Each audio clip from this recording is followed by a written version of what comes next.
Welcome everybody to the inaugural Student Proving Grounds. My name is Trajan, my co-caster Melvin Nizzle, and we will be taking the action here for games 1 and 2. But first, Melvin, why don't you get us all up to speed? Tell us what we're doing here. What is this event all about?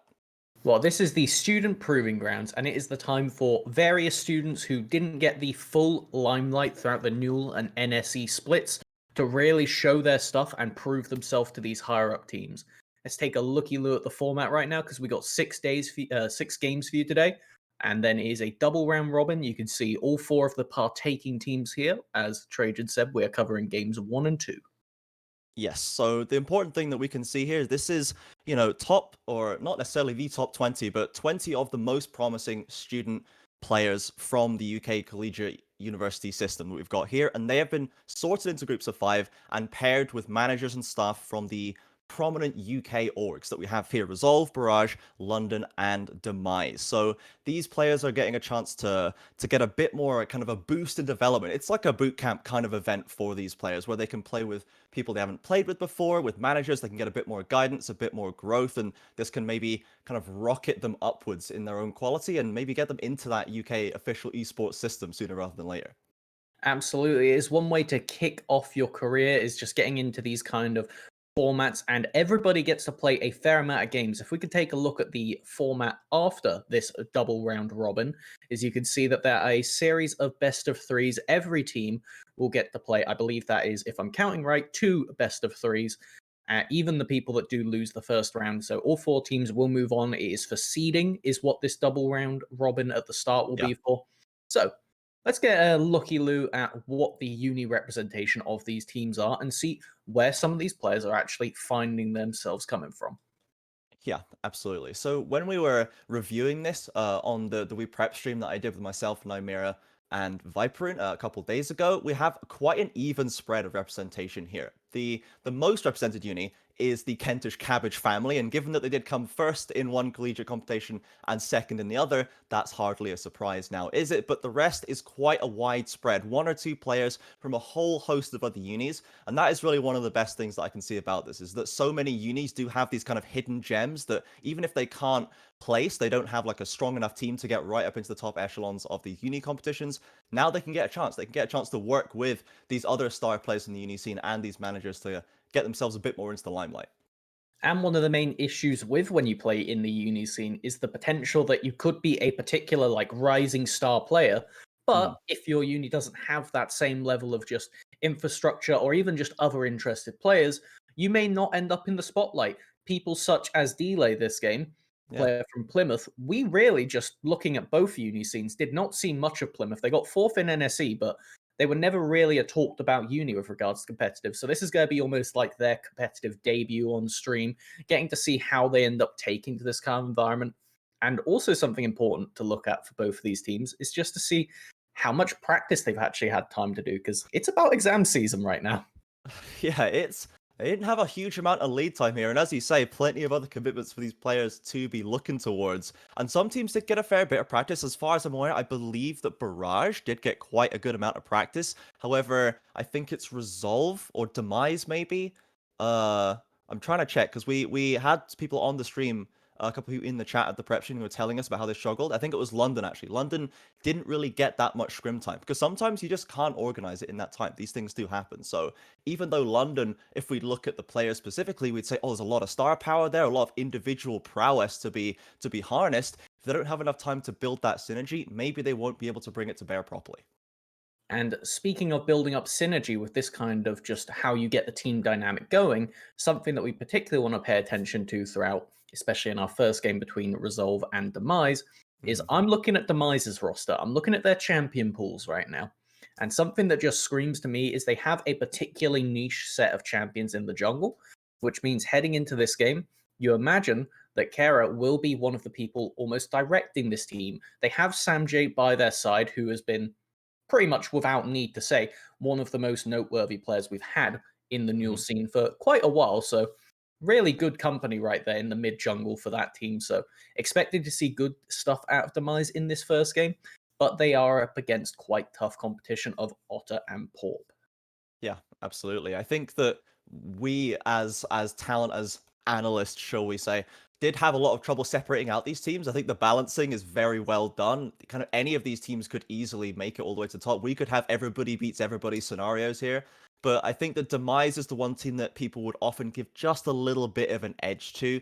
They just, they see Samj in there, people like Teen as well in the bot lane. Smee has plenty of experience under his belt, and I think that we just think maybe they can tip it out. However, they're going to have to prove that on the Rift here today, and they've got plenty of games to do it. As you say, Resolve not going to be an easy opponent at all. Otter himself is with the Resolve Academy team recently qualified into the UKL through the open qualifier, so this is not a mid lane to sniff at by any means.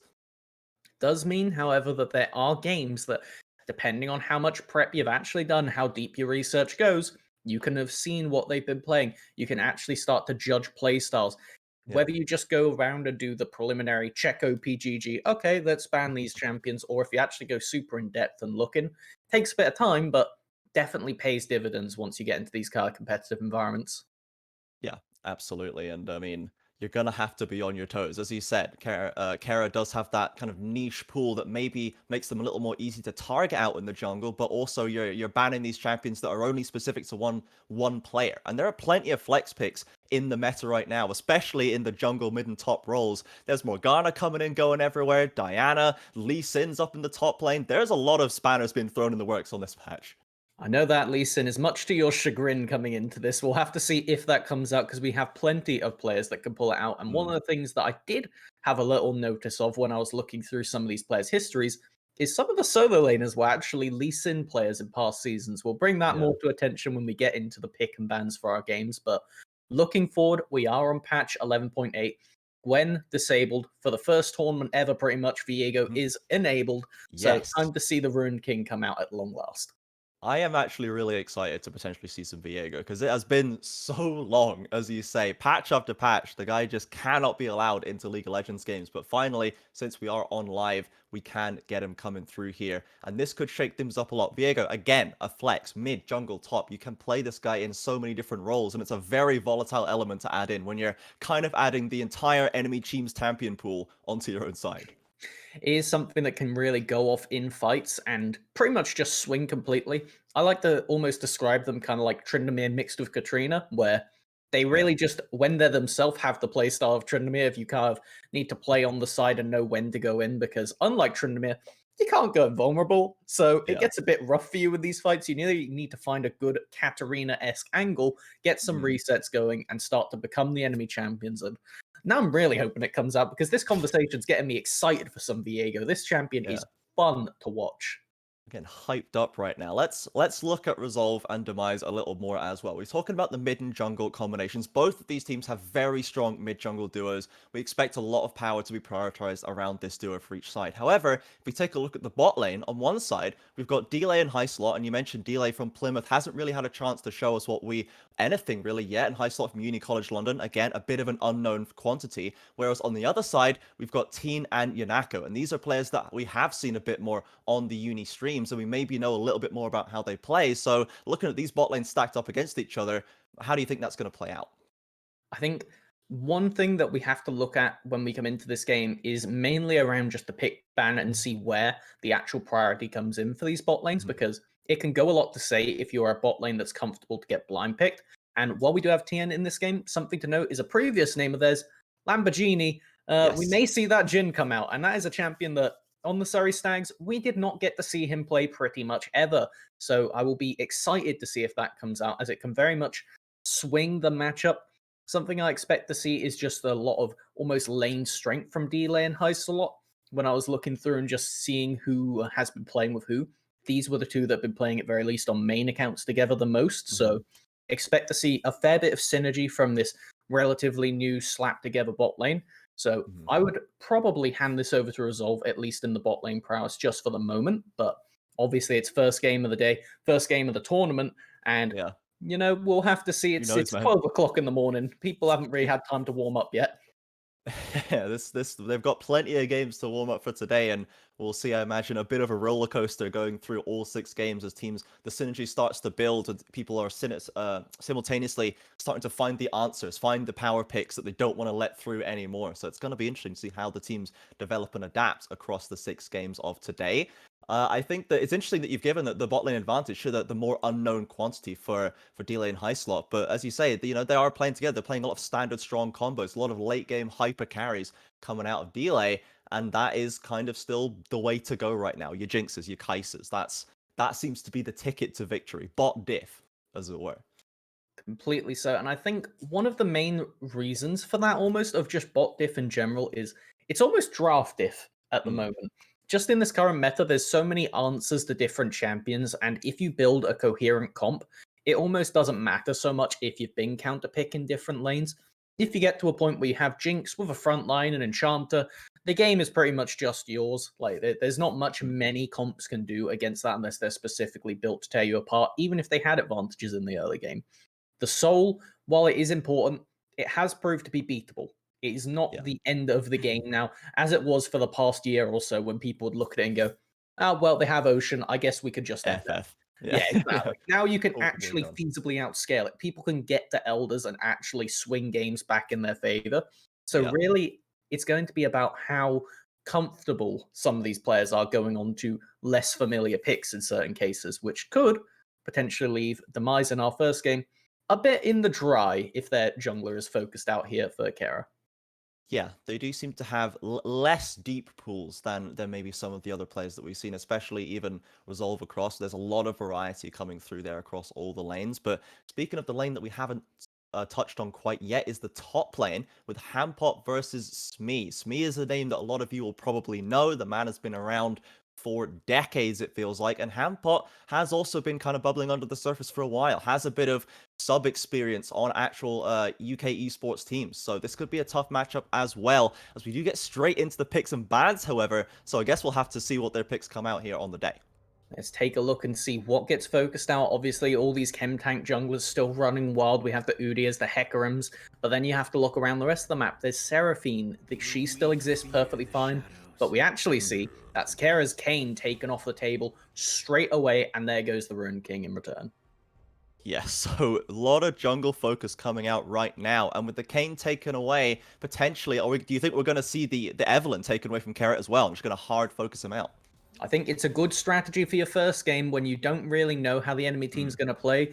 It's kind of difficult to ban out these champions that can go in multiple roles. Like the Karma's obviously very annoying in yeah. draft, so fine to get rid of that. Works with a lot of TN's bot lanes, so I can see it, makes sense. But the only thing is now, that means you can't really take off all of Kera's best champions, which means that they will get something that they're going to be comfortable on, as there goes the Canthus. Yeah, and Kara is a person who has been itemizing into these new jungles with the Morganas, the Dianas, I should say. So there's plenty of room to expand still for sure. And now I guess so if we as the bans are coming through, now that we have Resolve on blue side, we have Demise on red side, what are you thinking in terms of power picks? What do you think's a good B1 for Resolve to look towards here? Right now, Udyr and Hecarim are both up. This is a champion, or these are champions. It's kind of hard to say because they're almost very similar. They are both just Mm, degenerate chem tank champions at this point that just run at you. Everybody knows how unfun they are to play against, but there's a yeah. reason they're so good, and particularly for Udyr, it's just the clear speed. But Mm, on this patch, things like Rumble, things like Diana, things like Morgana can now actually feasibly match in clear speed. So yeah. the undisputed king of the jungle does have rivals, but right now there's a lot of champions still up and open, as we're just going to see a bog standard Orianna lock in, actually. Sure. Otter going for the classic quality pick right now. A lot of potential options there, but chooses to go for just solid in lane, solid in the team fights. We saw that Darius hovered over a little bit. It is a champion both of these top laners play, and we have seen it become kind of... Darius is now something you can pick in professional play now. It's not just a meme. It is actually a genuine option that you can stomp with. And there is Varus. I absolutely love this champion right now. They're almost like a hybrid of previous styles where you can build lethality, but they also have on hit in them where, to make a long story short, their blight stacks now reduce the cooldowns of their basic abilities. They're very good in these close range skirmishes. Does get outranged by Orianna though, so that might prove problematic as this is looking to be a Hecarim locked in, which, like we were saying, very powerful jungler. Probably gonna see the Yeah. Udyr in response unless we get something wacky out of port. Yeah, it is still so good. The Hecarim always got to take that. If it's available, you can't really go wrong with it. And it denies it from the Orianna as well. So That's going to be Caramon's choice. As you say, Porp has still plenty of options to go to here. And this mid jungle duo is something that we were hyping up as this is potentially the power point for both of these teams, is whether they can get this mid jungle duo ahead. It's going to be the Jhin actually for Delay. So a little bit of denial from Teen in the bot lane, though absolutely not a stranger to this champion at all is Delay. Something interesting to just look at this card of almost what seems to be lethality versus lethality carry. We'll have to see if they do go for the crit build on Varus this game. But this Nocturne is a champion we were looking at quite heavily from both teams as something that could potentially come out. Gonna be kind of curious, and there is actually the Rumble. This is obviously a top Ooh. jungle flex and pretty scary right now with the clear speed they can get up. We can get into that in game. Yeah, Nymera was really excited to potentially see some Rumble, so he is going to be popping off right now, and or equally mad that it's not in a game that he's casting, because he's really excited to see how this pick plays out, and so am I. This is a champion that to me always feels like if you are good with the ultimate, and if teams aren't ready to deal with the range, to deal with the impact this champion has, you are just going to get run over by it. It's going to be the Ornn up in top lane for Smee though. So the bog standard, the classic, the easily defensible pick. There's just never a bad time to pick Ornn, it feels like. Ornn is just eternal as a champion. There's a reason Yeah. that they have the whole thing of being the attack, bruiser, cleric, all this kind of thing, every class Yeah. known imaginable.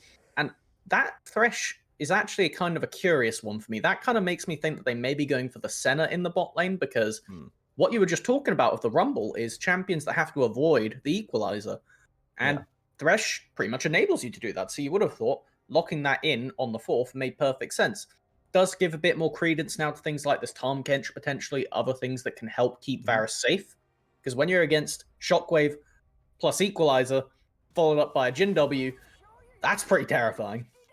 Yeah, that's a dangerous combo to be sure. And Yanako down in the bot lane, or Farm Your Souls as the IGN is here. This is a player who plays genuine support Senna, not fasting Senna, not ADC Senna. Actual support Senna is an option there. And with Varus Senna, the poke combination coming out of that bot lane is really, really dangerous. So getting away some of the threats to that champion is definitely a legitimate strategy for them here as we get into the second round of bans. It's another support ban. It's the Bard away from Hysolot. On the other side, it's the Corki and take away from Samjay.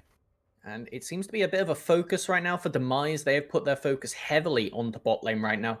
Presumably, they might even leave support for counter pick right here. We'll have to see what ends up coming out because, you know, there is a blind Orianna right now. You don't need to leave this unless you're trying to have the Varus as a flex between mid and AD. Mhm.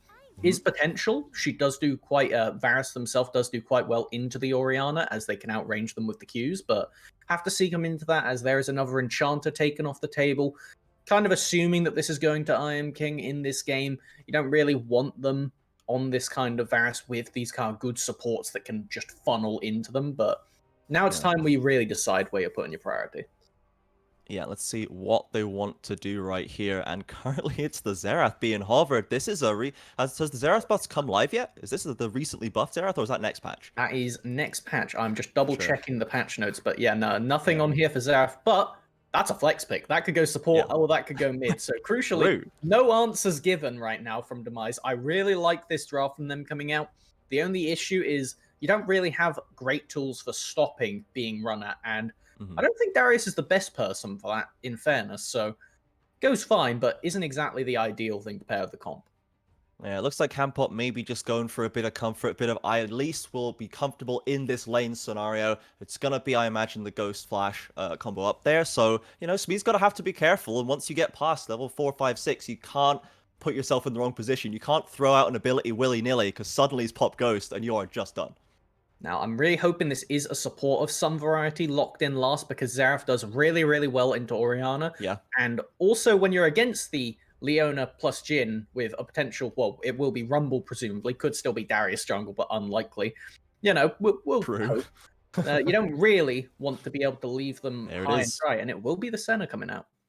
Yeah, Yanako going towards that center. So this is time for Yanako to show us all why she's playing this champion in this role when no one else seems to be doing so. But this is kind of ultimate comfort now. This is something that maybe teams aren't used to playing against in this scenario for a long time. It is, of course, against the Leona, so the hard engage is pretty scary for center at times.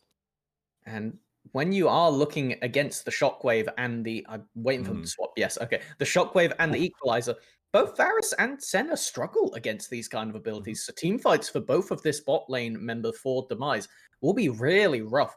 You're going to be on a razor's edge because if you ever step out of position and get caught out by anything on the Yeah. enemy team, you have no way to save them. A Hecarim doing a short range ultimate will not fear for very long. So the Mm. disengage on this team is going to be pretty much you have to preempt it or you die. Yeah, and even Samjay on the Xerath, the Rumble Ult is one of the few abilities that can actually match the range that Xerath is sitting at. That ability goes real far. So if he steps up, even if they're trying to pull out a siege scenario potentially with the Varus poke, with the Xerath poke, Porp can break that quite easily with the ultimate. So you're absolutely right, Melvin. We're going to have to see how Demise can play this because they have a lot of power, got a lot of comfort, a lot of decent matchups for themselves, but there are definite vulnerabilities to be exploited by Resolve. And if this was the kind of scenario where you played a lot of games together, you're very comfortable in playing defensive style, I would pretty much wholeheartedly favor Demise. But Mm, because there is the likely scenario where people do not have communication down pat, you aren't yeah. coordinating where junglers are, I feel like Porp has a lot of potential openings, especially once they get to that level 6 where they can take the enemy team for a bit of a ride with these equalizers. If they can get that ultimate hunter stacking up soon, that can get down to like an 80-second cooldown before they hit level 11. And that is Yeah. rough for the entire bot side of Demise to handle.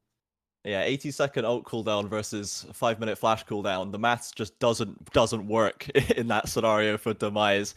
So they yeah, as you said before, they're gonna be on a bit of a razor's edge. If they can get super far ahead off these strong lane matchups, maybe they can kind of keep Pop down. Maybe they can catch him out. If Karamon and Smee can, threaten the Rumble enough, maybe they're gonna have to try and take him out of the picture. Because beyond that, I mean, you have Leona ultimate still, but that's not as long range. Darius, you mentioned for Hampot, doesn't really synergize with the rest of it. They're not going to be punishing. They're going to be getting poked out, I imagine, for most of this game. And something about Hampot up in that top lane is this Ornn will be a bit of a nuisance for Smee to Mm, deal with in these earlier levels. And it almost kind of tears you a bit too thin if you're Kara in the jungle because yeah. you need to be topside to make sure the Darius doesn't snowball off of your Ornn. But equally, if you leave this bot side alone, even pre-6, we might even see Porp doing some flashy plays because blowing Yeah. the flashes from Varus Senna like level 3, 4 means you can equalizer the first time without any flashes able to be used. Yeah. And that is just lights out at that point. Yeah, with the Leona follow up and the Jhin CC, Jhin doesn't even have to get involved, just ulting behind his own tower. That is really dangerous for sure. It is interesting that we spoke about when we're talking about delay and the practice that them and High Slot have been doing. So they were practicing a lot of these hyper carries, the Jins, the Kaisers, but they've gone for the Jinxes, Tristana. sorry. The Oh Jinx, yeah, that's Tristanas, it. and the Kaisers, yeah. So they've gone for the Jhin instead. It's a bit more utility. It's not necessarily the hyper carry position, so it's not really designed to carry from the bot lane, but they are going to be a very important part of this combo. They have gone straight more in towards this mid jungle duo because you man the Rumble ult and the Orianna ult that is can just completely wipe you off the face of the earth, and then the rest of the team is setting that up and helping you achieve that. And considering that Otter first picked this Orianna and had Hmm. the entire enemy team get to lock in with the knowledge that there's an Orianna, I would say Otter's still pretty fine with the pick. I know Orianna's a very good blind right now, but Yeah. this champion does pretty nicely into the entire bot side. Obviously, I keep saying this because the Hecarim and the Ornn are really problematic for the Jhin Hmm. and for the Orianna for the same reasons that the Rumble and the Orianna are problems for the other side. So you can Yeah. see there's a rock, paper, scissors dynamic, and it's going to be whoever does the first aggressive move Yeah. against somebody without flash will probably win. Yeah, for sure. I think you're absolutely right. I think that if Demise, one of the big strengths that they do seem to have here is the poke that we've mentioned, and if Resolve are not decisive in that choice to go forward, if they don't have the Rumble ult ready and on deck, they don't waste it, they have it ready to break a siege or something, then they can just get poked out. If Sam J and Tien are landing their abilities, suddenly your Rumble is 25% HP before they've had a chance to press the R button, and then they're looking a bit scared. They're like, well, gonna go back to base now, and the tower's fallen while I was doing that. I come back, I've been poked out, back to base, another tower's fallen while I'm doing that. You can just kind of get snowballed on if you're not able to pull the trigger when it really matters. And you can see as we are just hopping over to game now, little pause at the beginning, but you can tell whose hands are warmed up straight away. Whoever's bought items before the 4 second mark. Yeah, Right now, looking, seeing, oh, not feeling good about Otter. Rest of the team seems ready, but that's the APM right there. there you go. Gonna need it for Duke and some of these abilities, chains of corruption. pretty much Yeah. everything, actually. There is one tool on every champion in the game that can almost just win a fight right there and then, with Darius being the only real exception, and they kind of just win the fight by being there in the right situation anyway. Yeah, if when the dust of the first kind of blows have been thrown and the dust has settled, if Hampot is still there and he's got Ghost up, that's when he starts to get real excited, starts to come through and burns through those health bars. So I've been talking about Demise in the context of a siege, right? And that this is how you break it, this is how Pulp can break it. But when it comes to these dragon fights and these baron fights, I think that that's something that they're going to have to be even more scared of, because that's somewhere where Rumble has so many angles to come at you, right? You have to have great vision control to know where they're coming from. And on the side of Resolve, you need great vision control to avoid yourself getting poked out. So I think both teams have a lot of ways to control these important river objectives, and that could be what they look forwards to try and force the other team to play into their hands. It is about zone control, which means Yeah. that the way you beat zone control is by having good setup.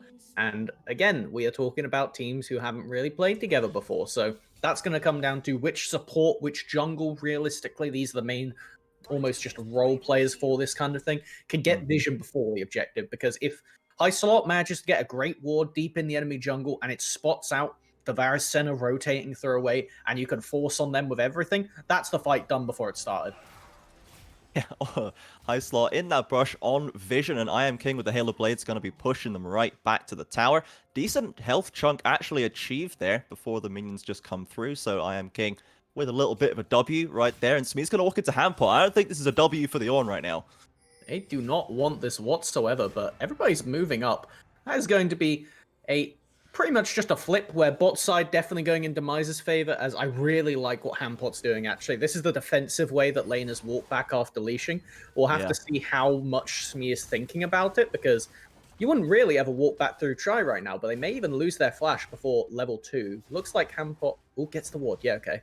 Oh, Smee's going between the towers here, not getting the shortcut, but Hampot is there and he sees him. He only has the W, gets the slow, but the minions are fighting already right now. Karamon's pretty low and can do nothing about this. And that's because Ornn went for the starting of refillable. This is what you do when you try and get the, I believe it's the Bramble Vest on the second minion wave, but not even getting the chance, Hampot zoning them off before anything happens, and this is really what you need to do, because when Ornn does complete that Bramble Vest on the second minion wave, it is as disgusting as it sounds. Ridiculous amount of resistances, and it is the best starter item in the game because it's not a starter item.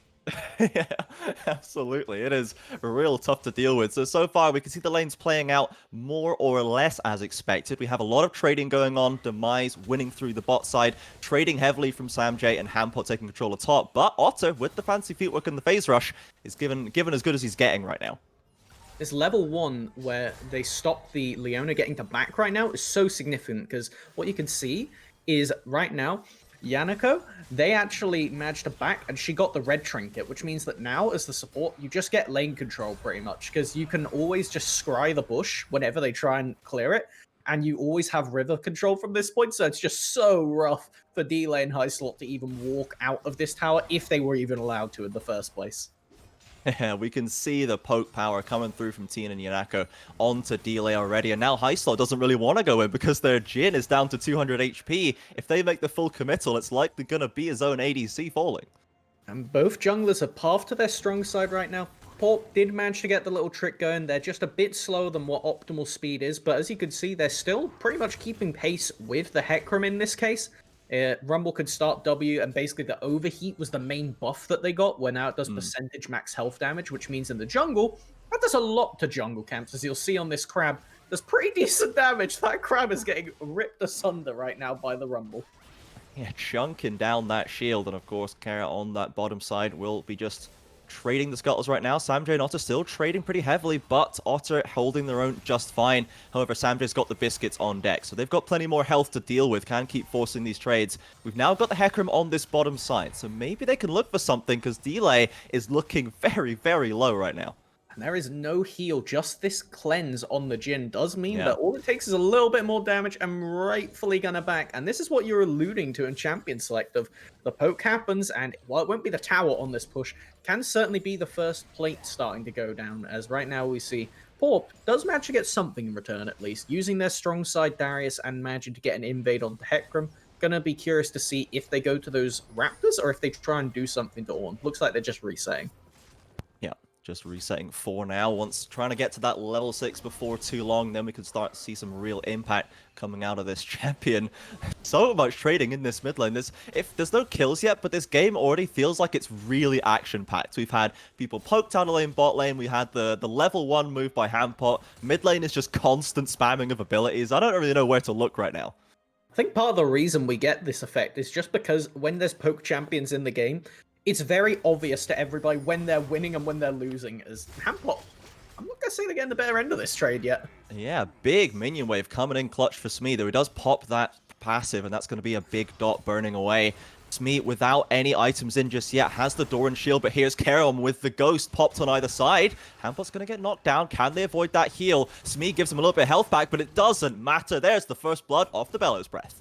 And that is going to be very significant because we see here Smee is going to collect all these minions, and Hampot obviously doesn't have TP because they went double combat sums, and means they're going to miss out on a good amount of XP. But in return, Resolve actually going to take this first dragon, Porp, using that percent max health to its best use, and will be an ocean, which is going to be quite significant because this early game health regen will be particularly effective for Resolve against the poke onslaught from the enemy team.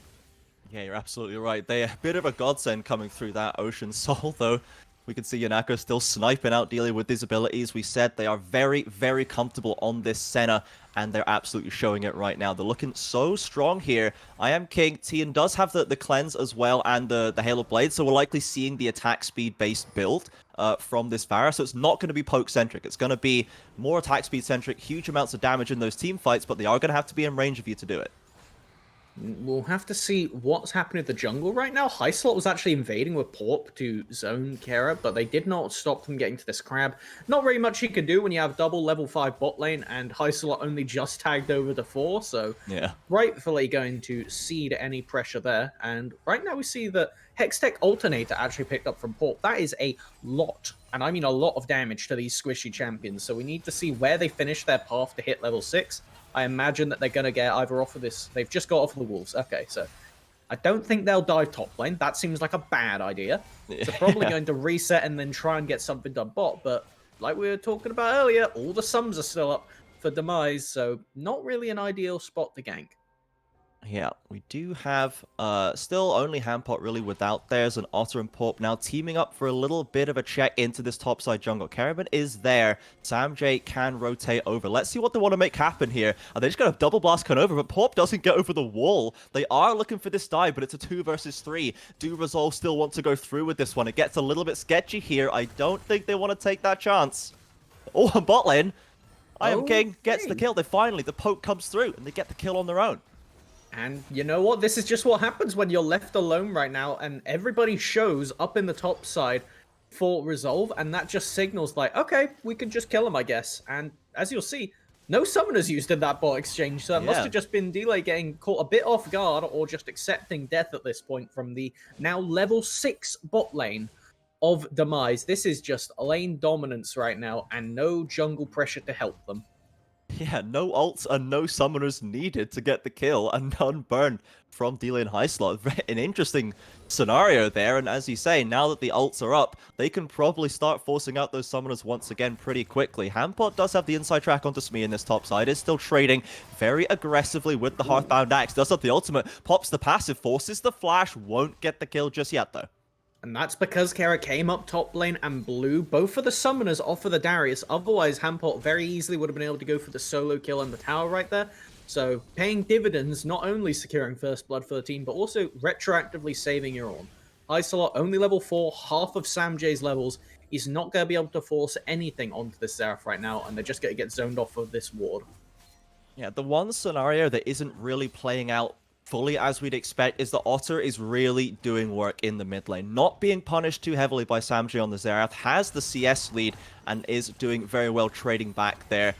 Both obviously just using their TPs just to farm up those waves. They still have the flashes, they've got the ultimates level. I want to see what these mid laners are going to start bringing to this team before long, now that everyone's got the R buttons. Will only get more annoying for Otter to play against once these abilities start to stack up. We see the Chains of Corruption are on cooldown right now. It's got about 60 seconds left, I believe. So we'll have to keep an eye out for when that's back, because Cleanse is gone from Delay now.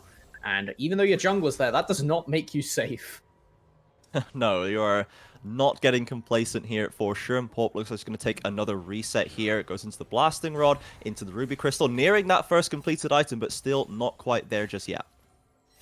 And this is just the power of this Senna Varus lane, is we keep seeing just the poke that goes completely unanswered because GNW does not respond in kind. And right now, gank into topside. Handpot may be dead again.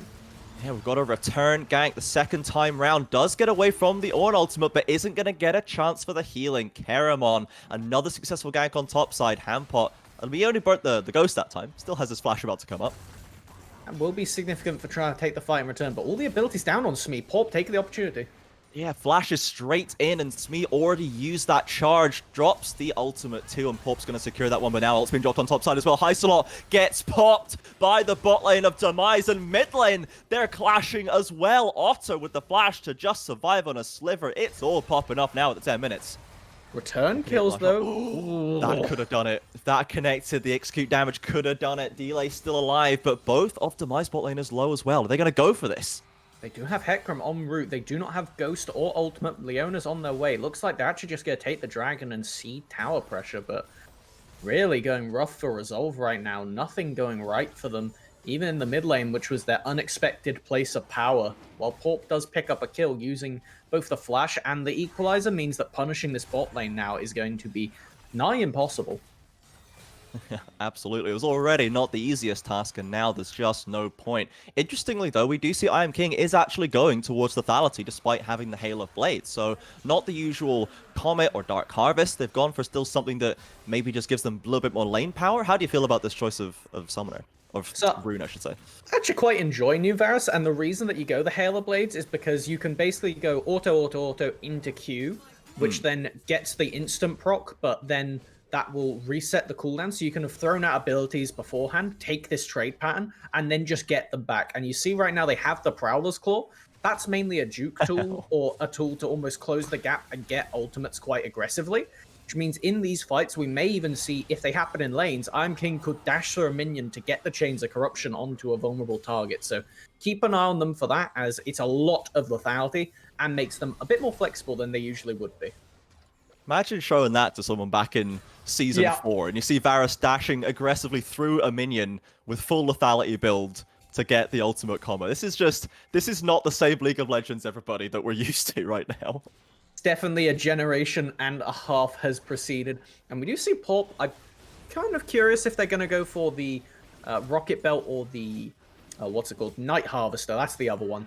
As right now, they do have just Blasting Wand and the Alternator. I don't think you're going to force on the top. Last time you did that, your bot lane died without the remorse, and the fact that people are all shown topside means come mid. Oh, but Samjay has got nowhere to go right now with the ultimates forcing the summoners and getting the kill anyway. Finally, Otter is able to break this stalemate in mid lane. Good kill, but you just gave up the bot lane tower for that because you were showing pressure on the top side, and this time they decide, let's get out of dodge before we're killed on the turret now. Yeah. But it does mean you lose the first blood tower. Can we possibly take a look at gold in a moment just to see how much this Varus is packing? As they are, what? Oh my lord, nearly almost 2k ahead. Ridiculous. That's insane. Looks like Resolve, they're trying to get something back in their own pockets here as the Rift Herald has been popped mid lane. They should be able to get this tower, I think. Maybe not quite. The TP and the support from Smee is there, so they're going to hold on to this objective for now. But Otto, we can see, has a little bit of a decent CS of their own, about 800. But yeah, nothing is topping TN's lead right now. It's actually quite significant having the mid lane tower get tanked out that much as Xerath. He's one of these champions where, because of the ultimate range gets so massive in the game, you want to be able to have your tier 1 mid up, because it means you can only walk a little bit to the side and pretty much have map access everywhere. So it's going to be quite significant when that tower ends up going down, as right now there's a little play in the jungle. Yeah, they've gone aggressive and they found Porp, and they've actually burst them down before anything could be done about it. This is what we mentioned. If they can destroy the Rumble before he has a chance to get a good ult, that is how you can maybe neuter Resolve's comp. And now the barrage is going under the tower. They managed to give up their first bottom, but they still die under the second. Could have sworn we're casting Barrage in the second game, not the first one, but Demise really just getting ahead of the schedule. And you can see just how unplayable it is for Resolve. When a poke comp gets ahead, it is a disgusting phenomenon. Where it's behind, very easy to handle, and it can't really put up much resistance. But Demise coming in with a great game plan, executing well, and almost just taking advantage of the fact that Resolve don't really have any inbuilt almost synergies, knowing where to attack this kind of very standardized comp. And as we see right now, just the power they're pumping out. Level 9 on the Varus, level 11 on the Xerath makes them deadly in these objective fights, and it will be a Mountain Soul this game. Yeah, so we've got a Mountain Soul here. Smee is looking pretty happy. Karamon obviously going the tank build is going to be pretty happy with that. So maybe not the most impactful Soul. I think generally people feel Mountain is the easiest to play around, but not going to be unnoticed. As Smee on the Ornn with the bonus resistances is going to be pretty much unkillable. But is he unkillable just yet? I'm not sure about it. Here's the 3-man dive onto him, and they've got the ult combos. Hampot's tanked up. He's flashing back in with the ultimate, and there is the kill onto top lane on Smee. They're going to get the tower as well. That was very close to going wrong. Smee doing their best work right there to try and survive, but good execution from Resolve does manage to pick up at least some recompense. Keeping the gold lead of this game actually quite even just because of the top CS gap, to the extent that Smee has actually gone for a locket this game as opposed to any of the Sunfire items. I quite like that as a way to mitigate the Orianna, speaking of. Yeah, they do have Otter behind Equalizer in enemy range. lines right now, or if they can get that ult combo. In comes the shockwave straight onto Yanako, and that is done deal. Now the ultimate's coming through again. It is absolute destruction on the bot side. Suddenly, Demise bot lane find themselves getting piled on. That is exactly what you need as Resolve, because when you can punish to this bot lane with the just range that they have, when their tanks aren't there, it's so scary. Karamon gets onto delay in the right of the arcane, firing forward, but cannot find any but one of the shots. Jhin will live now. Hampot has ghosted in too, plus the TP from Otter. The defense squad came in hot from Resolve, and they're going to get away with their lives, turning straight onto the Dragon with that opportunity now.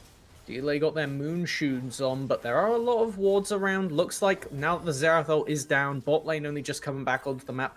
That play from Otter and Porp, the two crucial players we're talking about coming into this game for the team, really just kind of save the game state at that point, because it means you do manage to secure that dragon. While you are giving up mid pressure right now, you're not losing some tower damage is fine, because they aren't going to be able to clear the entire turret.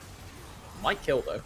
Yeah, they're going straight through and forced to stay set up port, but now Hampot drawing them in. A big shockwave catches a lot of members of Demise. They don't want to be hanging around under this tower. Heiselot keeps them locked up though, slides in with Leona. But who is winning this fight? Going over aggressive, and Demise push them away, flashing out of the equalizer and just hammering them under their own tower. Resolve try their best to make it work, but Demise still come out on top. The absolute power of these one-item spikes. And that's the thing, Smee went locket. It means in this fight, everybody is getting a resistance boost on Demise. So they basically got a Mountain Dragon without getting a Mountain Dragon because Ornn was there. So quite significant when you just have these stacked up 5v5s this early on. Doesn't mean that in the side lane, Smee is pretty much toast if Hampot looks at them funny. But when they are in these grouped up fights, it goes so well for them now. Absolutely, so well for them, and they've still got a Herald to turn to as well. So Demise keeping control of the lead. It's not that large, only about 1.5k, and I think they're going to need to try and keep a hold of it or extend it if they want to keep control of this game, because, you know, as these ults scale up, they're going to get more and more dangerous. Karamon, though, has grabbed this Herald. Porp on the side, looking for something with that curtain call, keeping them locked up. Smee gets slowed by the smite. Can he actually escape right now? Porp is chasing. Hampot dives in, gets away from the CC, but it's not enough, and Demise will have to abandon their top laner. Did we forget to mention that those harpoons on Rumble shred MR now by percentage, which means that this Ornn is going to be turned to paper if they are ever put against Porp and Otter, so big fight out there comes the ultimate once again, and they've caught out, forced the cleanse from Tien, but is it enough to get the Varus out alive? He's very low, but I think he's actually gotten away from it. Otter drops that shockwave. Karamon goes in on the backside, catches Otter with a shutdown to pick up, and now Sam J firing out the Arcano pulses, drops the W for the double kill, and that is going to be Demise. Again, they turned the aggression on its head, find themselves a win. That was all on the back of Kara's onslaught of shadows right there onto the 3 remaining members pushing up. Manages to give time for their burst-based champions to refocus and take down one target. Exactly what they needed to turn that around, and does reseed mid-pressure. They got the Rift Herald off of that in the end, and right now Samjay just bullying Delay. You are not the superior poker this game, Jhin. As sad as it is to say, there is not much hope for you when you try and get into these almost just straight up fights against the Varus, against the Xerath. These champions can just outrange you with abilities. It really does feel like Delay needs to just be a W and R bot this game. There's just not a safe place for him to stand closer to the fights. And I mean, it's not too bad for the Jin here. They've got plenty of damage on the side of Resolve besides, but it's got to feel a little bit rough for him. And now, so Samjay, we were talking about in lane, didn't have too much of a good time, wasn't able to really push much of an advantage, did get kind of pressured by the bot lane, by High Slot and Delay, but now they're 3-1-4, and they're getting so much value out of this Seraph. They're not getting caught out by Auto Shockwaves, and they're throwing back a heck of a lot of damage. Rise and Focus in store. They've got the Ludens. Probably going to go for Pen Shoes. Might even be potentially the Ability Haste ones, but so scary from this Seraph. Just the poke setup with the Varus means that if you don't take a decisive fight, if you don't get the good Shockwave, the good Equalizer, this can go terribly wrong. And we're talking about vision control really being the swaying factor. And right now, it's definitely in Demise's favor. They have got map control. We see that actually this game, Yanako is going for the crit build on the Senna, which means that even if you get through these two poke carries, you have a Senna who's sat there with all these souls right now, who could just be the on-hit carry doing regular ADC things. Yeah, absolutely. Just you've got Varus of Poke, and you've got Senna for the DPS. Has the Kraken Slayer, has the QSS as well. The first QSS bought on the side of Demise. So they want to keep themselves alive against that onslaught of CC coming their way. So far, they've been able to get out of it. The equalizers haven't been doing a huge amount, but as you touched on in the pregame, when the cooldown gets low enough, Pop's going to be able to just throw it out, and then you're not going to have enough summoners to deal with it. This is about red trinkets right now. Getting control. You see there's still a ward in the background. It is not disabled because of the mountain rift. So they can see right now, just barely. This gives Demise vision whenever somebody rotates back to mid, which means that they know exactly when they can take fights in these scenarios. With Ornn on the side, this is a great flanking position if they decide to opt for it, but instead just going 5-man through the river. Yeah, they're going to funnel through this river, and Resolve are giving them the space to do so. The Scuttle has now fallen down, and Demise have control once again. Handpots on the side, Delay still pushing the mid lane. They're actually dropping the Herald onto bot lane, trying to split the focus here. They don't want to let Resolve get Mountain Soul Point, but all the ultimates are ready, and I don't think Resolve want to let this game get further out of control. Now, in come the ultimates, the right of the Arcane, firing across them. Delay throwing the curtain call down, but Otter has already been forced into stasis on 1 HP. Resolve trying to get something done. Handpot is deep into the backside, but cannot find the resets. Keramon is now in. Otter's ult doesn't find enough people, and Demise, it's the same story, Melvin. They kite back the engage, they lay down the damage on the backside, and they win again. And just this locket on the side means that nobody can ever die. Smee pumping out just the shielding on top of it. And it is so big when you're stacked up against each other. The enemy, they have to hit you in one and kill you in one. And if they don't do that, neither team really succeeds. As right now, we see Delay actually forced to cleanse out. As we see the turn to Baron from Demise, this could just be pretty much the end of the game off of one push with this comp. Yeah, this is Demise holding onto their lead, pushing it as far as they can. They've evened up the dragons. They should be able to get this Baron without a contest.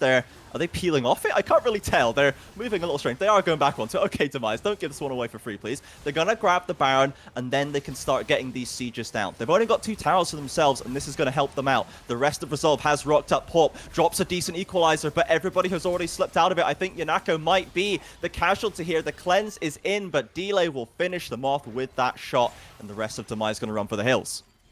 Can't chase into this comp, just the zone control that Varus can shut down behind them. Will be one lost, but Demise secure the Baron, secure the Mountain Dragon, as gonna put them in a great position to siege down mid lane, presumably. May actually just respond to this play on top though, but don't forget your Senna is gone, and that equalizer is coming up soon.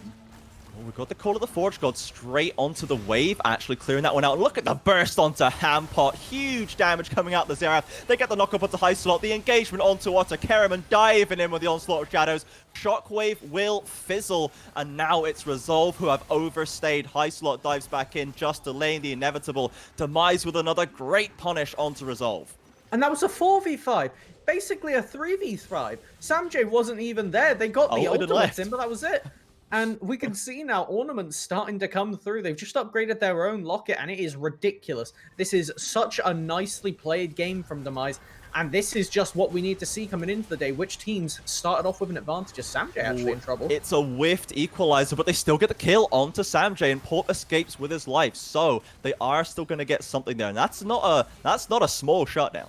Definitely not a small shutdown, and losing the Xerath does eliminate a lot of the good poke that the Mice had coming into this siege, which means that pretty much the Baron is going to be almost over half gone now, almost wasting this buff. They got the nice play on the top side, but it's really just a gold swing, not going to get much done on the map with it, which isn't really what you want. You want to be able to close out the game off of 1 to 2 Baron pushes with this comp, so bit Yeah. worrying. We'll have to see how they advance through. The next dragon is up in 2 minutes 20, so almost gonna head into a minor lull state, we assume, for the moment.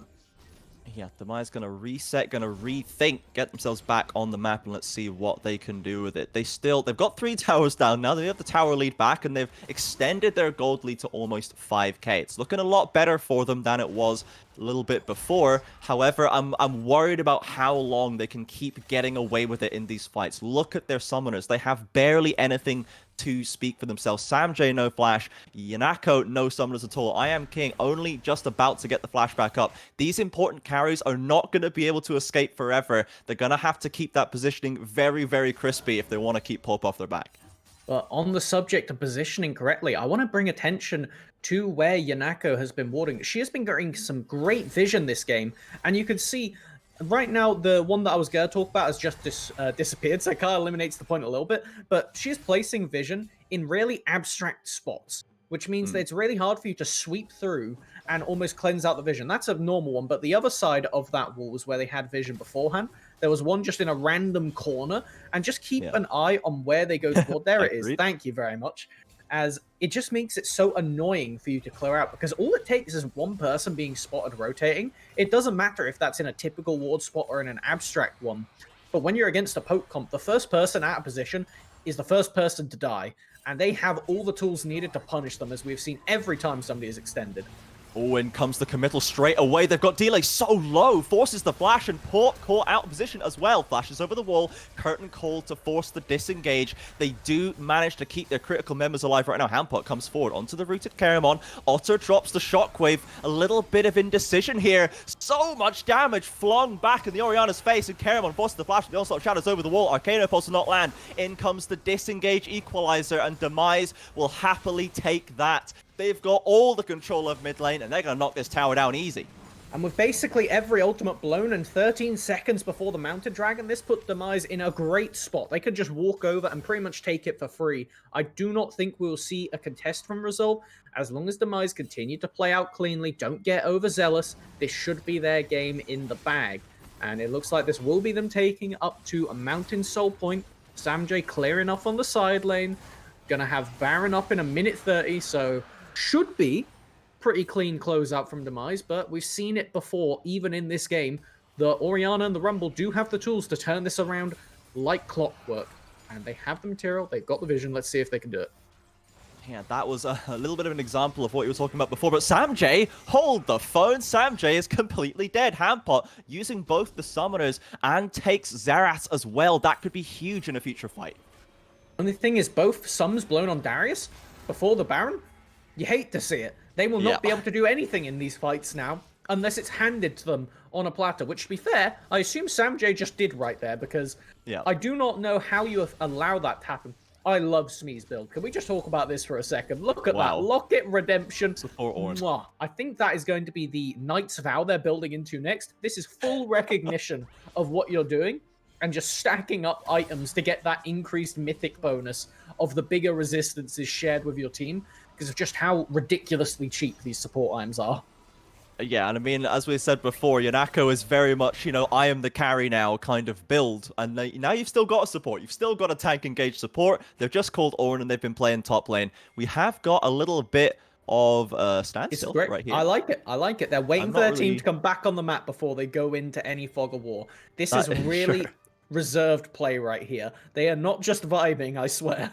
I was wondering, they're just having a little bit of a meet and greet in the jungle there. But yeah, they are just waiting for the team to come through. Don't want to throw this lead away, as their lead has been tough to hold on to so far. Now, we've got a lot of members in the spot side. The Dragon's not close, but Hampot might have stepped too far forward and has no summoners. Doesn't get the blast cone over the wall, but they're not going to commit to them, because the rest of Resolve going straight for the Baron. Really nice play from Resolve right there, saving their top laner by proxy almost, forcing you to walk in, but now it could go wrong so quick. They're trying to come back, and Otto goes straight into stasis with the knockup. Huge damage flying through, and they will not get out alive. Heiselot is knocked up by Smee and will be the second casualty. Yanako picking that one up, and they had the great play, but the execution at the end fell flat. Demise with the punish, and it looks like it's going to be a second Baron for them. Porp doesn't even have the ultimate. And we see Samj actually just going off to clear a wave. I do not expect them to be allowed to steal this, but Blast Cone is up. The potential still remains. We'll have to see if somebody can kill that over the wall. Yeah, Porp is there. Doesn't have the flash, and are they going to get through? Pops the Blast Cone. There's going to be no opportunity. Red team picks it up. A great play by Demise once again. Resolve, grab that tower in the mid lane, but they need to keep their players alive. High slot 0-7-2 right now is having a bit of a nightmare. And you know, the worst case for this right now is the fact that normally it'd say, okay, Resolve, you just need to really camp up in a bush and wait for somebody to overextend.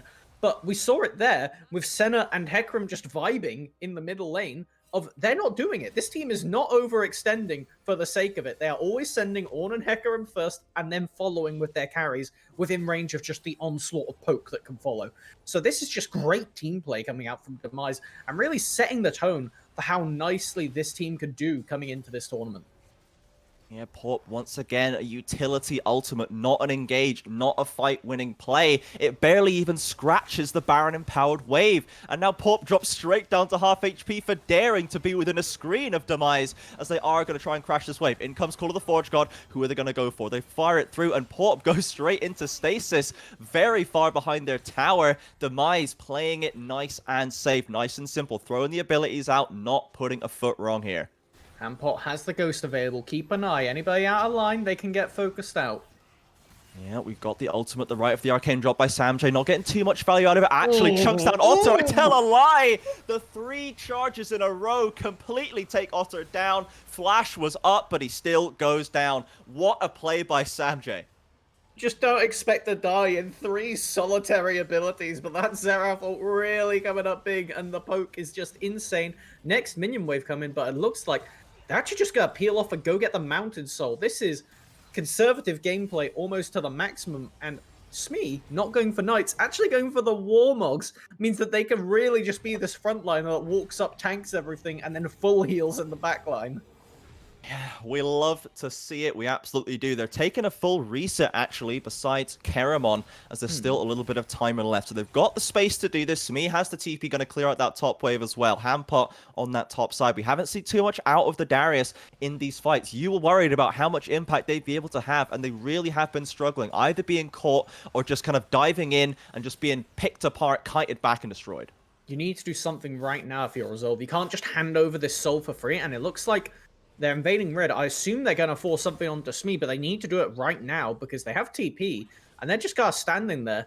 This is just great weak side gaming right now, as they're just losing the soul for free because Smee's not showing themselves, but they don't need to commit the TP either because, well, everybody's just standing around you. So this is just great for Demise. Yeah, Hampot now goes past the tower, curtain call, and equalizer drop. Smee is getting the whole world on the kitchen sink thrown at him right now. He will go down, and it's a shutdown for Port, plus the tower and the wave crashing in. But Samj can clear it out. In come the arcane shots, and that's going to be that push. So, a little bit of gold in exchange for the Mountain Soul, but the push is already there for Demise on bot side. And this should be at least a chunk out onto the tower. Yeah, the recall's getting stopped out by Samj. Yeah, he stops 2 of them, and now there's already 3 members for Demise. I think this is going to be in Hibgon. Steady. Oh, the damage! It's huge! And Otto dies on the TP. Porp goes in and is already down to a sliver. Hampot, can they finally find a fight where they can get some impact? I don't think so. Double kill for Tina and Keramon, leading the charge back into Resolve's base. This is absolute domination for Demise's squad right here in Game 1. They're going to get this inhib. They've got a wave crashing in mid as well. I wonder if they could go for the end right here. They're certainly going to try. Take a look. We've got the Orianna and the Rumble. These key ultimates not up for 30 seconds. This is the game. Yeah, Smee gets rooted up. There's the Call of the Forge God. Doesn't land it. Doesn't need to land it, as the towers in front of the Nexus are rubble already. Demise, they have an interesting, hard to execute team comp, but they play it out to perfection. A strong win for them. A great statement in Game 1. I am so excited to see how this team performs. And in the battle of the mid jungles, Samjay and Kera do take round 1 against Porp and Otter.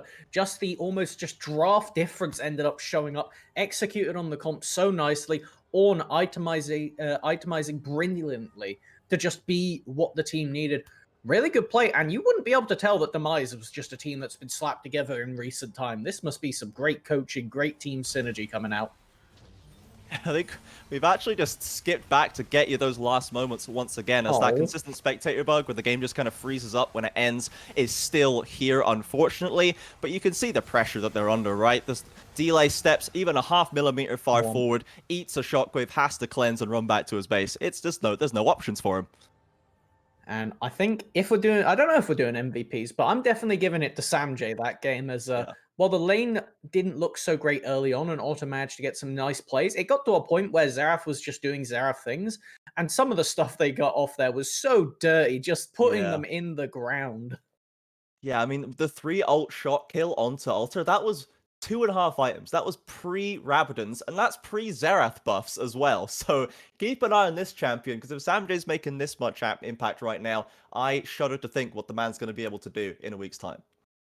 Just really showing Demise that they are coming in as the strong team out of these two. We'll have to see the current form from London and Barrage next game, as we're going to be pretty excited to see if either of them can really just rival the synergy that Demise showed off there. That was just excellent team play through and through, and exactly what you want to see in this kind of league where the teams are still relatively new. They haven't had time to mesh yet, but if that's Demise before they've had time to mesh, then they're going to be just terrifying by the end of the split. You're absolutely right. We are going to go to a short break right now. We'll be back before you know it with Barrage versus London. Don't go anywhere, guys. We've got a whole lot of games coming up. Do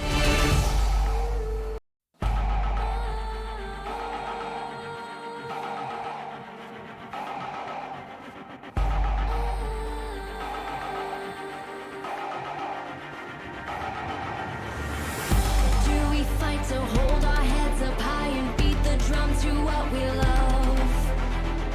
Risk the fall, or we have felt it all come crashing down from far above. Stars are rising, countless worlds colliding, only one will take it all. Can we bring to fall the giants? Can we make the final call? We are the ones to ignite the darkened skies, the champions of a world that we defy. A soul ray of the few who rise up high, and we all fight at the last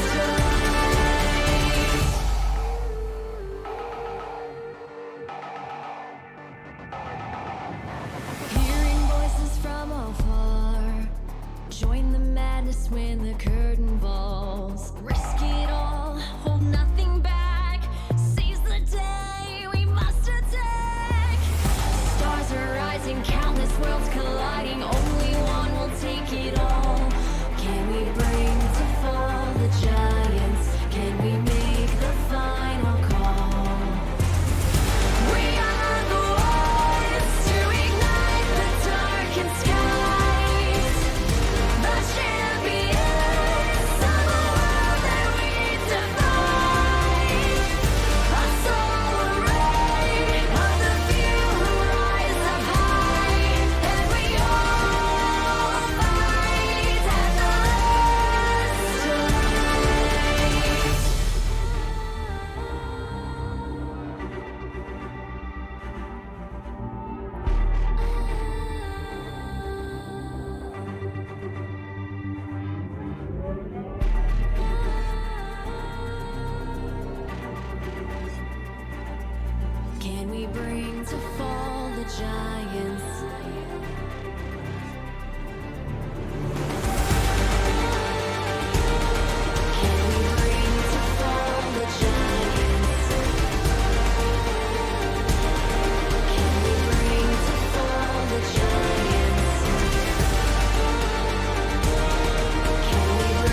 Welcome back, everybody, here for Game 2, Barrage taking on London. We just saw Demise make a masterful performance in Game 1, so let me tell you, I'm even more excited to see how the rest of the teams in this tournament are going to shape up. Especially when it comes to name brand players, we've got a fair few coming into this one. We have got ones you should recognize if you've seen pretty much anything Newell or NSC. We've got Gregor's, most importantly, I would say. Really just the most well-known name. Recently just got off of the UKLC promotions, I believe it was, with Viperia, not mistaken. And they look pretty dirty throughout all those games they were playing. Oh yeah, they were stacking up very well in that scenario for sure, and they've been paired with Nibble. So this is the Cabbage family and Bristol Whipped combo bot lane. Kind of, this is the archetypal, like, let's see if we can make a super team by just putting all the best players together. And maybe it'll work, or maybe it won't. We'll have to find out, because these two players have been at each other's throats across the Null history for a long time. And one thing we did see coming out of last game is while Demise did look like they had good champions coming into it, one of the main things that set them apart from Resolve was just the fact that they had a coherent comp. They had a Yeah. clear just direction. Whoever was doing the shot calling, I assumed Samjay. That doesn't necessarily mean it was the case, but whoever was doing the directional, like pointing, saying when we engage, was very clear. It was very just decisive, and that made it so hard for the almost uncoordinated Resolve to play against, and gives them a real goal to try and amend coming into the rest of the games today. So really now it's just for, after seeing that between Barrage and London, it's, well, how do we play? What do we draft? Do we go for ease of execution? Do we try and get really like skill testy and just win off the lanes? And it's going to be important to see how both teams try and go about that. Yeah, definitely. We were talking about the amount of preparation that teams have before game one, and as you say, the fact that Demise looked like a lot more synergized than Resolve did. Barrage and London, they're kind of the both ends of the spectrum right here. Barrage, as far as we're aware, has a lot of preparation there. They've got potential for a lot of experience, a lot of great in-game leadership. Players like Jojo has been around for yonks now. BioChipmunk and EasyGame GG have a lot of high hopes for them as well in the bot lane, whereas London, despite the fact that, as we mentioned, great mechanical ceilings, a lot of individual skill in this roster, have struggled to get as much preparation going in here. So can they skill check you, or will Barrage be able to show that coordination, show that experience that they hopefully have now to get that win? And this is really the time for, if you are a shot caller, if you are the voice on your team, somebody that just acts with decisive measure, this is the time for you to step up when you're just at the start of the tournament. Because if you set your foot down right now, make your calls, the team listens, and it works, that gives you so much momentum coming into the fact that each team, I believe it is, what, 3-4 games today that they have? It's a double round robin. So I think it's, okay, it's 3 each today. So that can really just get you snowballing for the rest of the day. And Demise going to be coming in with a lot of tempo. So whoever's facing them next is going to really want to kind of get a good start to this one. Otherwise, we may just see Demise 3-0 by sheer tempo today. Yeah, they may just get the ball rolling and then it never stops. But we'll have to find out. Plenty of chances to see. So let's take a little bit of a more of an in-depth look at both of these teams. Let's start with Barrage here. We know that players like Jojo, they have a very interesting pool up in this top side. Last time it was Ornn versus Darius. It's two quite common kind of big beefy melee boys running at each other, or running away, I guess, in Smee's case. But Jojo has a bit more of an interesting pool. There's classic picks like the Nars, the Cho'Gath, and the GPs, but then there's a little bit more edge case stuff. Mordekaiser and Set. Plus, he has been a bit of an aficionado of the top Lee Sin as well himself. So I think we could see a bit of a spicier matchup up in top lane this game. Definitely the chance for wacky stuff to occur. I did have notes on them a while ago where they had actually been practicing the Xin immediately after those changes. So that's another one we might end up seeing. So pretty much any pick you see from Barrage could end up in the top lane one way or the other. Depends on how this draft actually plays out. We will have Barrage on the blue side. So what I'm thinking now is probably going to be a blind pick jungle, because Sweet Summer Day and Crisis this game both got relatively standard champion pools. This is like the most meta game we have with expectations coming into the day. Yes, absolutely. There is still a potential for a little bit of Viego action, particularly coming out of Crisis, putting some games on there. But last time it was quite quickly banned away. So even though it's now enabled, the champion definitely is a strong force, and teams might just not want to be dealing with that one. So last time the Hecarim was let through, while the Viego and the Karthus, the niche picks, were banned away. Would you expect to see the meta taken away this game, and maybe a bit more of the off the wall picks coming through here? I think we're going to see, probably similar to Pro, we're going to get that Hecarim taken down, Mm, that Udyr taken down. These are just very strong champions. We saw it last game. They're just uncontestable with how powerful they are. Even these abstract ones like the Rumble, the Diana, the yeah. Morgana, these aren't really the power picks that actually have that level of impact, as we do see what was a first pick Orianna last game banned away this game. Yeah, absolutely. Matched by the Tristana straight away. And we haven't really touched on the bot lane champion pools so far, but really the main reason for that is because they just play everything. Both of these bot lanes have massive pools across support and ADC, so trying to target ban them out at some point feels like an exercise in futility, and just try and get yourself the best setup for you and try and match up. If anything, it's get rid of particularly annoying champions. Gregors has been playing a fair bit of that Misfortune recently, hence the reason for that one. I don't think we would have seen the Misfortune Syndra that people have been talking a lot about. Probably not going to have No, no. that in this tournament, but it's always something that when you see somebody practicing while these champions and you definitely are not ready to play against it, it's like, Yeah. maybe just don't actually. I don't need to have that in my video games. That's a variable that we do not want to have in this equation right here. The Hecarim, as we mentioned, has been taken away out of the jungle pool there.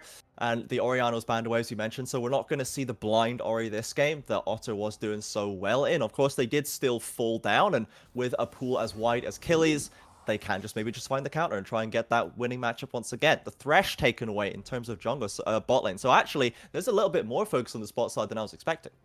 And we'll have to see what ends up rounding out this. It's going to be another bot laner, will be the support. Ooh. Instant hover Lee Sin. I feel like JoJo's listening right now. And, Don't do it, man.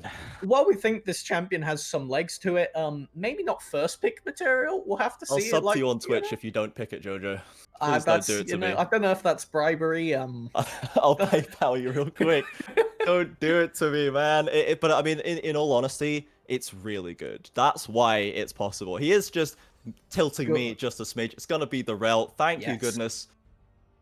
Okay. We're saved for now. For now. I'm really glad to see this Rel insta pick, and that's because Nibble throughout this entire year has been a monster on this Rel. They had over 150 games at something like March on this champion only, and it was banned against them or taken away from them in every single game bar like one in the entirety of Newell. So rightfully first picking that. Does mean now, though, you hand over a lot of agency, things like the Alistair. We do see that Udyr actually just first pick jungle power pick number 1 going in Crysis's favor. And what will it be paired with?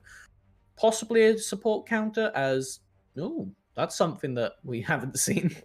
That's a lot of champions for Crisis Hopping that we haven't seen for a while, so we'll have to just let him take his time and show what he wants to pick here. On the side of, it is going to be the Alistair, there you go. So that's going to be the matchup. Common matchup into Rel, very strong pick down there for sure. So London, we've got the better jungler, we've got a very strong support, and all 5 players from London are from different unis. However, from Barrage, there are a couple of pairs there, a couple of duos. We've got jungle and ADC, both from Robert's Cringers from Bath. And then I believe we have the top and mid, Necro and Jojo, both from Roehampton. So there's potentially a little bit of inbuilt synergy there.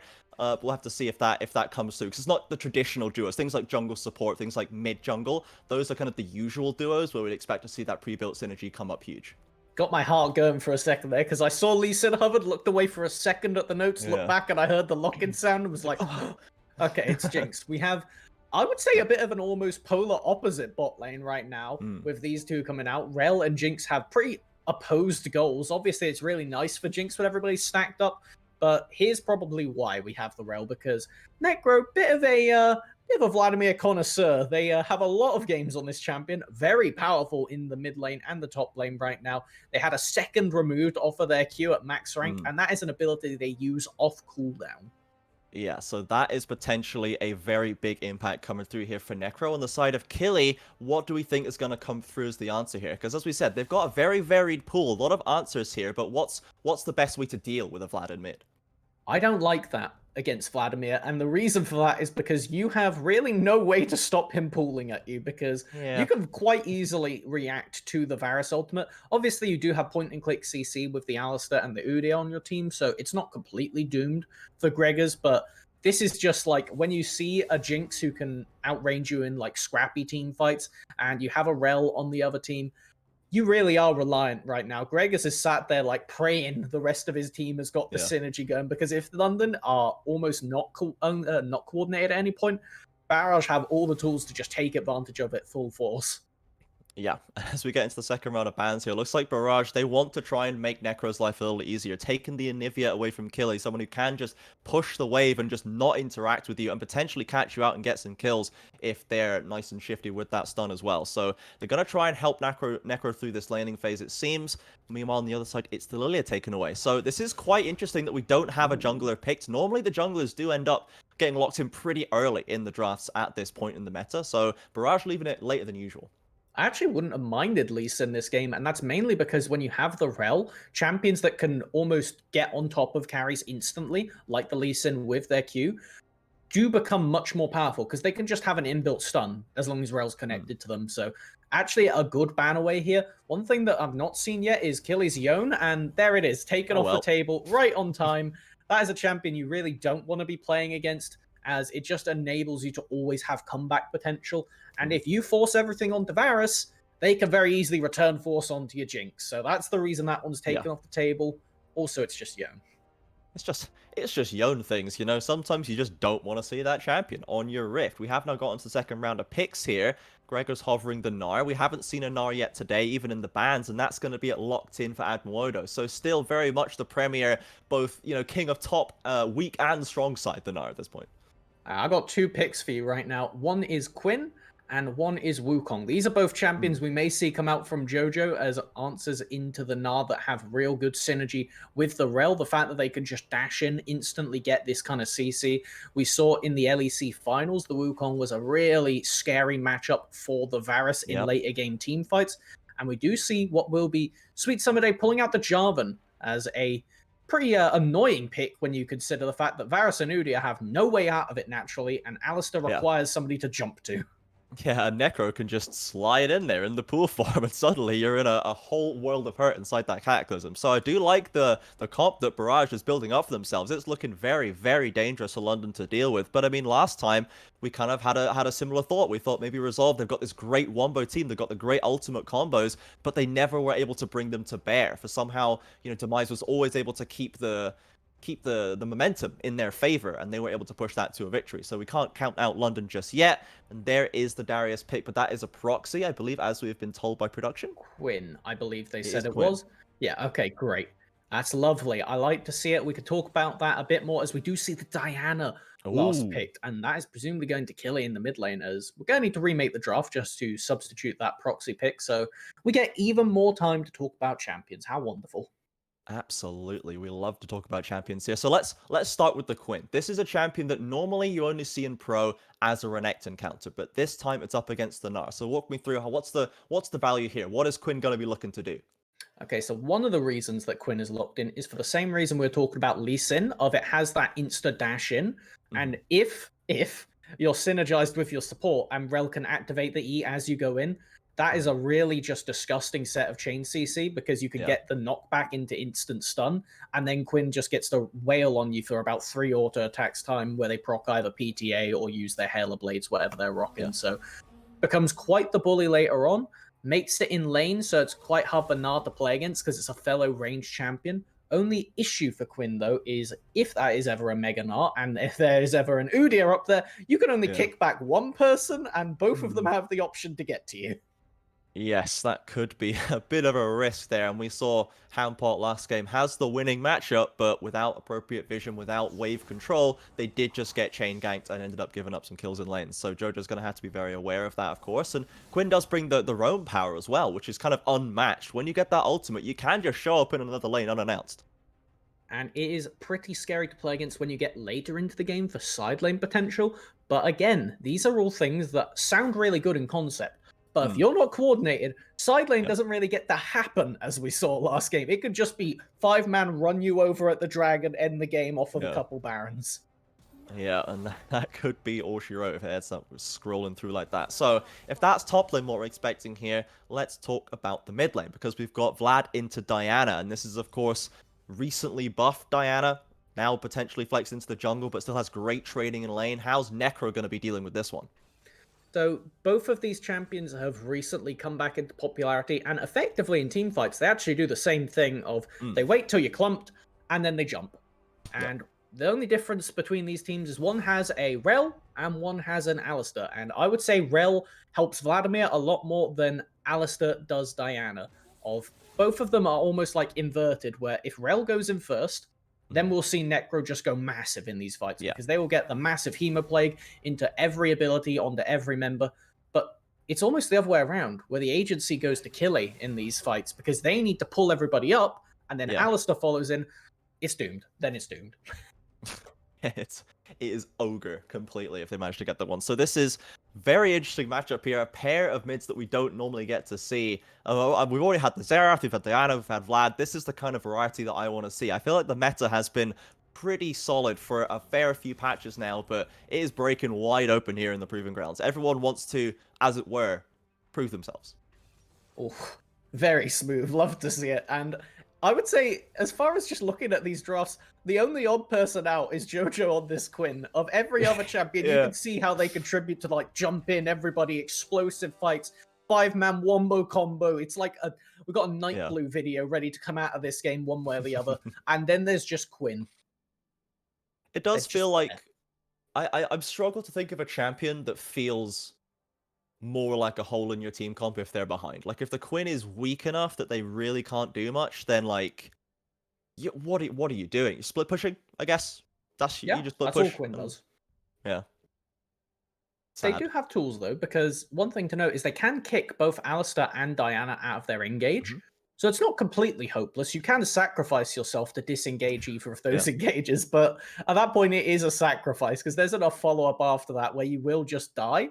So Jojo needs to get disgustingly ahead in this lane. And one reason they might be able to get away with that is they do have the Jarvan, who could Yes. potentially send a level 2 gank somewhere. But if they don't, then Crisis is just going to jungle gap this off of CS because that's what Udyr does. Yeah, so we're expecting to see Sweet Them Summer Day try to get active in this early game, try to get the ganks off, because otherwise, as you say, Crisis just going to be, well, now I'm Udyr with a 50 CS lead, and I'm unkillable. Yep, that is the champion right there. We do love Chem Tank junglers so much. Love 'em. They're really, Big really fan. fun to watch. Super engaging. But anyway, back to how this game is going to play out. You can see that there's a lot of early power scattered across the game. You got the Quinn, you got the Jarvan. These champions will be quite annoying to fight. But then on the other side, level 2, you've got the Alistair, this Varus. These two together are pretty deadly in these early skirmishes. We're going to have to wait to see what build Gregors goes for, if they'll go crit the Hail of Blades like we're debating last game. We'll have to see what they opt for, because if they do go for the Hail of Blades, these early skirmishes can be, like we saw, really unfun to play against. Yeah, pretty tough. I mean, Jinx already got Halo Blades built into her passive, mate. Just get that attack speed coming up, and you've just already got that speed. Jinx into Varus specifically is any of the either of these ADCs particularly favored at this point, or are they meant to just kind of match up pretty well into each other? In front to back, it definitely goes in Jinx's favor, but if it's ever like a 2v2, 3v3 skirmish, Varus will usually get a lot more done because Jinx's rockets won't get massive value, and if there's a reset, the fight's probably already over. Whereas for Yeah. Varus, they could just reset their abilities non-stop throughout.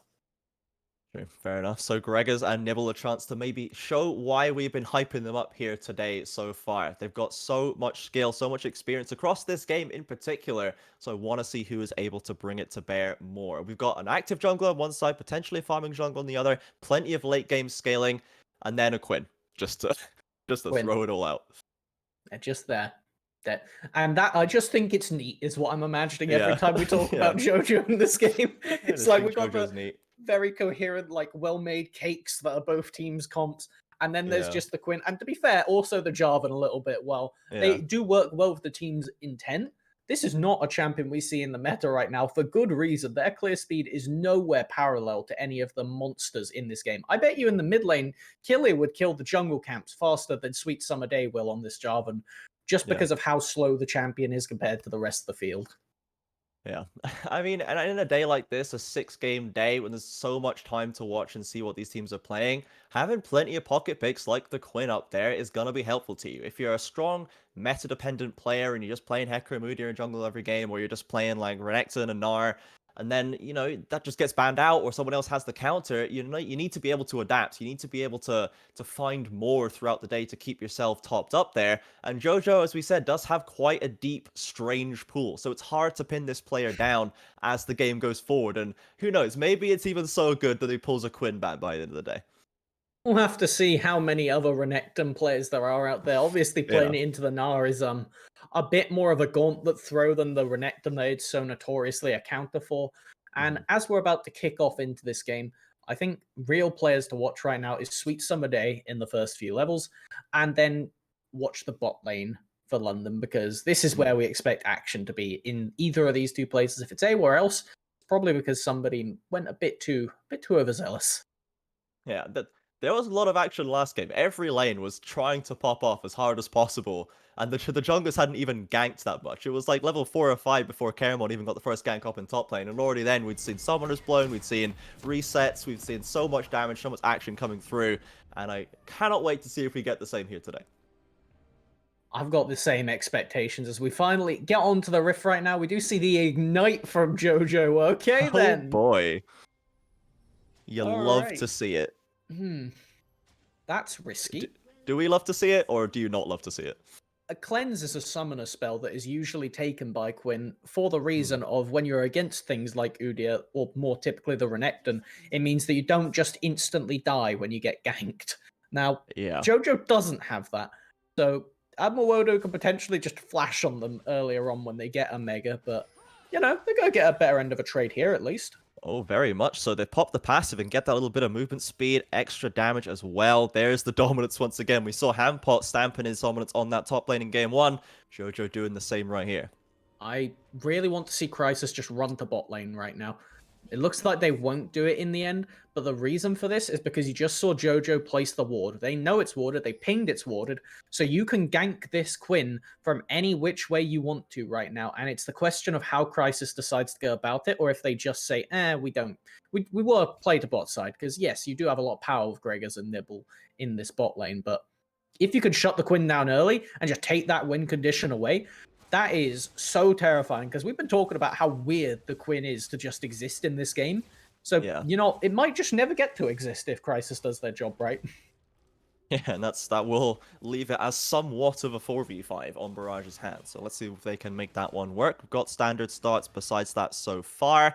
And I'm watching this bot lane as well to see the level 2, level 3 spikes potentially, as both these teams have a lot of CC, a lot of damage to bring to bear if they want to find the engage. And Varus is a bit of a powerhouse in these early few levels, because they do get the reset every time they kill a minion, which just gives them an attack speed boost, but this won't be as decisive as last game, partly because Easy Game GG walks into lane on full HP, unlike we had from the support of last game that did not get the same privilege, so expect almost passivity between these supports, because both of them could just disengage the other at any time. Yeah, and here we see Jojo flexing the level 2 advantage here. Big trades coming through. Admuerto forced right back behind the tower. And right now, Crisis is on that top side, but maybe looking towards the mid lane instead. Gile, not sure if they've got the dash yet. Oh, it does now. Goes straight in with level 2. Necro level 3, though. Crisis is there. Force the pool. They have the Ghost. Can they get the stun? They can't quite find it. The slow is too good. That's really big, because no investment from Necro. Losing the Ghost on Crisis means that now this run-through gank to bot lane will pretty much never work, because you always just have Jinx traps once you tag level 3 to just disengage against that. So really not great for how London wanted this game to start off, because not only did you give away where Crisis is walking, not only did they lose a summoner, but now Sweet Summer Day can counter gank mid if Kille commits here. Yeah, Necro going very low, and Kille is going to step... Oh, goes straight back in, and there's the pool. There's the flash on the knockout from Sweet Summer Day.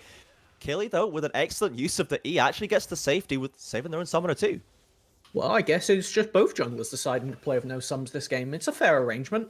We come to mid lane, we lose our summoners, and we go base. That's basically what we've just watched. As right now, Crisis clearing the jungle quickly as Udyr is meant to, does get a minor advantage over Sweet Summer Day, but right now they're up on this top side, meaning that Adamoda is going to be in a tough spot. We do see the Udyr pacing its way to bot, and there is no vision. This could happen right now. Yeah, they've got all the way around behind them, and Nibble gets him with a double knock-up headbutt. Pulverized combo, Rel diving away, and the cleanse flash from Chipmunk will keep them alive, but that was a valuable gank for sure. Big summoner investment right there, and did lose Nibble's Ignite, but I'm going to call a big old worth for London, as that is going to take a lot of the pressure potential out of this lane. But, crucially, Jinx still has Prio. Oh, Jojo with a great trade here. There is a flash available. There goes the Ignite, but he's got his own. That's a first blood as easy as that. Thumbs up from Rammus. Okay, Adam Wodo didn't want to flash there to escape, deciding, you know what, I'll just take the L on this one, but that's going to be a big swing. They're going to have to come back with 2 cloth armors, push out the lane as best they can, and maybe try for a freeze with Udia running up there, but really good stuff from Jojo, actually getting to play the game as Quinn, and that's really what we need to see from the pick. I cannot emphasize enough how bad this pick will be if it does not get ahead. So, good stuff from Jojo. They're doing the initial steps, getting away. Yeah, and now Chipmunk and Easy Game GG find the engage onto Nibble, but a big amount of damage fired back. The heel drop from Gregor, Sweet Summer Day, round the corner, but cannot go in here. The wave is a little bit too far up. And that will not crash. They might be able to keep this freeze. And as we see now, the recalls need to be cancelled. If you don't push this minion wave under tower, it gets so bad for Barrage. So that's why Sweet Summer Day's down here. This is good, just team cohesion, actually just playing for your lanes. But right now, Nibble may be able to hold the minions. Looking like they won't. No, okay. Yeah. Does go okay for Barrage in the end. Yeah, going to expend the time to get that pushed in, but that's a fair amount of time Sweet Summer Day had to spend getting that one to work. Crisis gets another reset off, has level 2 boots already. It's going to be even speedier zipping around this jungle. Going to be extending that lead, and we'll see what they want to do with it. The Ghost's coming back before too long. Crucially, not going for the Ionian boots on this Udia, needing to go for that considering you are against both the Quinn and the Jinx, 2 pretty disgusting carries when it comes to just auto attacks later on. Yeah.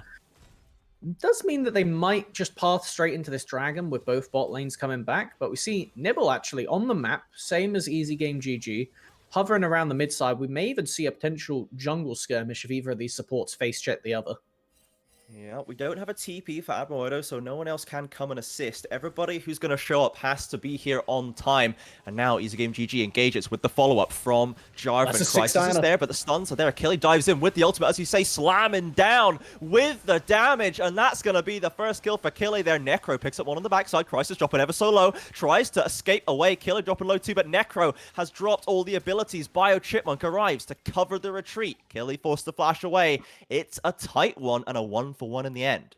Jojo making their way down, but doesn't have sums. I don't think they're going to be able to get Killy here, but they are going to be able to push out the minions, looking like they're just going to leave it coming into Necro. They have TP, but decisively, I would say that goes just barely to London's favor. Decisively and just barely don't normally go together, but it's because it was just by a sliver that Killy manages to get out there.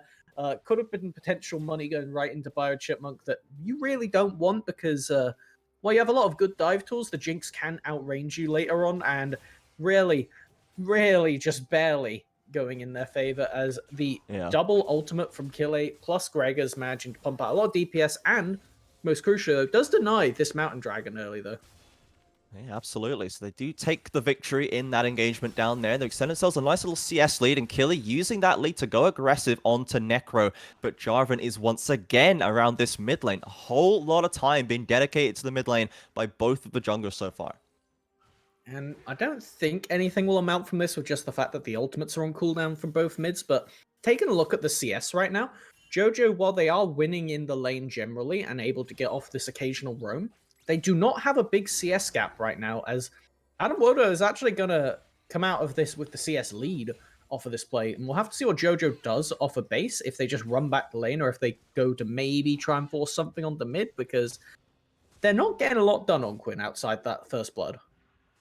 Yeah, they went back and took the call, took a lot of recalls as soon as they got an advantage and have the items coming up. But now, I mean, Admiral is going to have that Bramble Vest pretty soon. It's going to be really hard to deal with. The Boomerang Blade cooldown is going to get lower and lower. It's going to be able to farm with that. It feels like Admiral got out of this lane or through this lane pretty decently so far, but Crisis now might have found themselves on the wrong side of town. Killy is already here to support Necro coming over as well, but Meganar is coming through the turret. Jojo's going to find himself scooped back into the members of London and is going to be taken down for his trouble. Really not what you want to see right now. They came off a base. Okay. What is it with Varus is getting off-screen kills? He didn't even. Why do they never need their ultimates for these kills? Is my question. Sweet Summer Day went straight in onto Killy now, and the ultimates there going to drop them very, very low. Moonfall is doing the damage, but it's not enough. Crisis makes it a 1-for-1, and Necro will be able to walk away from the Cataclysm. These fights, suddenly, everybody can't wait to get in each other's faces. Crisis is not trapped in there with you, you're trapped in there with them. So Summer Day tries to escape their own Cataclysm and falls in the end, and will leave this Udyr right in front of the Rift Herald. Go get an objective lead on this one, and I think that's probably going to make its way to the bottom lane and try and swing that. Quinn going down in CS, down in XP, really not what you want to see if you are JoJo this game. And while they haven't been focused out as much as we thought they would be, still not the best spot for this very abstract champion. Yeah. To see if they can find more, maybe outside of the lane. Maybe the roams are where they're going to be able to find the aggression here. As Easy Game GG is going to be covering this fight in the mid lane. Necro takes a bit of damage, but has the empowered heal to push Killy back. Meanwhile, both junglers arriving on this top side. Looks like everything will calm down. There is a lot of leftover vision in this top side from the previous play. And that ward that's in the tri-bush actually spots Jarvan. So Adamoto is playing with full knowledge here. They should not be able to die. And they do have Crisis in pockets. They may just try and bait a fight. Yeah, Sweet Summer Day sweeping out, but has no idea they've already walked across the ward, and now Crisis is here. Admiral is going to have Mega pretty soon, and I think this is a 2v2 they're happy to take. They've got the Rift Child as well. Admiral goes aggressive, tries to bait in the fight, drops him in, and in comes Udyr. There goes the engage as well, and now suddenly here come the tables turning. The ultimate's still there, but Admiral has dropped so very low already. He slips away on a sliver. Necro going to grab that one with no trouble, and I mean, they use the bait, they spring the trap, but still go down 1-for-1. Requires the Vladimir TP investment, so they're not complaining of how that went. Despite having all information, though, didn't exactly go as decisively for London as we expected. Does end up being the return kill, but we see right now Kille picking up plates on the middle lane. This Diana passive buff is a lot of attack speed, so they're really going to shred through this turret if left alone for too long. Yeah, Crisis gets caught under the tower and shut down. How has that happened? That is a fumble and a half. Oh, they had the Phoenix stance passive going, so when Sweet Summer Day just trapped them there, they got the tower aggro. So rough, but we see the TP coming in right now. Meganar not up. Counterplay from London. Killy sidestepping the traps and is going to get the double kill. Admiral barely even needed to be there. This Diana doing so much work. And I think I agree with you there. Admiral was not needed there, and it does mean that right now they're just going to have to reset after TPing. Not exactly the best coordination right there of the team. Obviously, it looks good to have the Gnar there, but the fact that you were just so decisively ahead with Greg as a nibble, getting that done, does mean that right now a lot of XP is going to go to waste. We see Necro picking up a plate in mid lane that could have otherwise been denied. Jojo is going to get a plate up in the top side, just barely. Yeah, okay. Yeah, and they're still even in CS as well. As we said, Admiral did pick up a small lead after that freeze that he was able to pick up, but after that play, Jojo kind of right back in it and does have the cult stacking up. So there is a boost on the way. The Mythic's not going to be too far gone, and maybe we can see them have a little bit more impact right now. Because I think for now, Admiral's got enough armor that he should be safe. In a strange sense of deja vu, could we take a look at the gold amount for this Varus? Because I'm getting a weird feeling about him right now. Yeah, literally the same amount. A gold lead. It's literally the same amount. That's crazy. But we've got a fight developing here. The Rail Magnet Storm pulls everybody in, and there comes the Hemo Plague. This is the combo we were looking for. But Killy is so strong. Biochipmunk gets the resets, and Gregas is round the side. So far, this is still a 3 versus 3 left in this river, but Vlad is controlling the space. A huge super mega death rocket snipes out the Alistair and makes that a win for Barrage. Really nicely done, mitigating that gold lead a little bit, and is going to take away some of this pressure around the dragon. And crucially, we're going to see Crisis right now. They're going to have to make the decision of if they try and take this dragon on half HP, or it looks like they're going for invades, or just try to help push out mid. Chuck it down, the Herald is going to kill that turret. Nothing Necro can do about this, actually. Just the disrespect will punish for not having any vision control in that area. Pop, right in Udyr's pocket. Straight in there, so that's going to be taken down. The gold is off the table. Now everyone's coming back on the map, and the dragon is here. Admiral has arrived just normally as well with no TP, so they're going to try and get this objective, but Jojo is going to get at least a couple more plates, and with them falling off, we might be able to get the whole tower, to be honest. Like Sweet Summer Day isn't going to try and contest it. The Flash not off cooldown, so they would be jumping to their death, but that is going to be a dragon over, and getting a Cloud Dragon. That's actually pretty good for the Barrage squad, because it means that this Udyr, with just the objective taking power they have, is really not going to get much reward off of it.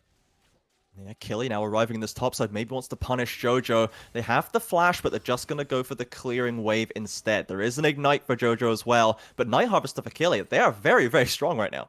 It's a lot of damage that can come out, and not to forget that they have the Corrupting Potion to almost just mislead the amount of HP they've got with the Time Warp Tonic in favor. So both of these champs got a little bit more HP than it looks, but Jojo rightfully going to go for the base. They haven't managed to cash in on that cull from earlier yet, but should be able to get their mythic off of this recall. But it looks like they're actually going to be a bit greedy. Stick around. They want to complete cull so they get the really big spike next time they base.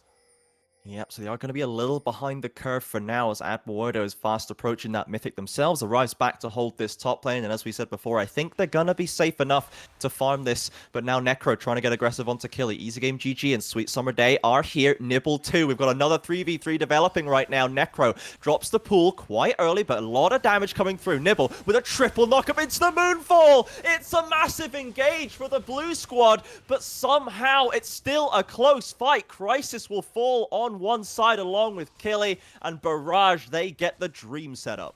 And it looked so good. Everybody stacked up for the Diana ult, but just the Hemo Plague into the massive healing leaves Necro on a sliver of HP, but with 10 stacks on that Dark Seal. Barasol is available. We might even see Gregors go for a solo, but a TP from Necro. Oh, he's so fast. Look at how fast he is. He comes through. Admuerto gets a kill on top side, but Necro needs to get that heal. Drops the pool. That bar is challenging up, and huge burst lands onto Gregors. The heal will not do enough. Loses his flash as well. But it's still a shutdown for Bio Chipmunk. A nice punish from Necro. But Killy looking to turn the tables once again off a TP of their own. Can they find the way in? I don't think they can.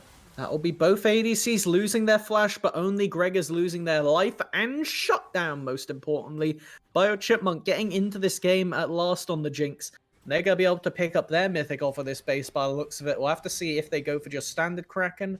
Okay, not going to try and go for that shield to mitigate some of the dive on the enemy team. Probably the right decision. Yeah, and now Necro once again eating the Crescent Stroke with Crisis there. There's no support for this. Vlad is going to position themselves nice and safely. On the top side, though, Admuerto, who did get that solo kill from before, is going to pick up a tower as well. And that's really not what you want from Quinn. I feel like that's all I'm saying this game, is just the fact that they aren't getting the first tower in this lane. Does mean that now the best thing they could do is probably freeze and force Admuerto to step up, because right now, you can't really have split push pressure when they just have so much dive and just speed to get to you on the Cloud Rift of anything. Yeah, now it's contesting this top side river as the second Herald is there. Sweet Summer Day wants to punish Nibble, who does have the ultimate if needed. A follow-up engage from Easy Game GG and the Chain of Corruption. Now we've got a full-blown fight on our hands. Admuerto's here. Doesn't have the Narabar, but Crisis already picks up the first kill. Hemoplague is here. A three-man slide through from the Jarvan forces the disengage from London. What an engage from the Jarvan, and they're going to take the win here. Only one person dying, and it will be Easy Game GG, but that's all the HP gone with this Rift held up. And I don't think you should really step back up here if you're London. While you do have Gregors, you do not have the Chain of Corruption.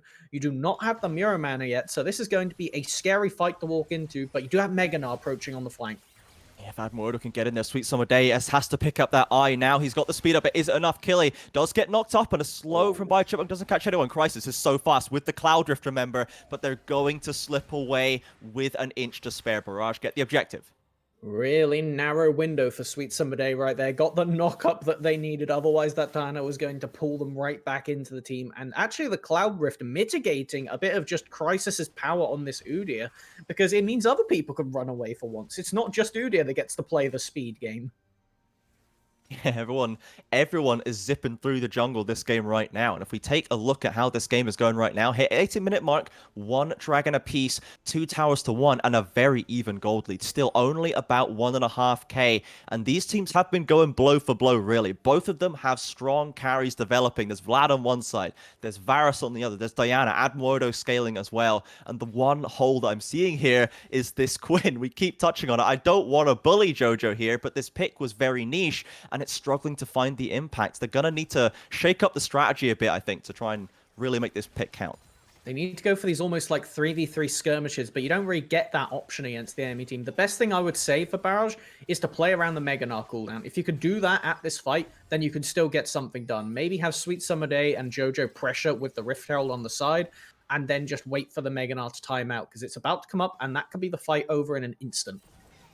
Yeah, there's waves pushing in the bot side as well. They actually dropped the Herald into mid lane for Barrage. They're going to try and split the focus, but big damage being fired back at them from London. Now, they're going to start up the Dragon when they have the position to do so, and Barrage, they're just going to call it off. It's only the second Dragon, folks. They're going to go straight for this mid lane tower. I love it. I think this is a great play. You have Biochipmunk on the Jinx, and you have Jojo on the Quinn. This is a lot of AD damage, and they can collapse at the choke. Oh, they're looking for the engagement. Oh, look at the rel engage. It's massive. And Necro with the flash ultimate is tearing through London. Biochipmunk with the resets. It's just perfection from Barrage right here. A triple for Necro, an ace for Barrage, and they've still got the Herald alive. Oh, it's beautiful scene right there. Everybody stacking in the river. They have to rotate out after that cloud. And wait a minute, are they going to end? They have Herald. They can end. Please, it's not possible. They've still got the Herald. It can't die from the charges. They've got the minions. Barrage. The Herald will fall, but it doesn't matter. The towers are already down. And Barrage, out of nowhere, they grab the 20-minute on the dot victory. What? Wow. What? It's just over. That was beautiful. That is decisive play right there. We said Barrage, they have the most prep. They've got potentially the most experience coming into this game across their players. And man, does it show. What a perfect engage into just, well, game's over, lads.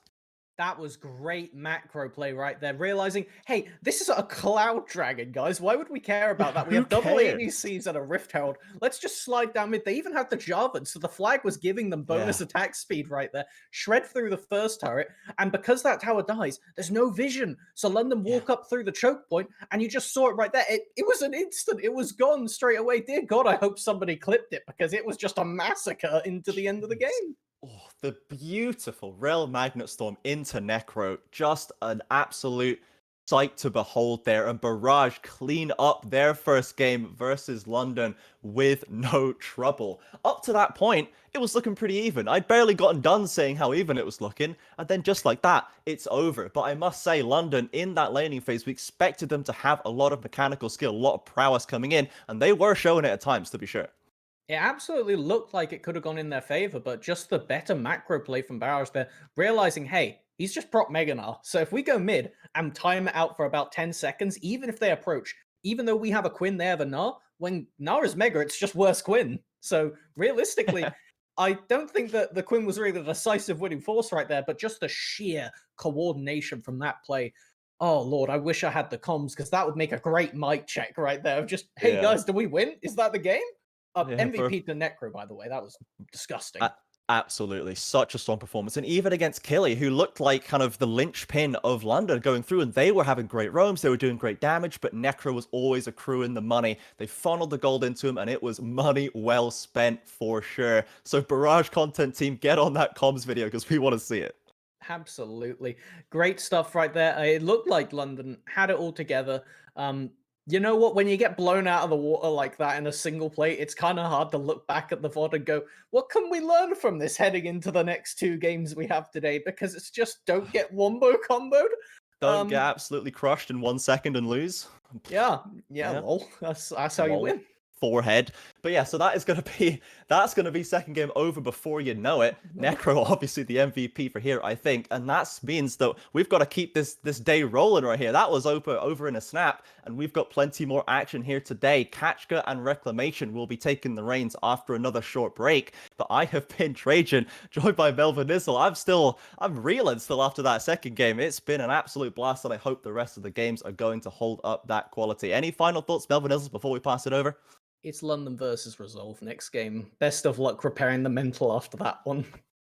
Yeah, you've got to shake it off, guys, and get back on your feet. So we're going to go to that short break. Don't go anywhere, everybody. There's so much more action to go. You do not want to miss a single second.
Hello, everybody. Welcome back. My name is Alad.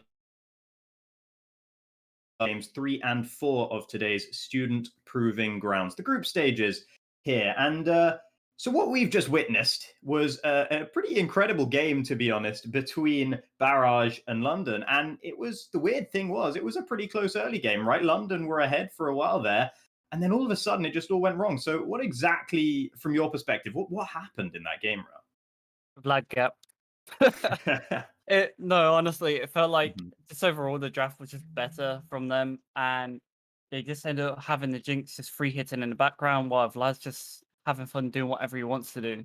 And the engage from the rel at the end just pretty much put the nail in the coffin. There was Mhm. no way coming back from that. The engage was pretty much picture perfect. So at that point, there was no way back in. Yeah, I mean, with that Rel versus the Alistar as the two supports, right?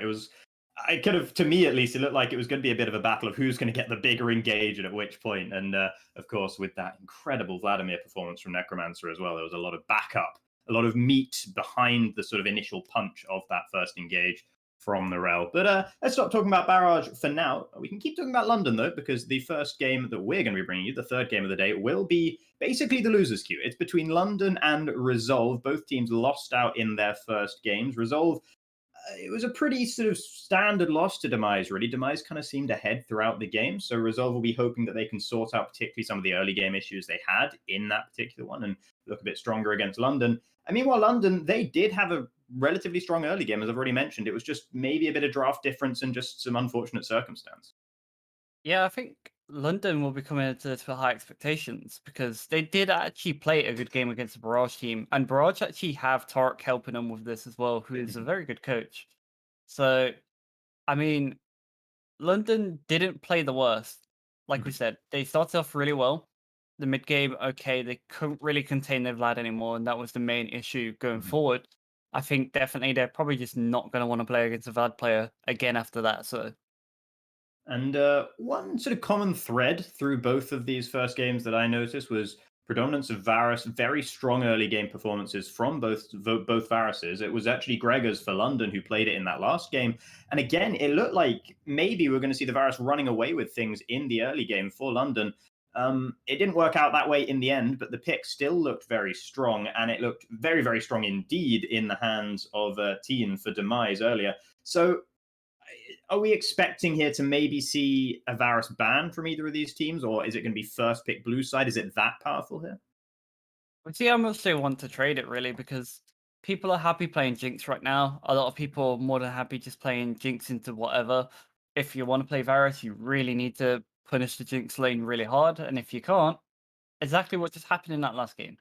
Jinx just got time to scale, got time to be Jinx, and then just wait for resets, wait for team fights, or even just throw a random ultimate, and then you were in the game. And speaking of in the game, we are now into the pick ban phase of the game, at least, as we'll be seeing exactly where these teams' priorities lie going ahead here. And it's going to be the Karthus ban straight away. That is a champion very much within Porp's jungle pool, so London wanting to get rid of that one early doors. Yeah, don't blame them. No one enjoys really playing against Karthus. I mean, even the Karthus players probably don't enjoy it because it's just one of them. You just farm for a very long time, and then you start to become relevant on the flip of a switch. Just depends on if you're picking up kills, or you getting ahead of the enemy jungler, or you taking away their jungle. But nonetheless, no Karthus, no Seraphine. Yeah, no Karthus, no Seraphine. So two champions have been relatively popular recently. The Tristana also having been banned away by Resolve. That, of course, a pretty good flex pick. Can be used mid, can be used bot at the moment as well. Hecarim being banned away. We did see Hecarim in the first game of the day, and it was Resolve that lost out pretty heavily to Keraman's Hecarim, and evidently they're not feeling like facing that champion again. Yeah, still evidently one of the strongest junglers on the patch. So not really surprised to see him taken away. I wonder if any team wants to really focus the Diana again. There it is. Never mind. As soon as I say it, they're like, I heard you, Chief. Yep. Diana, very, very strong in the jungle right now. Also flexible to that mid lane, like we just seen. So again, just two of the strongest junglers taken away. Don't really want to be playing against them. Yeah, absolutely. And let's see what London do want to be playing themselves and what Resolve will find themselves having to play against. At least the first pick coming through here, Lilia. Now, that is an interesting one. Lilia has fallen away from priority a little bit recently. Crisis, let me look. Crisis, not really in a special preference for that champion in solo queue, anything like that. So, is there any particular reason we're seeing this one so highly prioritized here? That's another really high farming jungler. Always one what can just be relevant, like in the fact that you play Lilia like you'd play an Orianna for that reason that Hmm. you're still going to have a very useful ult what can turn a game on its head. And one good Lilia ult can literally turn an entire team fight. I'm not sure about the priority. I will agree on that. I'm not sure about the priority on the Lilia here, but nonetheless, we get to see that the virus is revealed very early. Yeah, so that Varus coming through once again, snaking his way through bans, but being picked up very early on here. It's going to be Delay operating that Varus, and that's an interesting prospect to me because Delay, even in Resolve's pretty heavy loss in the first game to Demise, he went 4-1-3, did Delay, on Jhin in that game. So giving Delay Varus, this champion that has clearly shown to be quite strong thus far today, is that the sort of thing that Resolve need to just level themselves up that little bit and maybe look to have a much more solid early game? Potentially, definitely, potentially for sure. But the thing what I'm more worried about giving over is they gave over Porps Nidalee. And there's something you always think about when you're playing against Nidalee.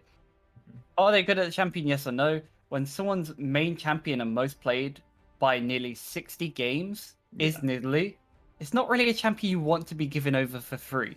It just shows they have that much mastery on the champion that they're happy picking it into whatever. So I'm definitely going to be watching Porp in this game, see if he can keep up with the Lilia and put down some pressure on this game. Yeah, indeed. That would be very interesting to watch. Interestingly enough, as well, we've got the Sivir coming through for Gregor Sivir. Gregor's second most played champion in solo queue. Not necessarily a champion you see a whole lot of at the moment, but there's quite a lot of engaged threat coming through thus far from London's team by the look of things, with that Scion having been picked up as well. Meanwhile, for Resolve, we have got Karma coming. Yeah, and again, Karma can be another really good flex pick here. Can go into that mid lane. Wouldn't complain if it's bot lane though, especially into a short range AD carry of Sivir. I feel like the Karma would fit really, really well down there with the Varus. Yeah. Denying that spell shield just so Varus can hit them Qs to get that lethality procs through. I mean, that's just going to ruin that lane completely for the Sivir down there. Yeah, maybe a bit more protection as well coming through for the lane with the Rel ban, denying that level of hard engage, and a Lucian ban as well from Resolve. Meanwhile, on the other side, Darius been taken away. Ampot did pilot Darius in that first game. Looked sort of competent on the champion, looked well versed, does play a lot of Darius in solo queue. Had a pretty interesting level 1, played aggressive, played with confidence, but was caught out on a couple of occasions for ganks. But now that that's banned away by London, Resolve aren't going to be able to fall back to that option in the top lane. Let's just quickly see now what London's final ban of this phase will be, and it is going to be the Orianna taken away. So evidently they don't believe that that Karma is destined for the middle lane. Yeah, they definitely don't think that. And to be honest, if someone plays Orianna, it's just a champion that's always consistent, always going to be around, always going to be viable in team comp. So just really getting off the table. There's still the likes of Gnar available in this draft, so you could have went Gnar Orianna. They don't want anything to do with the Orianna or the Gnar combo, so that completely removed. But when I look towards the top lane, I was going to say, this man does not look like he plays champions like Gnar. When you look at his champion pool, he plays Darius, Volibear, Aatrox, and then there's a little bit of Wukong in there, so not really surprised to see one of them come through. And we get the Wukong. Yeah, so that will be the Wukong most likely up against the Scion in the top lane. That could still be a support Scion in theory, but you'd usually see that with Senna or something like that rather than with a Sivir. And let's see, Yone is going to be the lock-in then for London. That is Killer's most played champion in solo queue, so defaulting to a bit of comfort here. Yeah, I kind of thought they'd go for something with high consistent damage in the mid lane anyway. When you've seen the Lucian ban from the likes of Resolve, you know they also seen it too. Because you have a Sivir, you have a short range AD carry to get that consistent DPS continuously going. You need a little bit more in that mid lane, and picking Yone really does round out that comfort then. And there's going to be Bard coming through as the final pick. So we've got a Sivir Bard bottom lane coming up against Varus Karma. Thinking about that, that looks like, Bard's going to struggle with survivability in that lane, at least in the early stages. There's an awful lot of damage that can come out of the Varus and the Karma. And interesting, this can't be a Renekton, can it? Is this going to be some sort of shenanigans with this final pick here for Resolve? Yes, it is. So let's make sense of this one. The Wukong and the Renekton. Renekton going middle lane, perhaps? Mid, definitely. Mid Renekton is very, very good in DNA, and it's not a fun matchup for him, but I mean, neither is Wukong really, so I'm kind of waiting to see if they're going to swap anymore. Mhm. And I'm a little bit worried for London's comp in the fact that there is so many squishy targets here. There's so many squishy targets with double disruption with Renekton and Wukong. It's going to be very, very hard for them to play teamfights correctly. Indeed, and at the moment it is that Wukong still sitting in the middle lane. So, oh no, never mind. There, the last moment. Oh wait, no. Okay, hold on. I'm going to stop talking about it because they're just going to keep switching it around. We'll work it out once we get into the game itself. But yeah, no, interesting prospect with this draft. Both sides a little bit of something different, a little bit unique, not necessarily entirely flavor of the month coming through here. Do you have any particular preference looking at one side against the other? Oh yeah, I'm definitely leaning towards Resolve here. I generally just like their comp better. Mhm. Although the likes of London have Scion. Scion is still one of the best tanks on the current patch. Mhm. I just think Resolves is just so much more easier to execute here. And you look at the front line of London, it's literally only Scion. There's so many squishy targets, and this should be a Lethality Varus. If it's not, I'm going to be very sad. So Lethality Varus should have a field day here. Yeah, indeed. And it probably will be Lethality Varus. We've seen a couple of different flavors of Lethality Varus. We've seen the Prowler's Claw, and we've seen the Duskblade of Drakthar as well thus far today. So who knows if we'll see a third different item. It'll probably just be one of those two, though, I would imagine. And so you mentioned Resolve then having this edge in Champion Select, at least, maybe quite a significant edge by the way you're talking about it. If you're London, what can you do about that? What is it that they need to do to make their composition work for them? Well, to be honest, there's still the likes of Lilia, like we mentioned earlier, and she's going to be able to farm really well. She's going to be able to keep up with Nidalee and should be able to outfarm her for the most part. And it's just going to be mainly down to pathing of junglers, especially in the early game, just seeing if the Lilia can be pathing away from the Nidalee, and the Nidalee just wants to get snowballing, wants to get in the Lilia's jungle, trying to be as annoying as possible. So I'm mainly just going to watch Paul and Crisis, is it? Crisis, I I'm think, yeah. I'm gonna watch them two mainly just to see how they're gonna determine how the lanes are gonna go really, because you have both top and mid very very exploitable. You know, Resolve are gonna be very aggressive in this Renekton lane, very aggressive in this Wukong lane. They're gonna be looking for early leads when they can get them, especially picking these champions. So it's just gonna be likes of Candelilia counter gank these, Candelilia even gank these without being caught out by the Nidalee, and that's why I want to watch the jungle path mainly. And so, I mean, would you say as well here that Resolve have the edge in terms of early game in all three lanes? Yeah, definitely. Okay, because For that sure, for sure. if we think back to their first game of the day, the big problem for them was a really rough early game up against Demise. So, maybe this is a stopgap solution. Maybe it's a permanent solution. Just pick some really nice early game laners, have a field day in the first few levels of the game, and just try and snowball the game from there. That could well be what we're seeing from them. We will keep an eye, of course, on those junglers throughout the game. As you mentioned, they are going to be one of the focal points. And if we do briefly think about this bottom lane as well, we've touched on it.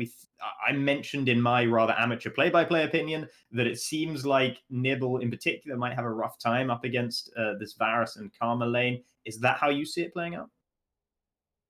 I mean, it's generally going to be rough anyway because you have a short range AD carry into Varus Karma, and Karma obviously her level one's very outspoken. Having that Mantra Flare really, really early just is not fun to lane against, especially in the early game. It's going to be so much extra damage on the board, and it's going to be a case of trying to just pick up CS early. You want to ideally be pushed in by this Varus Karma to start off the game, just so you're less pressured by the enemy jungler too.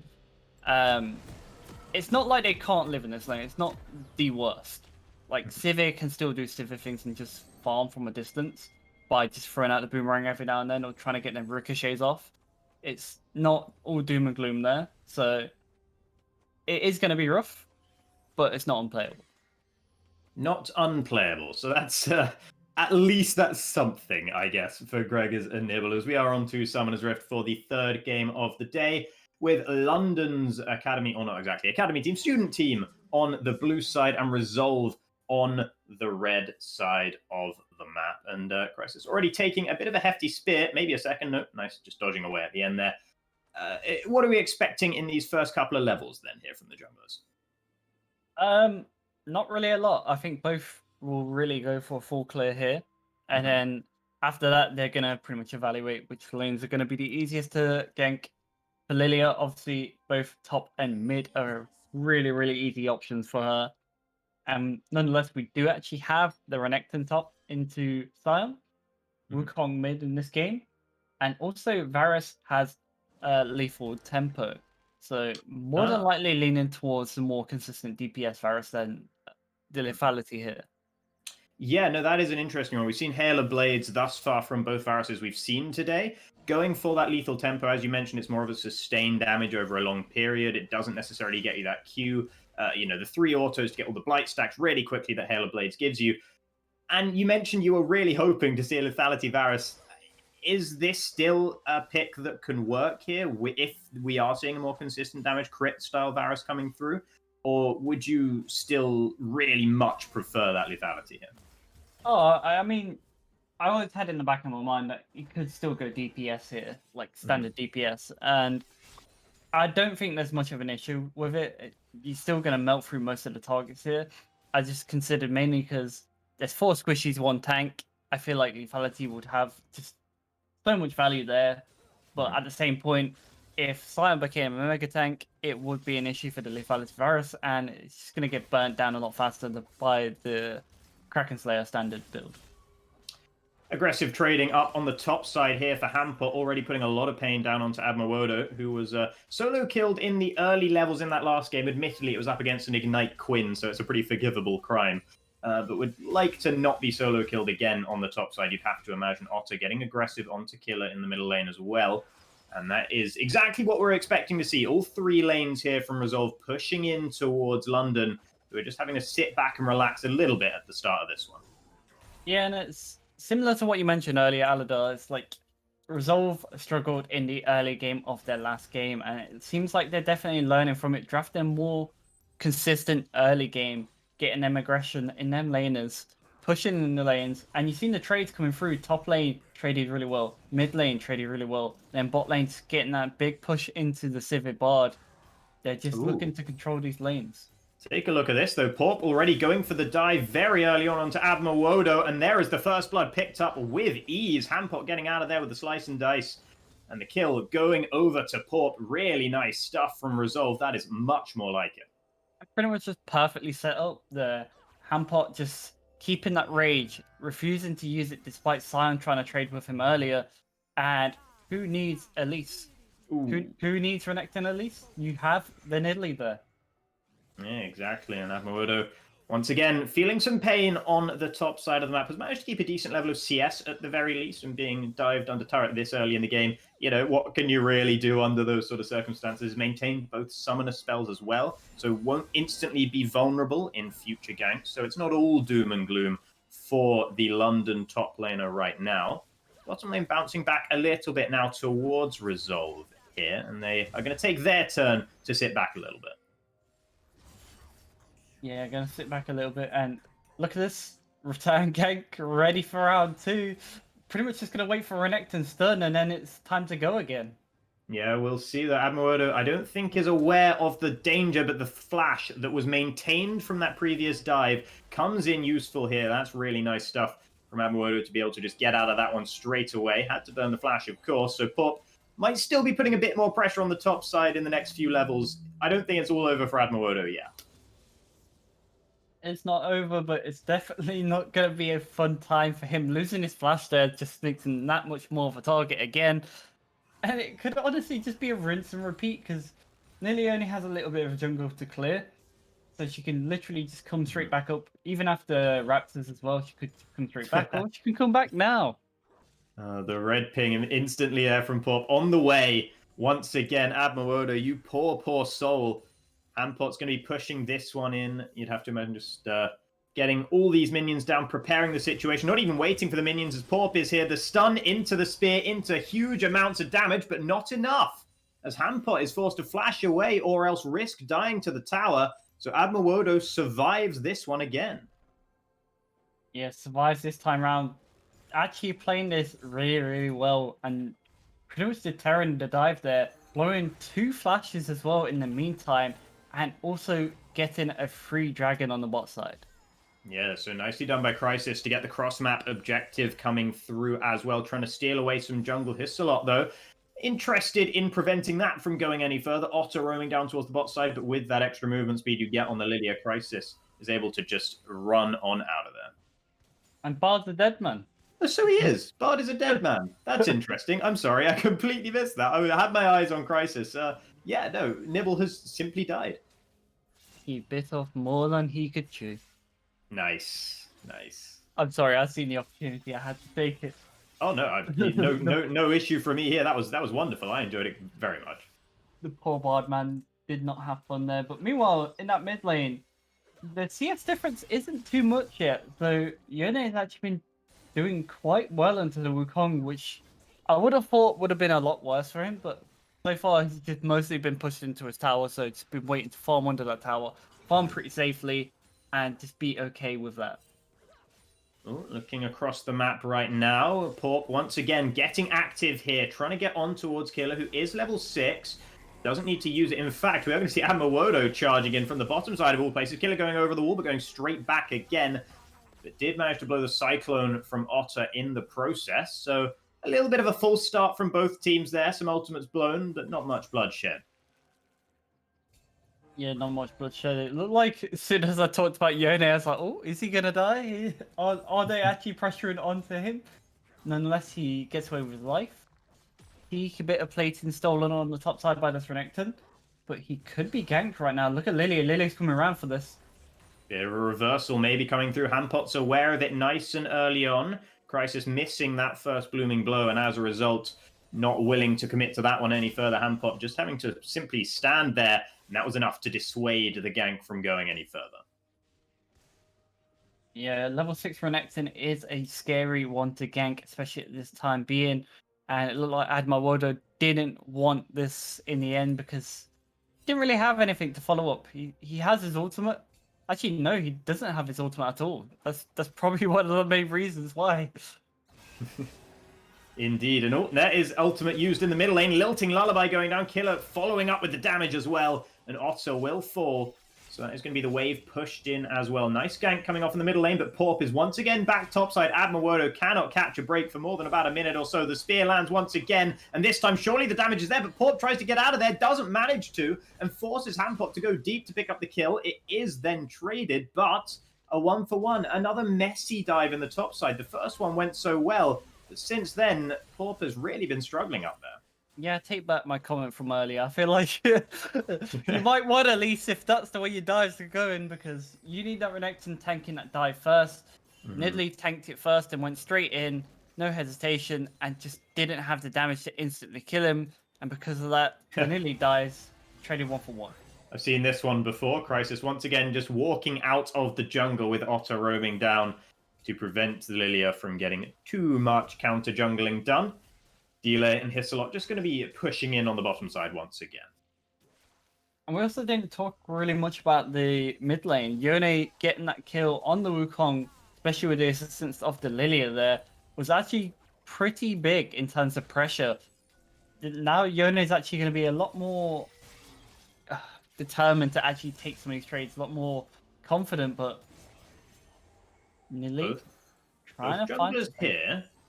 But it's all just going to fizzle out once again there. Porp just going to head back to the top side to farm up a little bit and more. And yeah, once again, another kind of full start there in the middle of the map. Otter going aggressive onto Killer just for a trade, but is a level down. Can just jump away with the clone, though, in the end, so no trouble there. I'm a little bit curious about this early zeal from Yone here. It's not really one what I see often at all. To be honest, I don't really see it at all till later in the game. So I'm very, very curious to what he's going to be building here. Definitely want to see what he wants to do with that. If he's going to go for a PD or something else. With the Berserker's Greaves already completed as well, there's quite a lot of attack speed already coming through for that Yone. Hampot going for this aggression on the top side, but with those grievous wounds, with the Bramble Vest, he's actually losing out pretty heavily, and now Admawodo going aggressive does force the Dominus pop, and that will allow both top laners to agree, shake hands, and back off. Both ultimates blown, though, and that was not looking so great for Hampot. Admawodo with a decent trade. Yeah, Admawodo trading really, really well there. And despite even Renekton having a full Rage Ball in that fight, Admawodo came out on top, I'd say, because really, Renekton should be winning that. Tempered Fate finds only the dragon, and there is Killer going onto the backline, occupying 3 of them, snaps back, but dies in the process. Meanwhile, on the backside, Otter's been put to sleep by the Lilted Lullaby, and then put to sleep permanently thereafter. Dragon will then be the focus for Porp, who picks it up, so Resolve take that one, and they're just going to try and back away. 1 dragon for 1, and a killer piece as well. Yeah, and both TPs blown from the top laners as well, so we're not going to have any more TPs from the top side of the map. Wukong went down, and so did Yone in that fight as well. So both mid laners losing a lot of XP, dying really early, and Sivir in danger.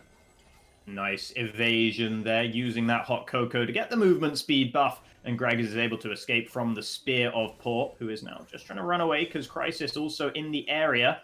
And once again, both junglers showing up allows both junglers to back away. These explosive fights aren't quite happening at this stage. Big spear landing on a Crisis, and actually that might be enough to secure Scuttlecrab for Porp. So minor victory there. Definitely a minor victory. 4 kills to 3 at the moment. Resolve are still ahead in the gold department. 1 dragon apiece as well. No Mountain Soul or no Infernal Soul this game. Indeed, we're going to have that Cloud Soul coming through. And does that benefit either of these teams here? Is anyone glad to see the Cloud Soul being on the table? Oh, the Lilia will be having a field day. If the Lilia can get Cloud Soul, she'll be having such a great time in this game. But at the same point, there's a Wukong. Wukong having a speed up after his ultimate. Already just thinking about that on paper is just disgusting. So if that even gets through, Wukong gets Cloud Soul here. In terms of backline are not going to have fun running away from this monkey man. Indeed. And Souls in general haven't been the sort of oppressive force they once were, but it's still a very nice thing to be able to get. It is going to be a while before either team can get to that point, with both teams having secured a dragon apiece thus far in this game. Once again, a lot of champions in and around the middle lane. Killer taking a big chunk of damage there from Otter, who's really starting to get the upper hand in these trades at this stage of the game. Porp going aggressive on the top side onto Crisis, and Hisselot's there as well. Crisis just going to be jumping away. Will be forced to pop the Lilting Lullaby, but dodges are out from that spear. Admawodo almost solo killing Hampot on the top side. Porp's going to try and get there. There's the Dominus prop as well. Porp diving in onto Admawodo, who will take that ult pop and just back straight on out of there once again.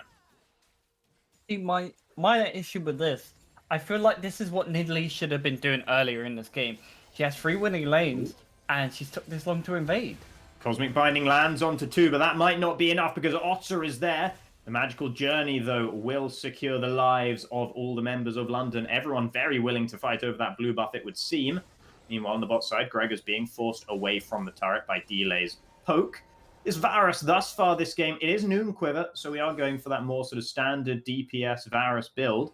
And it's not been quite so dominant as we've seen in the other 2 games today, but still, with that shutdown on his head, still looking pretty strong. I also realized we haven't had a Rift Herald picked up in this game. Both junglers have kind of just ignored this objective, which is a very interesting decision. Yeah, no, with turret plates already gone as well. I mean, you've kind of missed the boat on the real relevance of that buff, and having that Rift Herald. Once you get to the point where those plates are gone, it tends to be seen as rather less useful. Yeah, it definitely falls off in value, but still, no towers cracked open yet. There's still first tower on the table, and ooh, look at the bot lane. Ooh, Tempered Fate just about lands. Delay says, you can deal with this one on your own, I'm out of here. And Hisselot is definitely knocked out of there. The kill is picked up by Killer. 2, 1, and 0 now on that Yone. And a nice little pick off on the bottom side. I mean, I don't blame that man. I will not cancel my recall there. Karma's dead to rights. There's no saving them. Just get that base in, get your money, because your support is definitely dead there. Indeed. I think it was probably a wise decision. I'll agree with you on that one. Port beelining straight towards the bottom side. Crisis is in the area and might well be a factor in this fight in just a moment's time, but not here quite yet. On the hunt is popped by Gregors, and once again, Port just backing off as soon as that happens. Oh, Cosmic Binding landing onto Delay. The Lilting Lullaby will come through, but has managed to build enough of a gap that the Varus will be able to escape, only at the cost of both summoner spells. And no one dies. Once again, a big fight happens, and no one dies. A very much needed flash from the Varus there. Not wanting to get caught up by that Lilia ultimate, so really, really wise decision. Look at this mid lane now, trying to make some pressure down, but Hampot is here. No ult available for Crisis, but Hampot straight into the fight. The Cyclone coming through. It's going to come through again. It's got the double knock-up both times, and Hampot picks up one kill. Hampot picks up the second. And that is a nice play in the middle lane for Resolve. And they're going to be picking up the Dragon alongside it as well. Big power swing in favor of the red side team. Man, Hampot's hungry. You've seen that flash there. He wanted both the kills. He said, I roamed for this. I lost CS in top lane. I'm cashing in on both these kills. And right place, right time. Bit awkward here for Porp. Oh, the Tempered Fate might actually just save Porp's life. Gregors with the Boomerang Blade will be able to pick up the kill. Porp hopped over in the wall, and I don't think expected to see the Sivir there. Now a teleport coming down to the bottom side. That's going to be Killer going forward. Fate Seal doesn't land, but it doesn't matter because the Cosmic Binding does. And the shutdown coming through for the Yone as well. That's Delay's first death of the game. And the fighting continues on the top side. This fight may be a little bit less potent between Admawodo and Hampot. And once again, it is the Scion with those Grievous Wounds picking up the advantage despite the red buff on Hampot's Renekton. Yeah, Bambi Bramble combo is a really disgusting combo, especially someone who gets free health for just killing minions. So Scion just really able to trade well with just these two items alone. And like you said, towards that bot lane, Varus' fate pretty much was sealed when that stun landed. There was no escape for him there. Dead to rights. 6-6. Gold still very much almost even. This game could definitely go either way. There's a TP in the top side.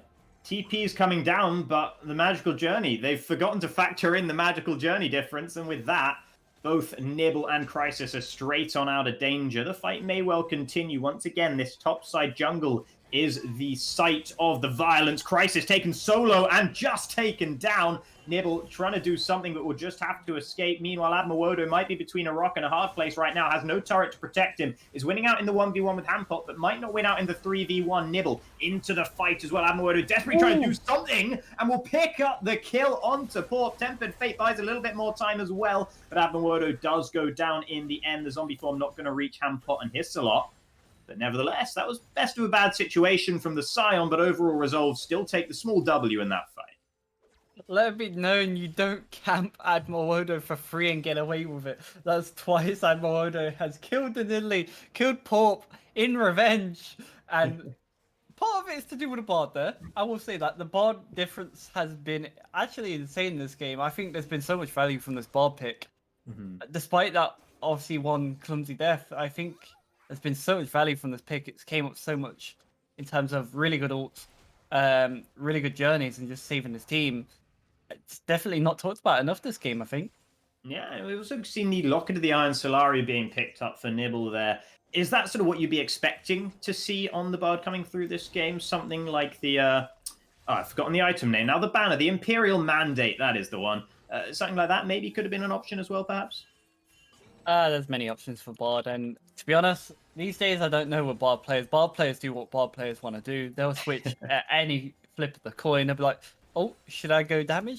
Should I build a Cosmic Drive on Bard because I can? Maybe. Like, Bard players are just crazy. But I do see most of the time Locket over Banner right now. I think it's just more preference of what they need in the time being. Whereas there's a lot of bursts coming through from Resolve, the Locket is going to be able to help them deal with some of that.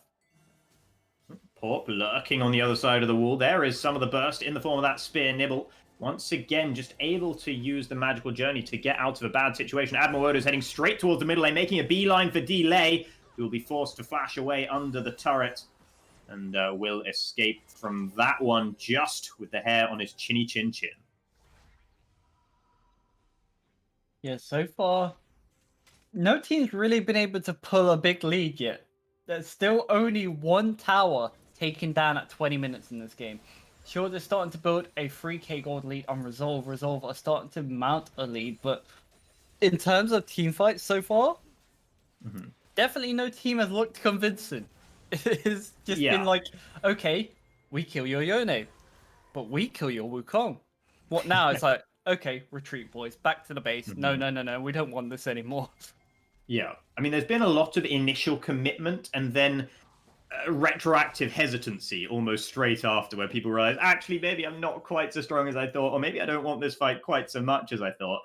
But you mentioned that it's still quite close. It's still quite a cagey affair. There's not been any huge victories accrued by either side.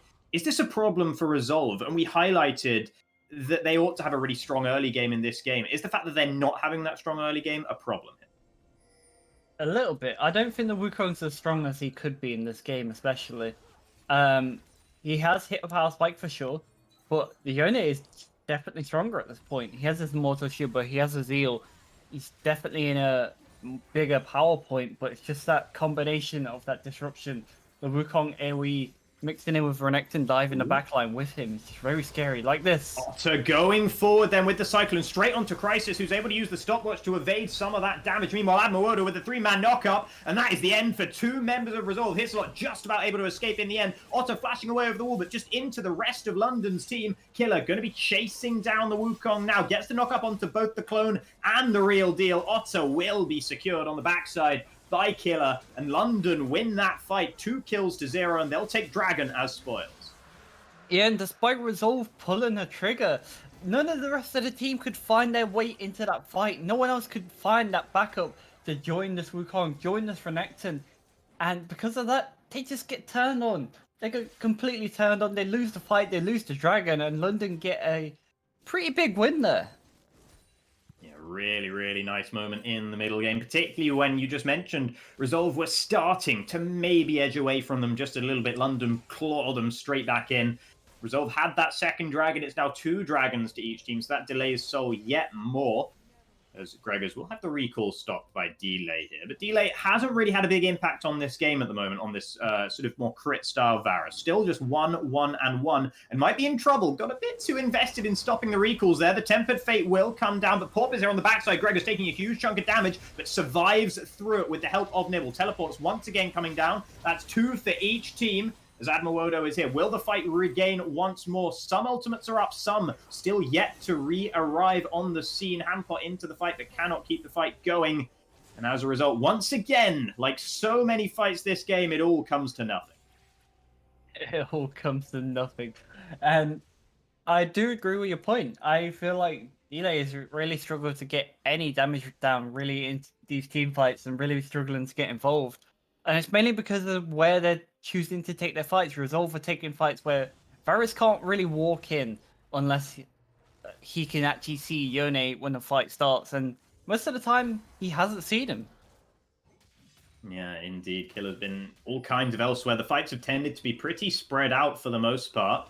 As now Porp on the top side once again onto Admirodo. This time it's Otter rather than Hampot, and maybe we'll see a bit of a different story. But actually, no, Admirodo once again, absolute stalwart on the top side. They cannot gank this man and get away with it. Not after level 3. Otter going in onto Nibble, who has arrived here to try and help out Admirodo. Admirodo running low on mana, but is still just going to be a huge presence in this fight. Picks up the kill onto Otter, and the magical journey is offered, but Admirodo decides he doesn't even want to take it because here comes Gregors. Porp is going to get that. Zhonya's coming through for the boomerang blade, and the heal on the backside will be enough to secure the life, and he's actually baited them in. Now Admirodo goes down. Gregors going solo as well. Delay's in the middle of the fight for some reason, and he has fallen on top of it. Hisselot will die in the supportal combat to finish it all off. Porp just going to have to put that tail between the legs and run away.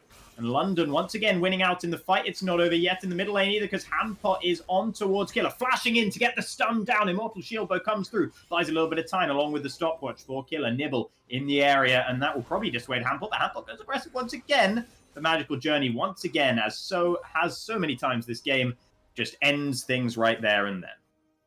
Yeah, again, bot diff. I'll happily say it all game if I have to.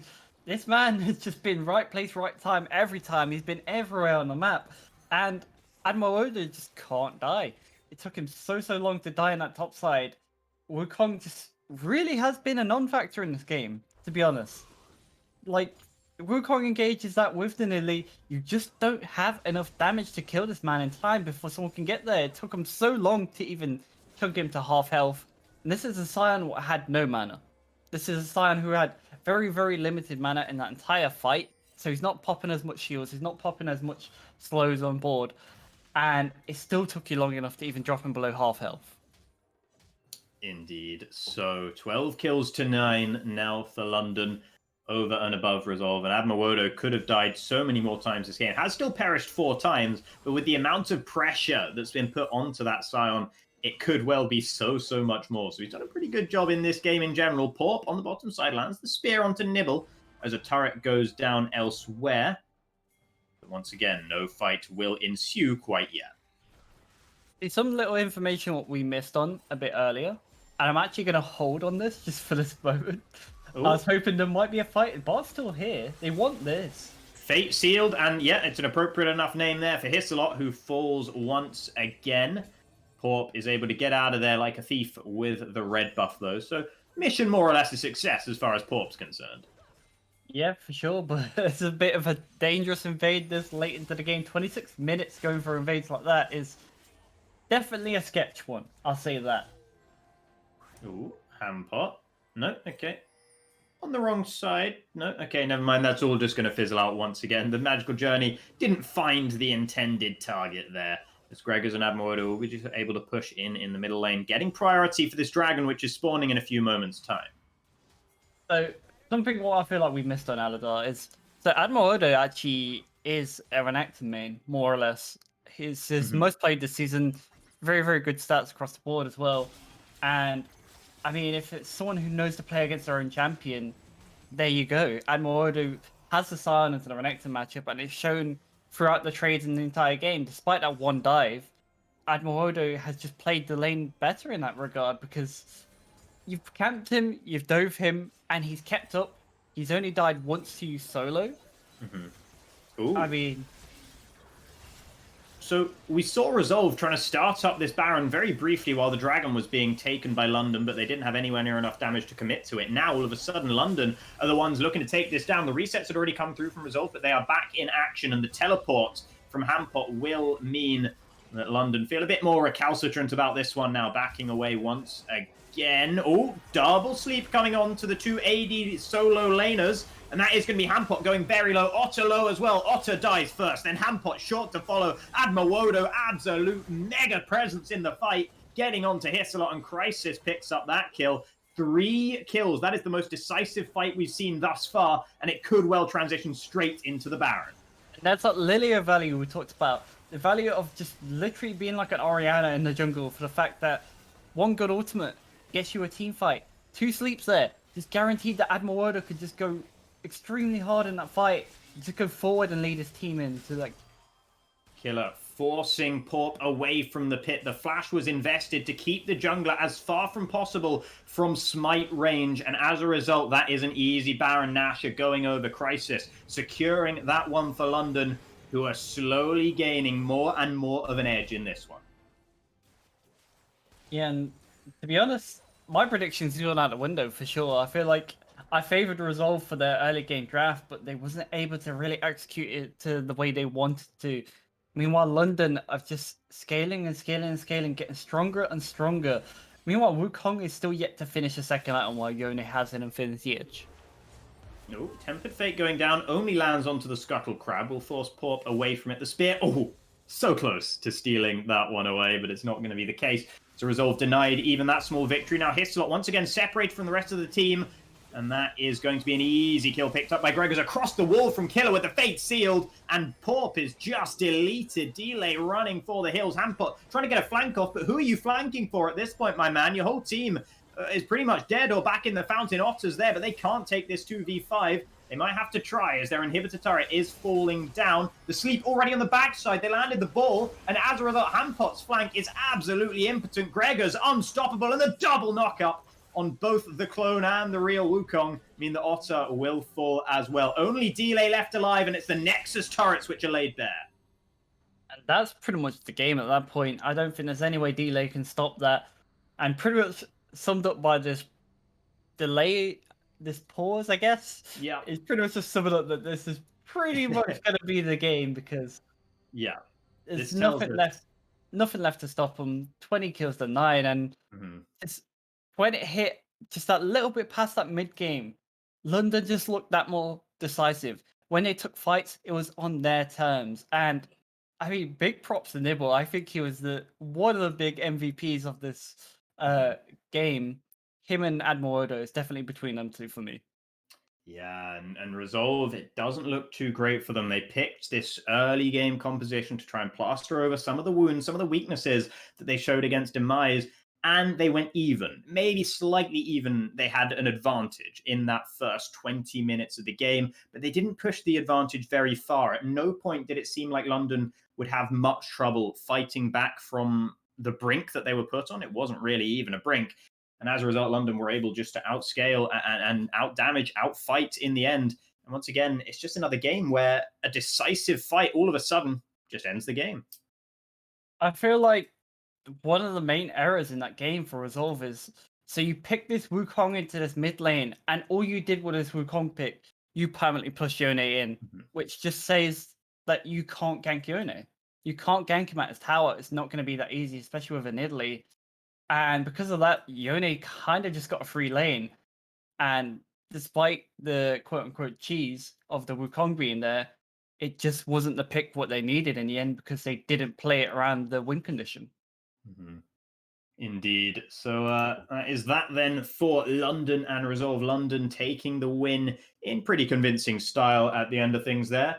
And we'll go to a quick break now, but we will be back very shortly with Game 4 for you. That will be between Demise and Barrage, the two teams who won out in the first games of the day. So stay tuned because you do not want to miss that.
Hey everyone, welcome back once again. We are here then for game 4 of the Student Proving Grounds. My name is Aldar once again, and joining me once again is Rail to get the analysis running and to fill in all the many myriad gaps in my knowledge and understanding of the way the game works. And we've got a pretty tasty prospect coming up in this next game. We're going to have Demise up against Barrage, the two teams that emerged victorious in their initial games of the day. Rather different styles in which they won, but this is something we're looking forward to for sure. Yeah, it's basically Battle of the Beast. Both teams undefeated. Both teams 1-0 right now. And both teams very dominant in their wins. Mhm. You got Barrage, what had almost a sub 20-minute win, almost had a dancing herald. While you got Mhm. Demise, who just looked like they controlled the entire game, was dominant throughout, and there was nothing really going to stop them from winning. So I'm really interested to see the way this goes because both teams just looked really, really good.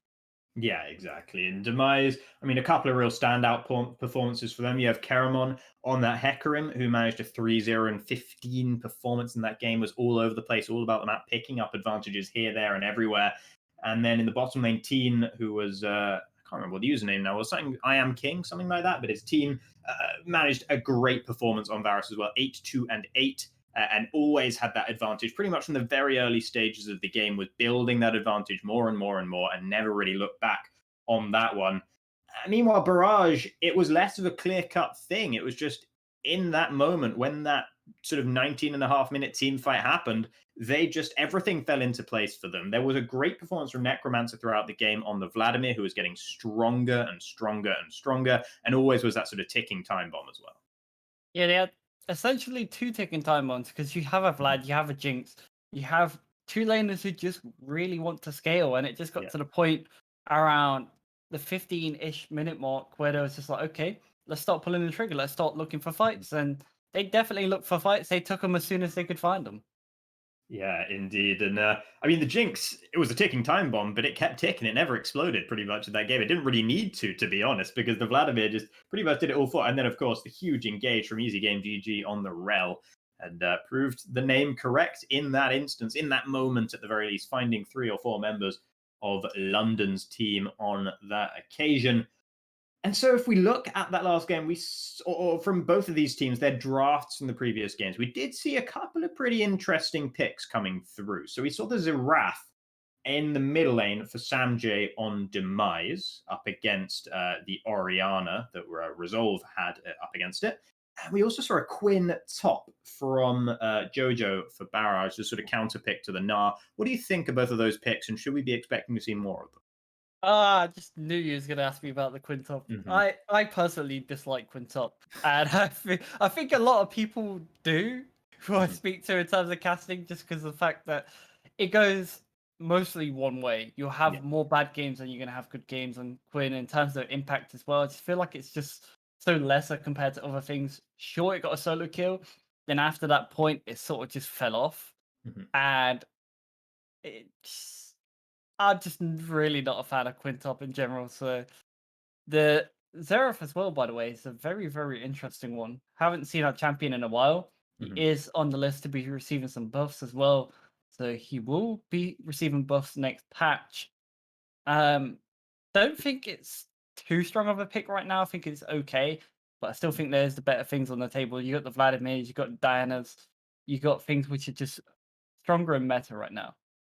Yeah, so perhaps unlikely that we'll see the Quinn and the Zerath again then. You can always hope. I love seeing Zerath, actually, one of my favorite champions. Even though it might not necessarily have the most immediately exciting play style to watch, I just really like it. I like high skill shots at a champion's always good fun. Big damage as well when those Arcano pulses come through. And then if we look at the bottom lanes as well, there's this sort of interesting aspect to Yanako, the support for Demise. She often likes to run Senna just as a straight up support, which is not something you see too many supports doing at the moment. Yeah, and to be honest, if you look at it as well, center support in general right now has a very, very good win rate, Mhm. and more people are starting to pick up on it. And it's back to the old build, basically, because you go tank center. You go into Frostfire Gauntlet, which sounds funny to say that a center is building a Sunfire item, into Black Cleaver, into Rapid Fire, and you just be tanky, you be really, really annoying and obnoxious to deal with. It just gets to a point where you just scale into that much of a monster, and you have a stupid amount of HP. You have like 2.5k, maybe even nearly 3k HP, because also the graph giving you HP per proc. It just becomes so strong if you can get past that early few stages of that laning phase. Yeah, I've played it a couple of times in normals myself, and it's really fun. In a weird way, it's really fun to be tank center. I can't explain exactly why, but I really enjoy it. And then, of course, we saw the big impact that came through from Easy Game GG's Rel in that second game of the day. Are we expecting to see that one banned away nice and early? Rel still just, offers so much insane utility as a support. I mean, I expect a lot of focus towards him anyway. Easy Game GG just plays a lot of engaged supports. Yeah. He plays Leonas, he plays Rel, he plays Alistair.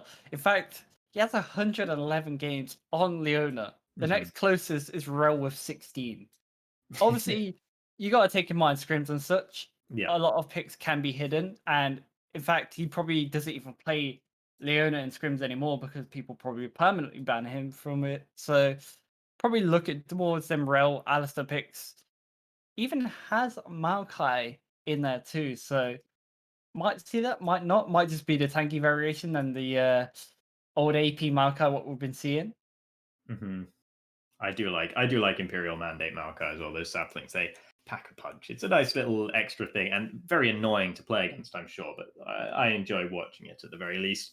Should be getting into the lobby in just a few moments' time with any luck. But let's just talk about maybe the junglers as well, because we saw the Hecarim coming through from Keramon before, and that got banned away in our last game by Resolve. Hecarim as a champion, S tier in jungle right now, or a little bit below?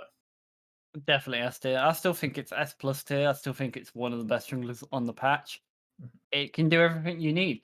It can be tanky. It can just be disruption. Its farming capabilities are through the roof.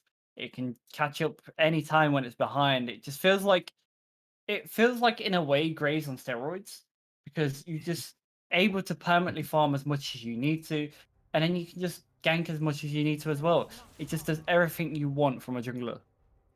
And here we are then into Champion Select for the fourth game of the day between Demise, who are going to be on the blue side, and Barrage, who are going to be on the red side. And we've already seen two bans coming through. That is the Leona taken straight away from Easy Game GG. No 111 game Leonas here. Thank you very much. The Rel, another target ban instantly.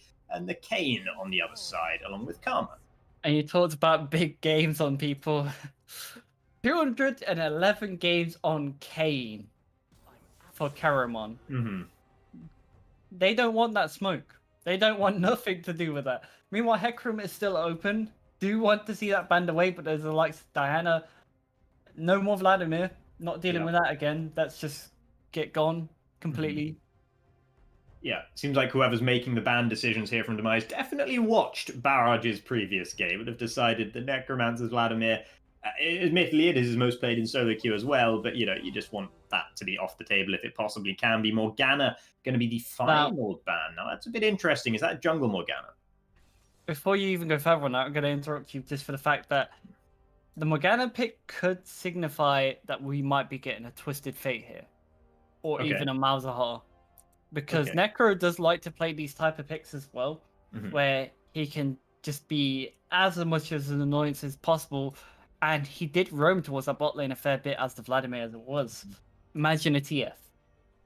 Yeah, a bit more impact perhaps, at least earlier on, as we now see a couple of picks coming through. That's the Tristana. I don't think we've seen that thus far today. So that was the initial first pick, B1 for Demise. Hecarim is the response. So Sweet Summer Day is going to be piloting that one, taking that away from Karamon, who looked so good on it in game one of the day. And then the Lee Sin. Now, is this Lee Sin top I've been hearing so much about? Oh, never mind. It's the Jinx. Sorry, I completely misread that. I thought that had already been locked in. No, it's the Jinx lock-in. So never mind. Biochipmunk going straight back to that Jinx. Maybe we'll still see Lee later. Yeah, I was a little bit scared with that Lee Harvard. I was like, please don't do this. Not now. It's not the place for it. Back to standard with the Jinx. Again, just guaranteed scaling if it can get out of laning phase, because Tristana's a scary one. Obviously, it is a flex pick. Can be in the mid lane, can be in the bot lane. More interested to actually see where they're going to throw that, because are you going to look to try play the kill lane into the Jinx, or are you going to look to just play that hyper aggressive mid lane? Lilia, as a response into Hecarim as well, again, really high farming jungler, able to keep up really, really well with pretty much anyone. We've seen it last game. Yeah, horse fight in the jungle, and the Scion being picked third pick on blue side, just like we saw last game. That definitely worked out well for Admiral Wodo and London on that occasion. So we'll see if Smee can use it to the same degree of effectiveness. Cho'Gath then is the response. Cho'Gath is JoJo's most played champion in solo queue, so going back to a bit of comfort here. I like Cho into Sion. I generally think it's one of the best matchups you can pick into him. Cho has a lot of percent health damage, and obviously the feast as well on top of that. Able to really pressure him down, and even the silence just cancelling out the Sion Q entirely. It's just generally, I really, really like the Cho into Sion here. I like that pickup. I think it's really, really well done by them. Senna then taken away from Yannico, so she won't be able to pick that one up for the second game in a row. It has got off of the Take Your Souls account, so evidently going back onto the Yannico account instead. Maybe that shows an intention wasn't to play Senna after all. Who knows? Maybe name-based telegraphing of picks isn't necessarily the way teams do it. But the Diana ban has now come through, as well as a Bard takeaway. So 2 support-focused bans here from Barrage. It's not a nibble Bard, so but no more Bard regardless. Getting that pick off the table, denying any extra lockdown here, which is pretty smart. You want the Jinx to be as safe as possible, and like you talked about, banning away that comfort of that center pick, not wanting to play against that at all. I'm still very curious to where they're going to throw this Tristana. This is going to determine a lot of how they want to play this game.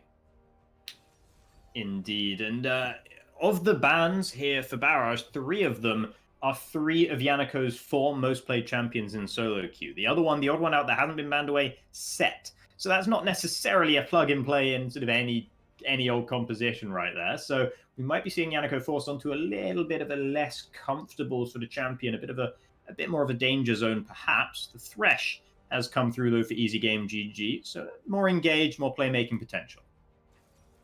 So that's a Tristana mid. There we go. Looking to pressure that mid lane quite heavily in this game, and there is that counter pick on the side of Barrage. I like that they left the mid lane for last. Kind of really a standard thing, really, especially when someone's picked Tristana really early. You don't really want to be blinding your mid lane. The flexibility of moving that champion around. Be interested to see if we see a Yuumi. I'm not the biggest fan of it, but if you're looking to just play that Tristana game, but never mind. You see Jinx, you pick Blitz. It's an age-old counter pick on the bottom side of the map. Jinx struggles against champions with hooks in general. Very low mobility there. Yannico could well be finding some free kills on the bottom side of the map if any of those rocket grabs land onto Jinx, at least in the first few levels. There is the sort of solace in the Dark Passages, the Lantern, the easy game GG will be able to throw Bio Chipmunk's way. But nevertheless, that is a sweaty prospect, shall we say. The brow starting to bead a little bit, perhaps, for Chipmunk. And we get the Corki locked in as the last pick here. I generally like Barage's comp better. I think it's generally really easy comp to pull off, but at the same point, you have a lot of lockdown from the Mice. You have the likes of Varus with Sion and Lilia. There's so much already locked down there, and if Smee can have the same impact as the Admiral Odo did, then your AD carries are going to be free hitting here, and you have the option to make that Varus go lethality because you have a Tristana in that mid lane. Indeed. So, yeah, looking at these team comps, you mentioned favoring Barrage here. You've got that Corki, that Jinx. You get to a point where they scale up really nicely, but with that Varus Blitzcrank, it is up to Bio Chipmunk to survive this early laning phase, right? It is indeed. Like you said, there's going to be a lot of pressure on that Jinx to actually survive mainly. So if they can get past them early stages and get through them at early laning without having too much trouble, especially with the Varus early pressure as well as the Blitzcrank, it's going to be happy days for them. They just need to get that Jinx out of that laning phase. And you mentioned the Scion Cho'Gath matchup earlier, liking the Cho'Gath as a counterpick to Scion. Can you maybe go into a bit more detail what the sort of interactions we're expecting to see there, what it is about that Cho'Gath pick that tends to work well against Scion? I mainly summed it up earlier. Is the fact that you can pretty much just cancel out the Scion's Q entirely. And because of that, you would just burst through his shield because you do percent health damage on your Vorpal spikes. And it just makes it that much easier to lane into Scion. You obviously stack health a lot as well yourself. So in terms of HP, you're entirely fine. You're not going to really be outdone by that. You're both just going to be Sunfire builders. So just a battle of the tanks, and can actually be changed around by the jungle pressure. Again, I think both junglers are just going to go for one full early clear, entire clear, without even ganking to start off with. So it's going to be a little bit similar to last game in that regard. Yeah, but then after that initial early clear, are there any clear objectives for what these junglers are wanting to do? Is it just going to have to be rolling with the punches, seeing the way the game flows, and picking a side of the map based on where the other jungler isn't? Or is there going to be a sort of clearer game plan for either? It's generally going to be dependent on where the map is right now, because Tristana will be a priority as demise. But if the Tristana is not really in a place where it's really going to be gankable, you can look towards the bot lane. You can even look towards the top lane. Just wherever you can get some gold income, you can look around the entire map. So it's not really an issue for demise, and sort of similar for Barrage. You can just wait for the Hecarim to make his impact. You can even wait for his level 6 if you need be, and then just wait for him to gank a lane. The mid lane is the hardest one for him to gank, with it being a Tristana, her being able to buffer her jump. So it's literally just going to be dependent on the map state. Well, the map state could well reveal a lot about the way this game is going to go. So, for Demise, then, you mentioned you prefer Barrage's team comp. Demise, what is the overall game plan? What are their win conditions here? How can they look to try and get the upper hand on Barrage? It's honestly just going to be a hard one regardless. That's a very hard question to answer from this point alone, because both these teams, like we talked about earlier, both had a really standout game. Both looked really, really strong. For the fact that literally it can swing either way. You've got farmer junglers, you have a very explosive mid lane, and then there's also quite an explosive bot lane, especially in them early levels with the Varus Blitzcrank. So it's going to be interesting. I'm kind of also seeing the layout of the chat, seeing that it's not really favored in terms of voting yet. It's kind of 50-50 to start off with. So interested to see the way the vote's going to end as well. Yeah, no, that is intriguing. I mean, both teams did look strong in their first games of the day. And of course, draft having factored into it as well. Maybe teams deciding that they favor Barrage's or favor Demise's draft maybe a little bit more than you happen to. But we'll see who has proved right in just a few moments' time, as we're about to get onto Summoner's Rift here for the fourth game of the day in the Student Proving Grounds. And it is Demise's team up against Barrage's, as we are welcomed onto Summoner's Rift here. And it looks like a nice 5-point defense start, even though you've got a Thresh and a Blitzcrank. No gold level sort of shenanigans here. Nope, no silly shenanigans indeed. Both teams just standard lines of scrimmage, other than that Blitzcrank in that bot lane bus just chilling. Just sort of fishing maybe to see if anyone would walk somewhere unwisely, getting that ward down as well to get a bit of an idea of the early levels of this game. But it's going to be very quiet from everyone. Both junglers put their ward down, went back, got a trinket. Yanako did the same, but not done by Easy Game GG, who's going to hold on to that warding totem. So let's see how much Tristana can abuse this Corki, and can they do it well enough is the big question. It's mainly where a lot of the pressure is going to be. It's mainly where a lot of the win condition is going to be as well, for that fact. Could be getting the lethality Varus here with the Halo Blades, which is completely fine. I've noticed more and more people starting to pick this up, and I really, really like this pickup as well. Yeah, and that is what Tien, who is participating in this game as Lamborghini, that's what suited them really well in the first game of the day. So going straight back to that is no surprise as far as I'm concerned. Smee getting a small trade with Jojo on the top side. And there's the first hook landing on the bottom side. Yanako getting an easy game GG down to about half HP with that one. Yeah, an easy game GG opted towards the Guardian in this game, which makes a lot of sense. You need to be able to protect these targets, especially this Jinx, especially whoever this Tristana jumps on, and the Guardian giving that extra shield there to really, really help the team. Smee getting knocked up, but levels up just in time. Soul Furnace will block some of the damage, and it's just a bit of standard trading on the top side of the map. Bio Chipmunk, by the way, just picked up their first CS with that melee minion that went down, so didn't manage a single minion on the first wave. Really struggling to get any sort of presence in the lane at the beginning of this one, especially with Yanako being such a threat on that Blitzcrank. Yeah, and I'm mainly interested to see how Yannick is going to play that bot lane in general, of how well they can exploit the Jinx, because if they push in too much, it's not going to be as easy, and there's going to be a lot more room for safety. Look at that trading from the Cho'Gath. This is exactly what I mean. It's just so easy for the Cho'Gath in this lane. Yeah, and the grass procs being traded back and forth as well. But it's me not going so low at this stage to be really concerned. Has the sustain in the form of those corrupting potions. But meanwhile, bottom side, we are seeing Yanaka and Tien pushing Bio Chipmunk and Easy Game very far under turret. Similar story in the middle lane for Samjay, putting some pressure onto Necro. Yeah, Sanjay just looking to build up pressure, not looking to push that lane too hard, but it's hard as a Tristana where your passive naturally pushing the lane for you. Nice hook by Easy Game GG, but Jinx hooked. Yeah, the hook might have been a bit of a bait there as Bio Chipmunk gets hooked up, forced to use both summoners to escape. That's really nice presence of mind as well from Yanako to be hooked in and then to immediately just turn it straight onto the enemy AD carry instead to take it as an opportunity. And Demise definitely winning out in that particular trade. Yeah, Yanako not really under much threat, especially when hooked there. Knows not really a lot's going to happen. In fact, I feel like Easy Game GG should follow the hook through just so he has more option to block the hook for the Jinx.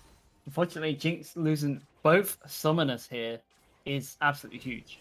Sweet Summer Day going in. Easy Game GG with the double flay, but will fall down straight away. So it's at least, at best, going to be a 2-for-1, but it's a 2-for-1 in the other direction as the kills come through for Teen, who just stands their ground, taking down both Bio Chipmunk and Easy Game GG. That was a lovely response to a hairy situation.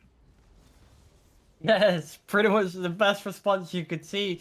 And you can see Lamborghini just not scared at all. He is just walking forward, trading even more, knowing that his Q's coming back up very, very soon, and gets the Q off and takes down the Jinx. Yeah, really, really lovely stuff. And again, it's about this sort of presence of mind that both now Yanaka and Lamborghini Teen have showed on the bottom side of the map to know that things might look bad. This is usually a bad situation. Usually you'd run away. If you just stand your ground, you can turn it into an opportunity instead. Smee doesn't really have much of an opportunity here other than to flash away, but Karaman now trying to change that fact, going in on the backside of Jojo, but Smee can't really help. Thankfully for them, Samjay is also on the way, and Jojo now might be filing a bit too greedy, but picks up the kill regardless. And what is that? The kill in the 1v3 for Jojo. It's a similar thing to what we saw on the bottom side for Lamborghini. The Goon Squad arrived at top lane, but you know what? Jojo said, "I'm taking you with me," and takes down Smee. That trade is it's so comical. I'm not gonna lie, because just the way it was played. But Samjay picking up that kill, pretty much the person you'd want picking up the kill in that scenario. You want this Tristana getting ahead. You want this Tristana getting as strong as possible. But Corki actually gets a very nice base off that. Yeah, both Lamborghini, Teen, and Samjay have those Noon Quivers now, so they're able to put out a bit more damage at this stage. But the Noon Quiver for the Varus, that is an interesting one. Yeah, looks like we're not actually going to get lethality, which is completely fine. It's not the worst. You can definitely play it here. And generally, I don't mind it either. The fact it's just going to bring more consistent DPS, you have to focus either Varus or Tristana, not both of them. Going to make it harder. Jojo was thinking about laying a trap on the top side there, but it's me not really walking in the right direction to fall for it. CS advantages. Jojo's got a pretty hefty one on the top side, and Teen's got a pretty decent one on the bottom side. But considering Bio Chipmunk fell about 10 CS behind in the first couple of waves, really, hasn't really managed to, Teen's not really managed to expose that wound any further. Bio Chipmunk sort of stemming the bleeding in that regard. Yeah, pretty much that. Just trying to stem the bleeding, not make too much happen. But talking of making too much happen, look at this. Yannico almost went for the play there, but couldn't quite find the hook onto Sweet Summer Day, and as a result, the shutdown comes through. And of all people, it's Bio Chipmunk on that Jinx who picks up the kill. Necro was also heading down to the top side if they were needed. As it happened, they weren't, but nevertheless, that's a really nice shutdown for Barrage. It is a nice shutdown. It was a scary one. I won't lie. It was definitely a scary one. Easy game GG getting very low. And same with the Hecarim. They are turning towards that dragon now. It should be pretty much a free pickup here with Lilia being in the top side of the map. Sweet Summer Day just about surviving the onslaught of the dragon, and the first Drake of the game is secured by Barrage as well. It's going to be a mountain dragon for them here in the 8th minute of the game. The response might be available for Karaman on the top side, who is in the area and is indeed starting up that Rift Herald. So we are going to see a sort of delayed trade in objectives. Definitely a delayed trade. Tristana getting a pickup of a plate there as well. Going to pick up some extra gold in that mid lane. I mean, so far, Corky's been at a place where he's not really been punished, which is completely fine for him. Obviously, down in a level, but it shouldn't be too far away. There it is. Corky's pretty much just chilling. Necro is completely fine with the lane state right now. Oh dear, Samjay. That was not the best wave farming I've ever seen. Unfortunate one there for the Tristana. At least got one of those caster minions. The Rift Herald has now been secured by Karaman. Sweet Summer Day actually had enough time to get in there and try and make life difficult for the Lilia, but didn't opt to do so, just farming out their own jungle instead, happy with the dragon and the kill on the bot side. Yeah, so far Barrage are actually fine with the game state. They're fine with the way it's going, and they're playing for the Hecarim gank. Tristana's not taking the bait, though. Yeah, the sort of odd fight, really, between the Corki and the Tristana. Samjay and Necro both just sort of standing their ground and just hitting each other for a little while there. It was Necro, actually, that won out the fight just about. Samjay forced to use the Buster Shot as well to disengage it, but I don't think too much harm was really done. No, neither were really in much threat of really dying there. Corki overbaiting there. Bit of an obvious one, the fact that Corki hasn't been aggressive in this lane yet, and then just walks past the wave, starts trading with you. It's like, okay, what's going on here? Ooh, okay, well, hitbox there for the minion, which gets hooked in, and that might have just saved Bio Chipmunk, who was going to be on the cusp of getting hooked in by the rocket grab. Yannico, after that initial couple of hooks, hasn't really found too much more on the bottom side of the map quite yet. Package Is up and available for Necro, who's in the area, but they call off the engage. It would have been a 4v3 if they'd gone for it, but the tower is available for Demise to fall back to, so they just felt that was too much for Barrage to handle. It would have been perfect if the Lilia wasn't in the vicinity, but unfortunately, Lilia was there at right place, right time to deter the gank from happening, and that really does save out the bot lane here. And then what do you do with the package at this point? You picked it up, you want to use it somewhere, but Necro hasn't really had an opportunity to use it properly. In fact, might have just used it to get back to middle lane even. So, it's a bit of a wasted opportunity. You only get that package so often. It's a very powerful tool. Is that something Necro is going to be feeling too bad about right now? It's not the worst, 'cause it's still an early game package. You're still going to get another in a few minutes' time, so it's not the worst thing to deal with, just using it to get back to that mid lane, so you don't really waste too much time. Swell Seed going wide with Karaman. Thinking about dropping this Herald somewhere in the middle lane, has gone over half of the way down on the cooldown of that one. So it's just going to drop it straight away here, just for some plates for Samjay and themselves as well. As the minions might get in the way here, but no, the charge will come off. So that's going to be a couple of plates at least. Yep, it's going to be another one there as well with a bomb. Going to be happy with that, especially Tristana picking up a lot of gold there. Actually get to see a Herald used this time. We didn't see it last game. We didn't see Herald used before 14 minutes. We didn't see Herald used in general, actually. I don't think even anyone picked up the second Herald I say second, but no one picked it up at all. But Yeah. um, we actually get you still 3 kills apiece. The gold is still pretty much even. It's only about 200 gold in terms of difference, which is absolutely nothing. Oh, Karaman up towards the top side. Jojo going for the recall, but is not going to be allowed to complete that one. Swell Seed over the wall. Lilting Lullaby does go down after the knock-up. CC Chain and a lot of damage coming through. Jojo hardly able to do anything here. Won't be able to take either of them down into feast range. And as a result, the kill is picked up by Karaman. Yeah, pretty much in no man's land there. Jojo didn't really have any walls down either, so not really able to sit in them bushes safely at all. So got to be a bit more careful on that top side, knowing that you are one of the easier gank options here with no vision in that top side of the map. Lot of vision on the bottom side, though, for Barrage at the moment, which is being cleared out now by Demise as they push in and claim their own half of the river. As the next dragon, the second one of the game, the Infernal, is now spawning up and available on the map. One jungler looks rather more interested than the other, but Sweet Summer Day is still in the area if Barrage want to contest this one. They did get the first dragon, but they're behind a little bit in gold, so they might just not be feeling strong enough to go for this right now. Yeah, and Smee's already down here. They don't really want to trade the TP off the top lane, which is completely fine. This is only the second dragon of the game. Nice try from Bio Chipmunk, but that super mega death rocket was just a little bit too late.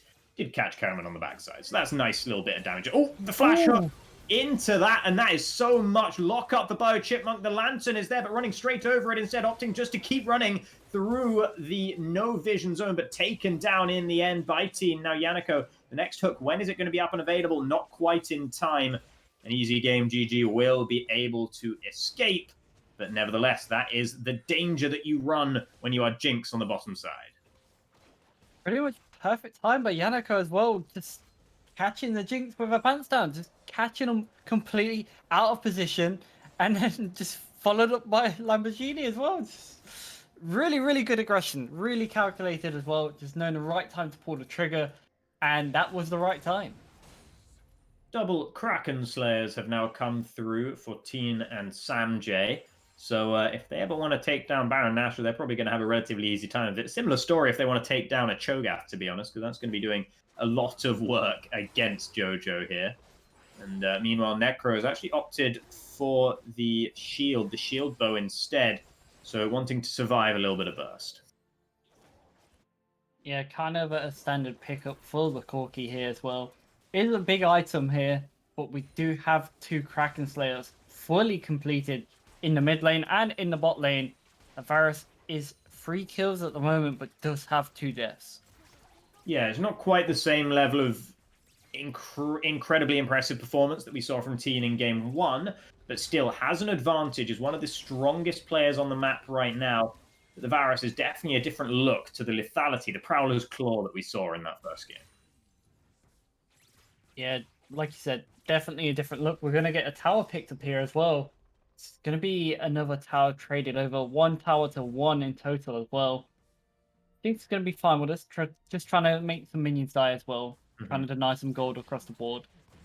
Yeah, wave management as well, letting it bounce back a little bit, but just going to be taking it down. Meanwhile, speaking of taking it down, Karaman takes down their second Rift Herald of the game. It's only just past 15 minutes, so a lot of priority being put onto those by the Lilia. And it looks like they're just going to use it straight away on the top side of the map. 3 members up there just compared to Jojo, who's going to have a tough time battling away all 3 of those guys. Yeah, and just really nice early rotation by the bot lane being up to the top side just to take this tower instantly. And Lilia getting that Herald as well, so you still have the Herald available for wherever you want to use it. They could well just continue the push with a Herald drop in just a moment's time. Easy Game, GG, and Necro are in the area. Necro doesn't have package available. This would be a great time to have that package, but it's just not there for the Corki right now. We'll see Jojo stepping forward. Still not popped the Rift Herald. They're still holding on to it. The hook comes through onto Jojo. The Cho'Gath brought into the rest of the team and is tanky, but not tanky enough. Onslaught of Shadows from Sweet Summer Day into the fight. Sanjay has been caught out and taken down. Super Mega Death Rocket is tanked up there by Smee, who's teleported into the fight as well in the midst of that chaos. Rift Herald, the eye was crushed, and some damage done to the inner turret on the top side. But overall, it's just a 1-for-1.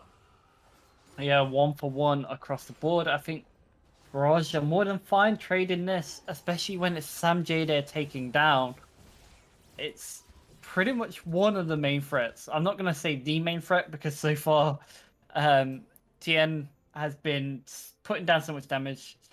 The Pharos pick has been good, but has been caught out more than the last time they played it.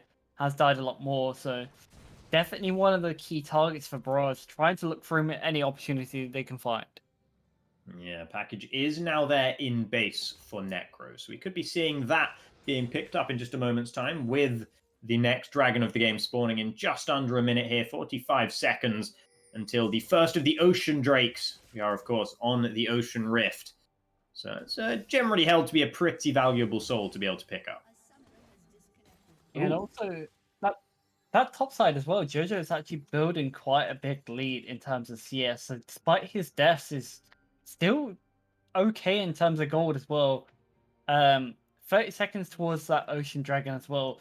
Both teams are going to want this soul. It's definitely thrown a spanner in the fucking... Oh, I shouldn't say that. In the toolbox, sorry. Bit of rust there. Never mind that. In the toolbox, yeah. It's throwing a spanner in the toolbox, as we like to say. Let's take a look at the items, shall we? Because we got 3 Turbo Chem tanks coming through. We got 3 Kraken Slayers as well. This game not exactly championing mythic item diversity, shall we say? Yeah, the Ocean Soul as well on that Cho'Gath and Scion and Hecarim. It's just so many targets what are going to love Ocean Soul in this game, especially. It's just a really, really big pickup. I was hoping it wouldn't be a Cloud Soul because then the side of Demise would be fine, just not throwing as much attention towards it, whereas Ocean Soul is just going to bring both teams to try fight this as much as possible. But at this point in the game, Demise are kind of in the driver's seat. They're looking stronger. They're looking more consistent in terms of taking the fights. So, I mean, Demise are not really scared to do anything right now. Do have the AD carry back in the game as well. No longer disconnected. No longer disconnected, but the disconnect signals maybe there are some issues on Teen's side, and that would be bad news when he's been such a focal point of the team thus far today and in this game as well. But it does look like Demise are going to get priority over this 3rd dragon. It's 1 dragon apiece for the time being. Here come Barrage on the top side of the river. They have Necro available with package, ready to just absolutely cut this fight in half if they need it. Sam J pushing in on the bot side isn't going to be instantly present, but can get there pretty soon. The Dragon starts up. They're just looking to just choke this one down, a Barrage. And just remember, Alador, they do have Feast, but the Feast is pulled away from it. Feast pulled away, but that might not be the target. You want Necro through the fight there with the package. Someone is cooking. That Smee in the fight who's gone down, but Necro on the backside will be secured by Sam J, who'll get the reset as well. Karaman's very low, can't really get into the fight. The same story for Sweet Summer Day, who falls down at the hands of Smee with his dying breath in zombie form. Sam J into the fight, still plenty healthy, just needs 1 reset, and this could easily be a triple kill, but cannot find the kill. On to easy game GG. The Dragon is secured, though, by Karaman. Jojo once again surviving with just a sliver of HP. Sam J, this is a feels bad moment, because that could have easily been a triple if 1 of those kills had come through. One of the key things there is Smee's passive, killing the Hecarim in the pit as well. Not able to get out, and he's been found. 2 more kills picked up at the end of the fight. Jojo and Bio Chipmunk. Karamon, found Bio Chipmunk somewhere on the top side, and Jojo recalling in a place they thought was safe, and they were located and taken down by Sam J. So that's going to really hurt Barrage. Just 2 unnecessary kills given away after the fight had ended. Yeah, I'm afraid, Jojo, you are not a Krug. You can't get away with being there, unfortunately, and you do get found out on your position. Nice try, but Demise coming off a very, very strong win in that fight. Looked like Necro found the right place with a package as well, hit multiple members, and even nearly found the Lilia in the backline, but they just all instantly turned on him, killed him initially, and look at this. Yanako is the target, but that's not necessarily the person you want to be focusing down. The flash away for now. Rocket Grab is up and available. Oh, and it's beautiful. It finds Necro slithering past Sweet Summer Day. Necro will be able to escape with the Dark Passage in the end, and now it's ticking down there to the Leandries. Will just about survive by the look of things. Skin of the teeth stuff, but Necro is able to escape. Meanwhile, Samjay's been pushing in on the bot side, took down a tower, and hasn't recalled since that fight, so I think has plenty of gold left to spend. Yeah, plenty of gold left to spend right now, and it's looking difficult for Barrage. It's definitely looking difficult, but you still have that scaling options with the Corki, with the Jinx, but Tristana is so scary right now. 4 kills on this Tristana, 4-1-1, in fact, and the only time they died was in the top lane, where they overcommitted a little bit, but they traded just fine because the rest of the team got way more gold back. Mm-hmm. Indeed, and now we are going to see the recall back to base. And instant Lord Dominic's regards being picked up there. So that's going to be really feeling very good, particularly against Sweet Summer Day and Jojo. The tanks on that Barrage team, they're going to be having their armor reduced pretty significantly by Samjay. Definitely. I love this pickup here. It's one of the most underrated items still, even now. Like, I was saying it when it first got its buff, I was like, this item's crazy good. And when there's a Cho'Gath on the enemy team, someone who wants to stack health, this Cho'Gath is going to be paper thin. He is going to be absolutely melted by this Tristana. Cracker Slayer, Lord Doms, PD. Tristana is extremely scary. Yeah, absolutely. And just a side lane threat right now. Has that teleport up and available? Same for Smee. So everything is in place for Demise right now to hold the map in exactly the state they want to. Right now, it's a 1-3-1. We have Smee on the top side. We have Teen, Yanako, and Karamon in the middle lane. And on the bottom side, that threat of Samjay pushing the waves into Necro over and over again. We need to think of how Barrage are going to find their way back into this game. And honestly, the main way is through items and resets. You need Jinx and Corki to both get their second item fully completed. As soon as I say it, there's Rapid Fire completed on Jinx, which is definitely a big pickup right now. And we just need to wait for Corki's second item. As soon as that Mana Moon is procced, that is going to be a very scary Corki. Just need to wait for these item power spikes. Wait for Jinx to get 1 or 2 maybe resets. And that could start turning these fights in their favor. Just need to see if they can provide that protection for their backline. Indeed, it might well be enough, but it might well not be as well, with Demise looking as threatening as they are right now. Was that a moment, a missed cannon there from Necro that had you cringing a little bit there for a moment? I don't know how you notice these things. You always catch me out. You caught me earlier when I seen Samjay miss most of the minions in mid lane, and you caught me there. I was like, how does he know? How does this man know? It's a collar-pulling moment is what that is when you see that happen if you're Necro. But the game has been paused once again, so we have plenty of time to digest that if we want, or we can maybe be a bit kinder and look elsewhere. Unsure what the cause of this pause is, but hopefully connection issues or whatever it is have been sorted out. Yanako leaving the game, so as long as the support for Demise gets back in soon, we should get underway. But looking at the game state, is there anything you want to talk about? I was going to say, of course, it's the bot lane. That's first it was the AD carry disconnect. Now it's the support disconnect. These bot laners. In terms of game state, a lot of it's just going to be played around the Baron. You do have another Ocean Dragon spawning in 50. So it's just going to be in terms of vision control. It's obviously going to be a lot easier for Yanako to place down their vision than the Fresh here. It's because if they find anyone, they can hook without hesitation just for the fact, look at who's around the Dragon side. You have Tristana in the bot lane already. You have Varus already in the mid lane. You have the Lilia not far away from your Tristana either. So they're already pretty much looking to set up that bot lane vision for that Dragon.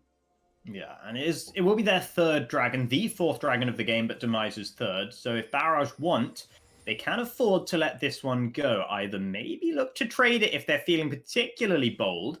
Not a whole lot of Demise vision on the top side of the map. Honestly, I would let it go if I was Barrage. I'd let it go here just for the fact you've seen what they did about the Cho'Gath situation. They hooked the Cho'Gath straight away from the dragon. They didn't look to test the 50-50. They just pulled him straight away and just denied that option completely. I want Barrage to wait for items, but they're saying otherwise. They're saying, okay, let's grab this Scuzzle, let's set up this Dragon Vision. We want to fight this.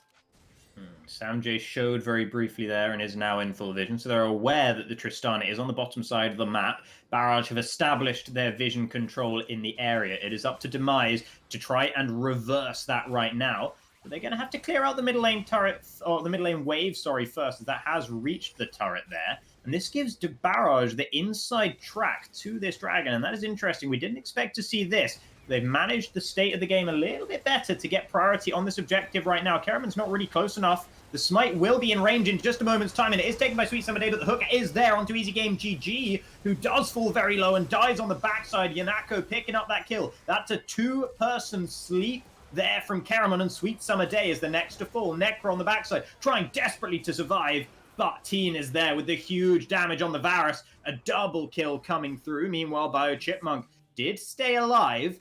So 4 members of Barrage perished relative to the 3 of Demise, but Barrage did secure the dragon as well. All for free and the dragon pickup. I'm a little bit worried that Corki was sat on Mana Moon.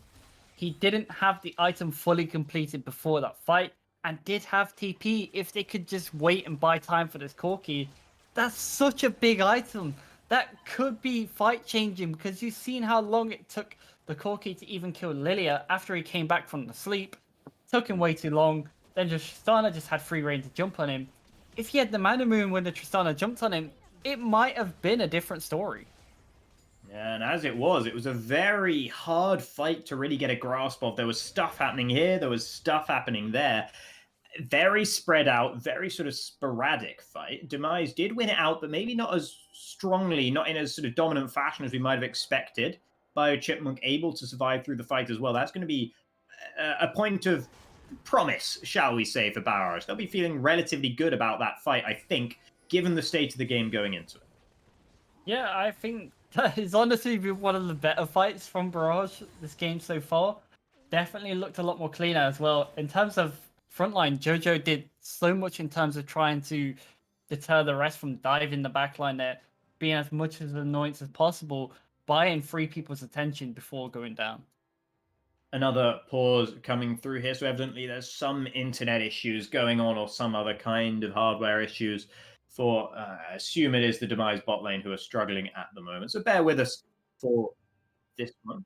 Oh, apparently it is not the Demise bot lane after all. Apparently it is the Barrage mid laner who's having some FPS issues. So thank you, production, for that one. I won't miss a portion blame on this occasion.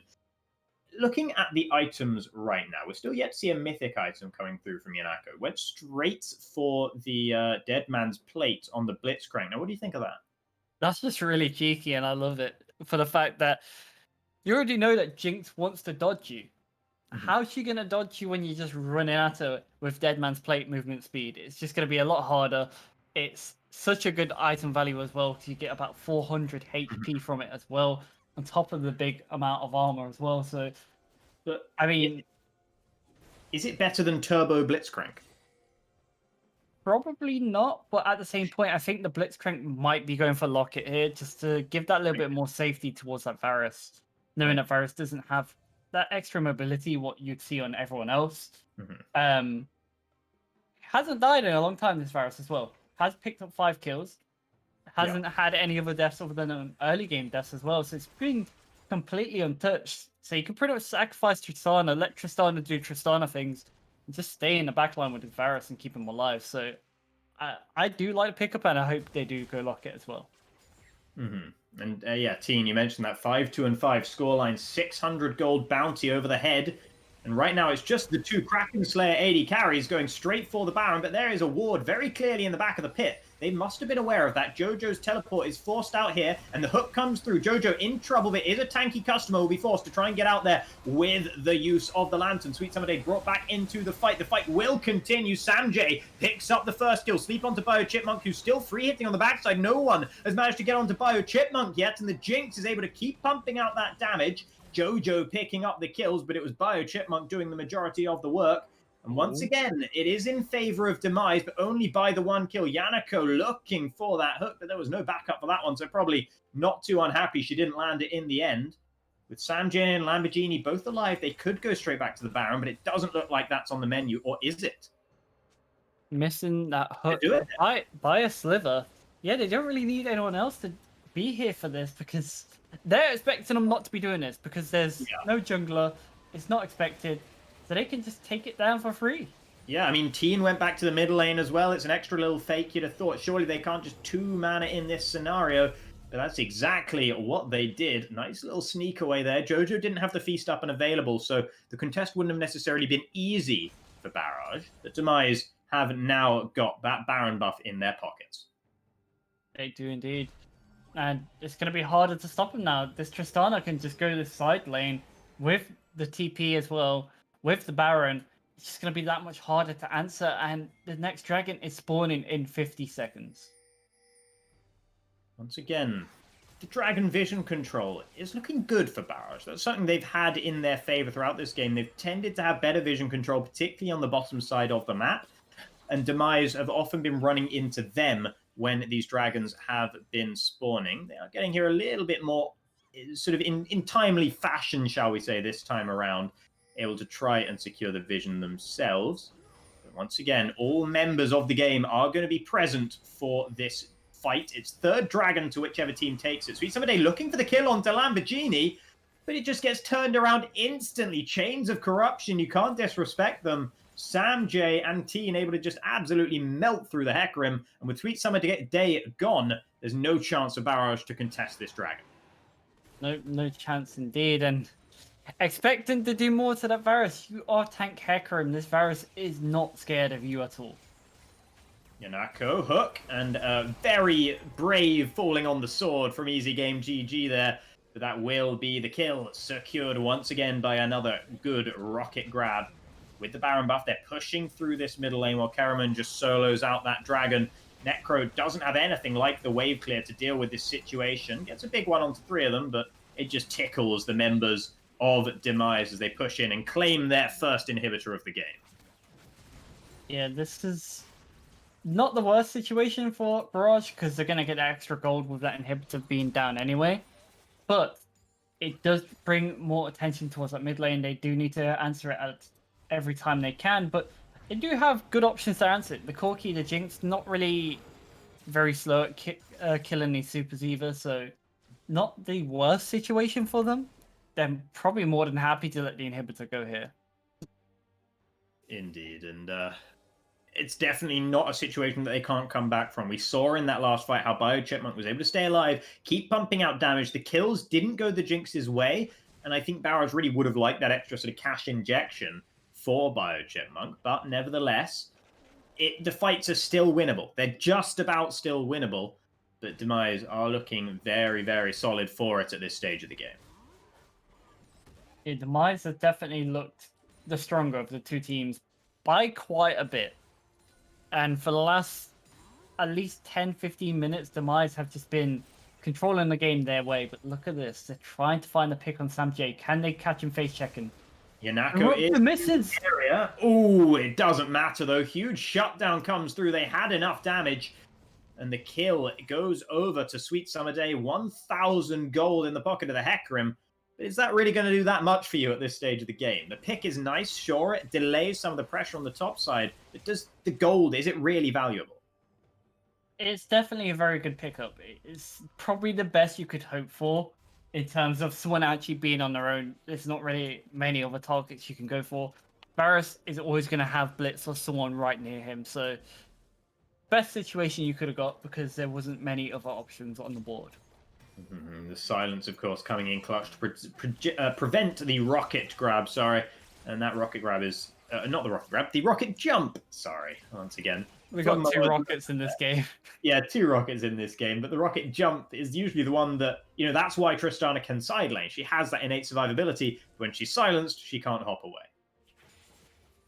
And that's the value of that Cho'Gath. The silence is quite long at this stage in the game as well, so didn't have enough time, unfortunately, to get to that wall and jump away. Couldn't live long enough either because just the damage came straight through. They got instantly bursted. Now, the next objective on the board is that Baron in 1 minute 30. So at this point, Barrage is just trying to farm waves, wait towards the Baron because it's going to be hard for them to even check in here. The moment I'm playing Spot the Difference with with Teen and with Samjay. Looking at that, pretty similar item builds, exact same scoreline right now. CS not too disparate either. It's sort of just fulfilling a similar role, but one in the side lane and one in the stronger 3-person lane at the moment. Yeah, and Guardian Angel completes on the virus. 4 items on both mid and AD carry for Demise here. Very, very big items. Corki finally has the Essence Reaver, even picked up a potion of Wrath to even help him with a little bit more damage, a little bit more healing as well.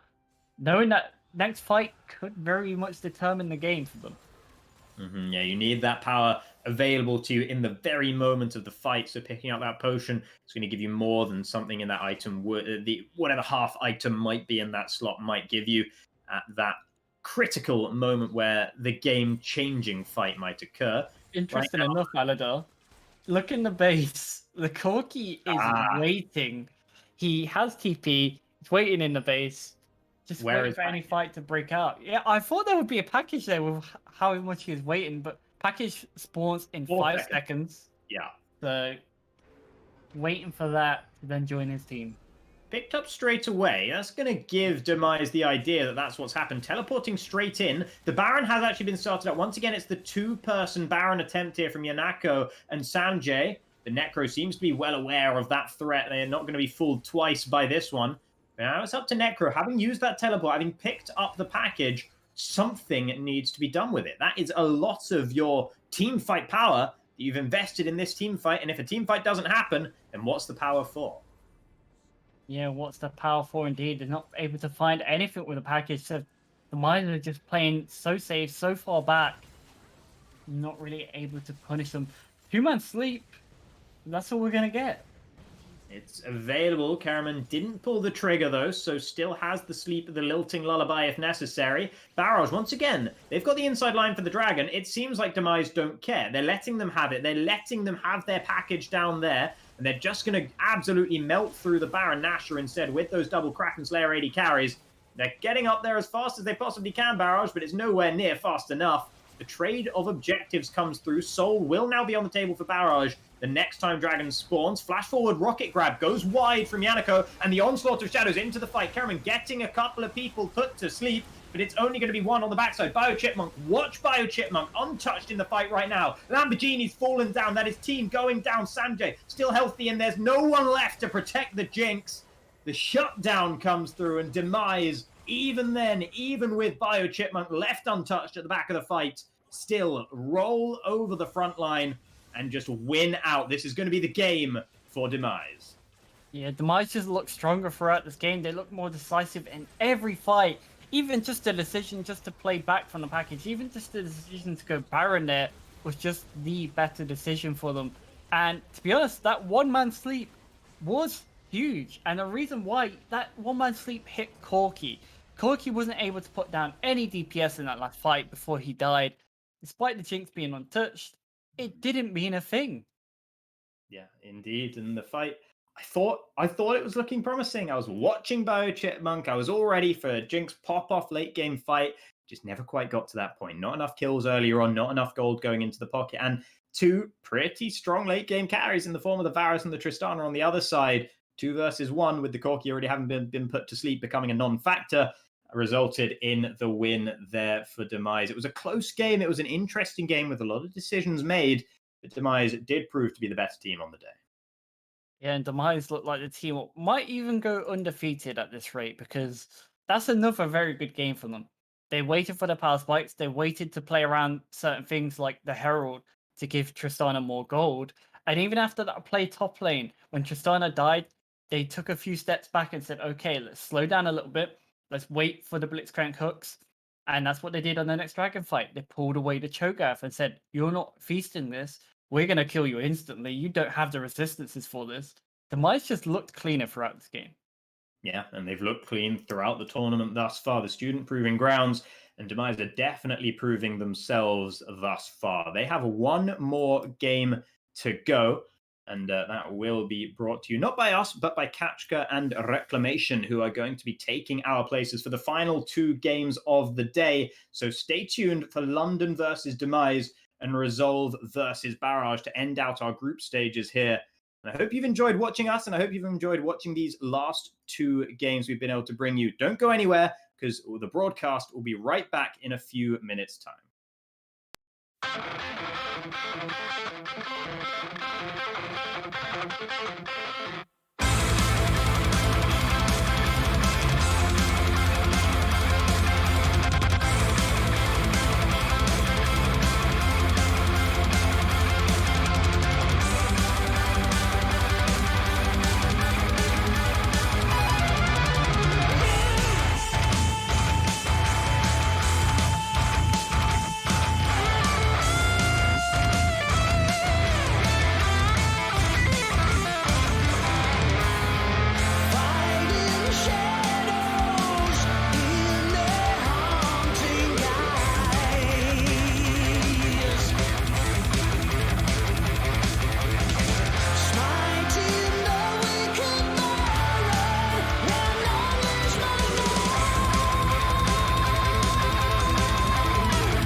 Hello and welcome back everyone to the Student Proving Grounds. I'm Kachka, joined by Reclamation for the last two games of the day.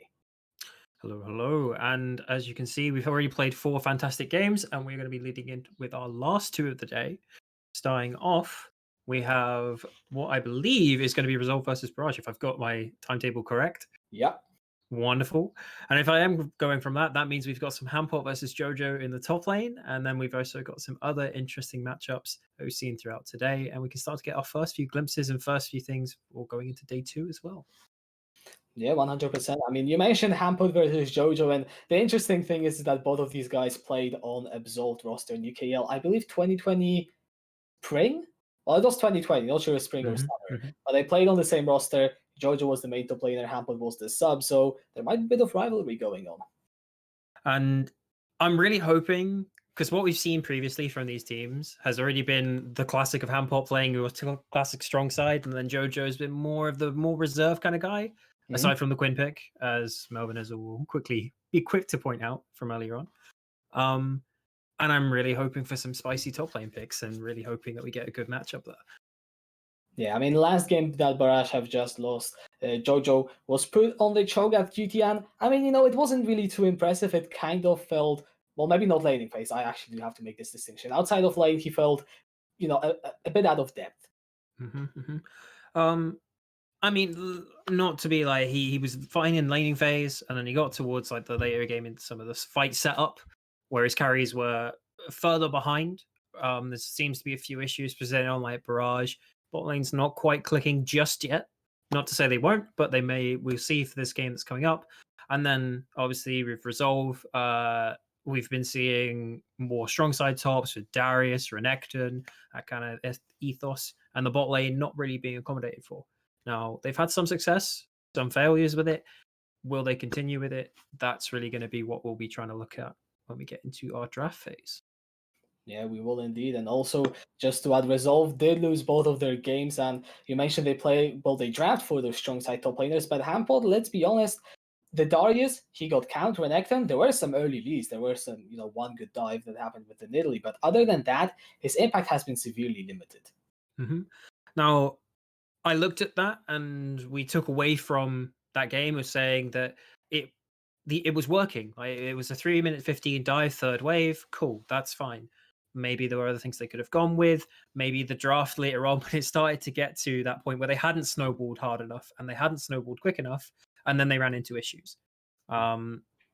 Realistically, throughout most of today, the standard has been that we're playing hyper carries in mid and bot lane with some tanky boys in the jungle and top, and then just kind of going at it with team fighting. So I don't see that changing. I don't see there's going to be a massive shift, but it would be lovely to maybe see if we got some variety away from just straight team fighting. And to be fair to them, Barrage and both Resolve have actually been pulling out some kind of more interesting things and deviating from standard meta. So yeah, I mean, 100%. At the end of the day, it is the student grounds. Even if you are going to lose literally all your games today, doesn't matter. You still get to play the same amount of games in the entire tournament. So yeah, I agree with you. I think experimentation can always, lead to good things. I mean, literally last game we saw Yanako pull out the Blitzcrank, not what I would call a standard pick, and it worked. Absolutely. Like, just seeing these kind of counters that come in, and you start to really notice, and maybe in the draft phase, some people have been scratching their heads being like, why have they banned this? Why have they done that? And then you start to see some of the answers coming through, and then you begin to realize actually maybe they're letting Thresh through because proficient Blitzcrank player. And that's what they've already pre-discussed and worked out. Not to mention that from the coach's point of view, from all the organizations working with the teams about what have they got planned? Have they got anything else hidden away that maybe they haven't just brought out yet? Are we going to start to see some people hit that panic button saying, hey, let's bring out that special strat that we should be bringing to the table? Who knows? Yeah, I mean, hey, game 3, honestly, sounds like a good place to do it. And I mean, yeah, I'm just excited. Can't wait to get into the draft. As I believe we should be ready in a couple of minutes, hopefully. But yeah, definitely a lot to look forward to. Yeah. Student proving ground. Okay, I'll throw this as a question as we're hanging on a little bit and waiting. But has anybody stood out to you so far from what you've watched? I mean, honestly, Necro's Vladimir definitely stood out to me True, in true, one true. game that Barash have won. That's just the one moment that I remember. And I mean, the whole comp in general, and also the two Varus performances from Teen and Gregors, I believe the first two games. They're just something absolutely beautiful. I think if, Varus pick that has been picked quite a lot today, and those AD players are seriously impressing me. Very true, very true. I was thoroughly impressed by guys so far. Obviously, with some of the other teams in the tournament, what some of these individuals that are really standing out. Now, my other thing that I want to see is we've seen these individuals now. We've seen them step up for the first few games. Are we going to see people try to be the exchange where they're going to say, okay, actually, I'll take a step back and then maybe let other people see if they can step up, see what they can do, or if they're just going to go with like a standard, we prefer to try and win games because that's what we're here for, right? We want to see we want to see everybody try and stand up and get that opportunity. And I'm really hoping that in this Mirage game that we've seen Necro really put in some great performances where he's trying to do damage, he's trying to put himself in those positions, but something just hasn't quite clicked with the team fighting from Barrage. And we want to see everyone else try and maybe step up a level for this final game of their day. Yeah, and I mean, I know when we were talking before the match, there was this one point that when you have all these players coming in, from different backgrounds, different playstyles, someone's got to give. Someone actually has to be like, okay, I'm gonna sit on the tank. I'm not going to be the main carry today. And well, it has been usually the top laners, but just maybe we'll see that shift of priority as we are getting into the picks and bans. And I guess a lot of those questions are going to be answered. But first and foremost, Vladimir is gone. There you go. So everything we spoke about there with Necro just being like, hey, you had a great Vladimir performance. Oh, yeah, you don't get to see that again. Apologies. Thresh taken away there. And then not my favorite thing to ban on red side unless you do not have a Thresh player. Much prefer a Thresh ban on blue side. And then Leona taken away, so lots of engage. Tristana, pretty standard ban on red side as well to go along with it. Yeah, so far quite standard. Leona also somewhat aimed at easy game GG, has got quite a few games on that champion, of course, so it is a mix of comfort and meta, as in case you haven't guys noticed, we have resolved that we'll be having the privilege of the first pick, and I'm really curious to see where exactly they will go for that. Now, a lot of people have been either going towards, say, like a Karma, because it's a great flex, and Oriana. We saw Rel, we've seen Jinx, there's lots of things that you can go with. The majority is just dependent on what you prioritize. So let's see what they go with. Udyr, Hecarim left open, Seraphine left open, which is a really big pickup. There it is. And Respect. I believe that's the first time it's been picked all day. Yeah, I don't think we've seen a Seraphine at all today. Which makes sense as Jojo here just showing up with a little bit of Darius and Lee Sin hovers just to keep us interested. But I don't think it's going to come out this early. If it does, then I will be very happy. We're looking like we're just going to go with standard AD carry blind, something that's fairly easy into most matchups. And now, something that Seraphine has been shown, or what people are trying, is the newly buffed Sylas into Seraphine if it goes mid lane, because he can obviously take the ultimate and run with it. But I think they probably want to hide things a little bit longer, work out where Seraphine's going first of all before they try that. Yeah, and I mean, Kaiser, actually, I also believe this is the first time we are seeing the champion today. It has literally just been your Varuses, your Jinxes, as Rel. Okay, Barrage, they're going back to the pick that won them their first game today. Fair enough. I mean, we did still see an excellent wombo combo from them to really pull off that victory. And Kaiserel sets that up wonderfully. Although I'm a little bit more so worried that there is a potential now where you could put the Seraphine in mid lane and double counter on bot lane. Mm-hmm. However, with Thresh gone, that does take away a lot of the pressure off these guys. All right, that is a Viego that was hard for a long time. It does switch into the Sion at the end of the day. So Hampod goes on the tank duty. Well, assuming it's a Sion top lane. Now, I think that's the most important point here is you have a Seraphine. She needs people that stands in front of her to get the maximum value out of her ultimate. Hecarim Sion, you could not ask for a better front line. Like, if you're on Resolve side of things now, you're just going, hey, can we get a hyper carry? And then we're done with this. So I'm expecting now, once Barrage have gone with their pick here, choosing to go with the Jarvan. I think we'll probably see a Jinx ban, and then we'll probably see another hyper carry taken away from Resolve. Yeah, quite likely as all-in comp from Barrage.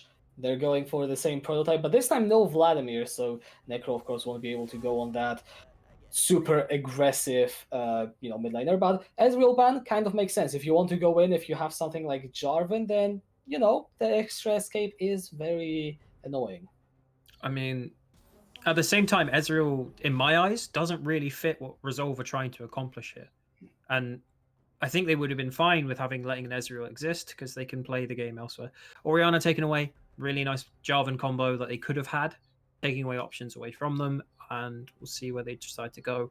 If I'm Barrage here, I know I said hyper carries, but they might be thinking something else. And then on fourth, I mean, likely that they're just going to take their top laner of choice now that they've seen Sion locked in from Resolve's side.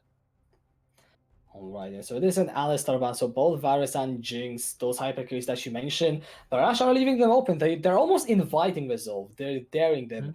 Go and pick the hypercarry.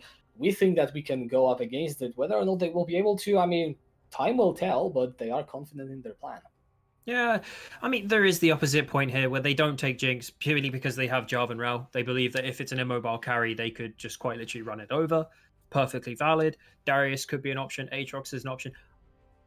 And there's plenty of things you could pick here.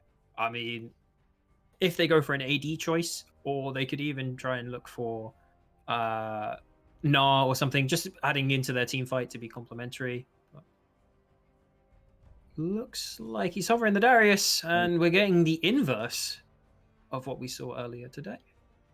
Yeah, we are indeed. I mean, Darius is also such a popular pick on these proving grounds, it seems like, and Jojo opting to go onto that. Well, lane bully champion, he's against the Science, so how much he'll be able to bully him is up to question, as Aphelios is going to make his way onto the Rift.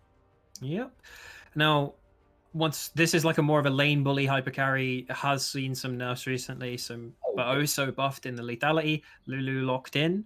Now, here's the thing. So Kai'Sa, Rel, Jarvan, and Darius are all wanting to go forwards. They all want to go charging in. And now you're going to be running into an Aphelios with a Lulu. And if Lulu and Seraphine position correctly, by hanging back and just letting Sion and Hecarim do their thing in front of them, they can be very difficult to get to. And Aphelios can free fire. For sure. And I mean, Aphelios becomes such a scary champion when you are the one to run into him. If he has to run into you, he doesn't really do that much. But I like this from Resolve. That being said, Malzahar is going to be the last pick from Barrage. I like it and I don't. Okay. And there's two reasons. So one, okay, Resolve had the perfect support that could just quite happily build Mikael's. However, the issue with Mikael's is that I believe it doesn't quite stop the full suppression. I think it just removes either the damage or just allows you to move while still taking the damage. But correct me if I'm wrong on this one. It is a suppression. But that should mean Aphelios should just take cleanse and should be okay and good to go, to my knowledge. Or just builds QSS and Aphelios just gets the damage. If he goes QSS, Lulu and Seraphine will build like Ardent and things for him and stuff of Flowing Water and Moonstone. They're just going to keep proccing him up. So it's really a time of who's going to pay the QSS tax, and then they can play the game. And QSS gets a lot of value against Rel, a lot of value against Mouse, and yeah. However, on the other hand, it does present a problem. The ultimate immediately locks down, can burn through Sion, Hecarim very, very quickly with HP burn, and that's why I like it as well. So take your pick. Yeah, I mean, it is really two sides of the same coin, I feel like, because Barrage, as you said, they have this combo they want to go in. Now this Malzahar kind of offers them an alternative. If you can chew through this front line, somehow Sion, Hecarim looking for the engage, they get cut out, you burst them down. Suddenly, Aphelios, Seraphine, Lulu, I don't think they're going to survive for a very long time against the comp of Barrage. So it is, at the end of the day, in teamfights, going to come down to the execution, in my opinion. Bingo. And as you said there, it's all down to execution. And that leads me onto a perfect segue of saying that Barrage, if everyone has been watching about their Drake setup, about how well they understand or just have a really basic plan, whenever a Drake is spawning, they are normally understanding of what wave they should be contesting to set up to have the position over Drake. They have consistently showed that, and other teams have kind of let them, even though the other team might have been in the lead, necessary. Like the last game, we saw that Barrage, even though they were behind, were still getting good positions. They just couldn't quite execute on them because they weren't fully aggressive enough in some situations. So really looking at them, they've got a lot more tools to work with in being aggressive for themselves and a lot more emphasis and agency as an individual. For instance, Darius, Malzahar can pull their own triggers, can do their own. It's not just on one person. On the other hand, you do have Resolve as well. And I think we've hit on it. As long as Sion and Hecarim are frontlining and doing their job, and Aphelios is allowed to free hit and isn't dived upon, then anything could happen. Like Seraphine Aphelios ultimates could completely wipe an entire team fight. Oh, yeah. I mean, the teamfights from Resolve, if executed correctly, are absolutely disgusting. Don't get me wrong. You've got the Encore, also those shadows going through the entire team. Sion can be the primary engage. You can also just stand in the back lane and the Aphelios free hitting. I mean, yeah, I don't want to be standing in front of that barrel if Resolve managed to get their teamfights. But it's nice that you mentioned the dragons, because usually the first dragon tends to, well, some people are starting to hit their ultimates around the first dragon, especially if it gets delayed, then you can expect the ultis to be up. And the reason I mention it, because I'm looking at the side of Barash and having access to that Nether Grasp, having access to Cataclysm, Kaiser ultimate, Rel maybe as well, in early team fights will be absolutely devastating. Oh, absolutely. They have all the tools in the world to create picks for themselves before these team fights even happen. And that's really what I'm trying to see here. Is you've got one emphasis on creating picks, brilliant for going towards Darius. I mean, you can move Malzahar with Joven, that single target CC with a Darius that's enabled to play, or you do the opposite and you play to the other side towards Kaiser and Rel, and you just let Darius 1v2 on the other side of the map because he can. Like, it's Darius. Now, the only thing I'm looking for here is ideally giving that Darius a little bit of assistance to get rolling first in the first couple of levels, first couple of minutes for Barrage, and then maybe taking some of that emphasis away just once he has his lead, let him do his thing, and then moving to the other side. And Resolve is more of a case of, I just want to see them be passive. Maybe they can give up for the first few drakes, trade away, look for something else elsewhere on the map, and then play off of that.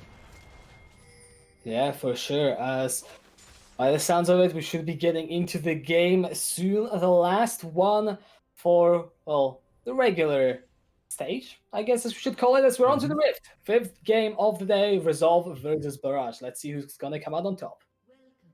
See here, Barrage moving all 5 people down into the bot side, potentially maybe looking for a little bit of late invade, and we might be getting spicy. Lulu, Seraphine, etc., not the strongest in the world, and Rel W to come over the wall, which might allow her to pull them back into their team. Yeah, Alter is not aware of anything that's going on, but also standing very safely. You can see Delay on the other side guarding the river, but so far the invade from Barrage has not been scouted out. Jojo already moving back towards the top side as he doesn't want to be wasting too much time, and easy game GG is just going to be vibing in this bush, but I don't think too much is going to come out of it. Alter positioning very respectfully, and I assume that's probably just from the understanding that this Rel W technique has been seen before, and yeah, he's just chilling, having a good time. Sees Rel here now as he drops the ward. They'll understand there's vision there as Hecarim starts pathing away from Sion, which is probably the correct call on this one to try and play for his bot at mid lane. Yeah, also looking to start a leashless on the top side. Jojo is sitting in the brush waiting for some potential cheese, but I really don't think he's going to find anything as Hampod is in the top lane. I mean, this must be the saddest thing. 2 top laners looking to cheese one another, but in 2 different places. See, this could have been saved if Jojo had used his ward into one of the brushes in his lane. Now he's going to walk in, take a nice little trade for Sion here. And, well, Sion has now picked up 3 or 4 CS. It will slowly pick up this, and the wave will start to push towards Sion now. And that could cause a problem in about a minute or so time. All right, Sweet Summer Day is just doing a full clear in the bot side now into the top side of the map. So, as you said, maybe looking to play around this Darius early on. As Jojo is level 2, this should be a pretty big trade in his favor. There is the 5 stack of the Hemorrhage, and Hampod loses more than half of his health. There you go. So that's just Darius gameplay. It's really interactive and really fun if you're a tank player. Enjoy. And on the other side, though, we're seeing a 2-wave crash from blue team here, which resolve if they don't a two-wave crash means that red team will start pushing against them, which could put a problem on the crab, but I don't see it happening considering that Jarvan is going to be on the other side of the map. Yeah, Delay and the high slot getting that prime in the ball lane. What I will be looking at is maybe if they are able to sneak in any early vision. I mean, it is still 2 minutes until the dragon. However, setting up that control early on can really pay dividends in a few minutes. So, really interesting about this bot lane. So, if you do a two-wave crash, it will start bouncing back to you. So, by the time Hecarim's going to finish on this and try to either look for Crab, there creates a window that he could punish into bot lane here with a gank. And that might be the retaliation, because Jojo here just did his three-wave crash, and Jarvan is now finishing up his Crab, and he'll try to cheat a recall from top lane. All right, yeah, sweet summer day. Now moving down towards the bot side of the map, walks through mid, taxes the experience, but it's going to be way too late to try and go for this crab as it has now been secured by Pop. Easy game GG getting rooted down. No engage, no aggression there for now. And to be honest, there's nothing really to fight over. That being said, Barrage moving down Necro and Sweet Summer Day. Okay, now they call him. Jojo here opted not to go for the cheat recall, stayed in lane, and then has just beaten up Hampot. But Hampot here, still having his TP, could come back, but it's a slow push going into Jojo, which he could look to punish. He's still going to have to base. Yeah, Jojo just taking the recall. He'll know when he comes back, the wave will be good for him. As heavy trading in the bot lane, looks like by the health bars, Barrage are losing out on it. However, Delay low on mana on the Ophelia, so we have to keep that in mind. Let's just see here. So the bounce has been coming towards them. They've been CS up. It's a nice laning phase to Ophelia so far, and red team feel a little bit overextended. However, Hecarim now going back, they'll understand if they know from game timer that Hecarim will be on his top side and pathing back down when his camps respawn. All right, that's a heavy engage from Easy Game GG. Delay is going to flash away. Point Seeker connects, and Bio Chipmunk picks up the first blood. Oh no, but they still have exhaust on Lulu, probably still have the Guardian as well. But props to Easy Game there. Dismounts, manages to find the flip into the stun, and then immediately Kai'Sa follows up with a pretty devastating passive Q autos and procs it. And the W from downtown as Delay tries to heal away with the move speed. Doesn't quite make it though. Yeah, I mean, really beautiful play. Easy Game GG finding it. I mean, I didn't even see it coming, to be completely honest. It gets you a kill. I mean, you take this if you're playing Kai'Sa now. Let's see if Barrage can do something more. The dragon is up. However, they are not looking to take it quite yet. Necro here should be... It's hitting 5. And now they're trying to put pressure as he's going to probably dink to 6. Either. He is doing it right now. Flash, and there goes. Here comes Jojo. The party in the mid lane, and everyone is invited. And it's Utter paying the bill as Necro picks up the kill. Well, that felt very interactive. So, Resolve here, unfortunately, are having to play against Darius and also Malzahar, which are two things that just you don't want to interact with whatsoever. But it was really well timed here. You can tell the Necro is calling that he's going to be hitting 6 on this wave, so everybody is sat there waiting to find that kill. Very well punished, very well played there. However, I just want to see if it's going to translate into anything. Was it just the kill that they took from this? Is blue team collapsing here in River? Yeah, Easy Game. That bit of pathing might have just cost him something. Nope, dismounts and manages to stop Pop in his tracks. That being said, priority over the dragon. Now going over to the side of Resolve, and Necro is nowhere near. Jojo is running the Ghost, so no way of teleporting down as well.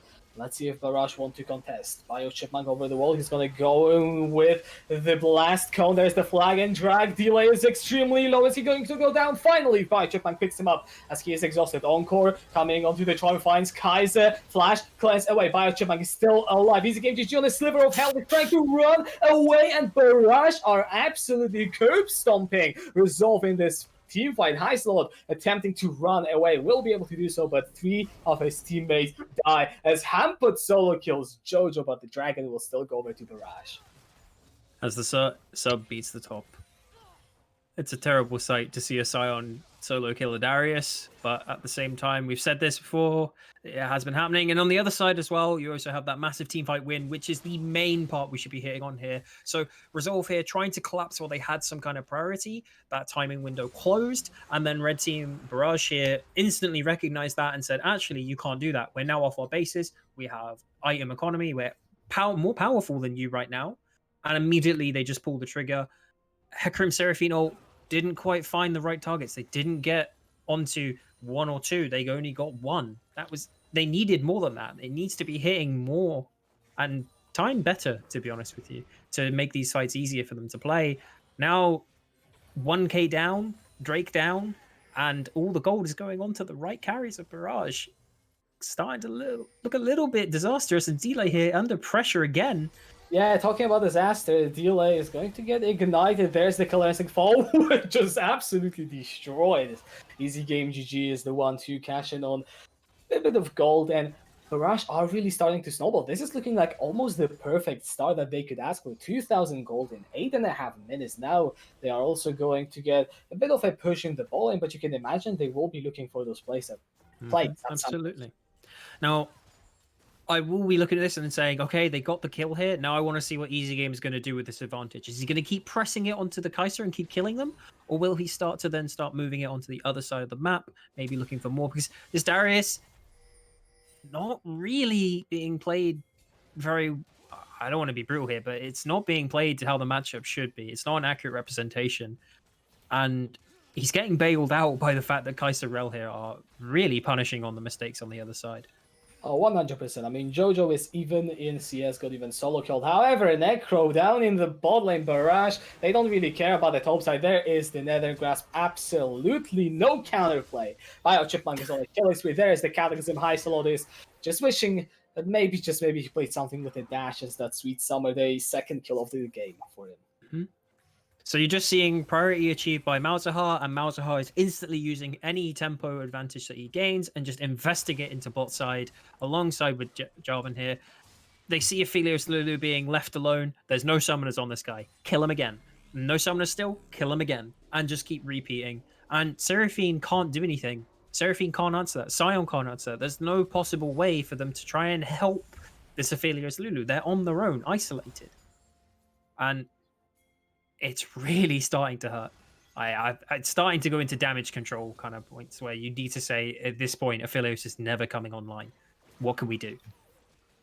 Yeah, I mean, really, that is a hard question. What are you going to do? This whole comp is about Delay being your main carry, the team rallying around him. I mean, Pop, I guess he's playing a Hecarim, but this still a useful champion, has got a slight advantage in CS over a sweet summer day, but other than that, barely any impact in this game so far.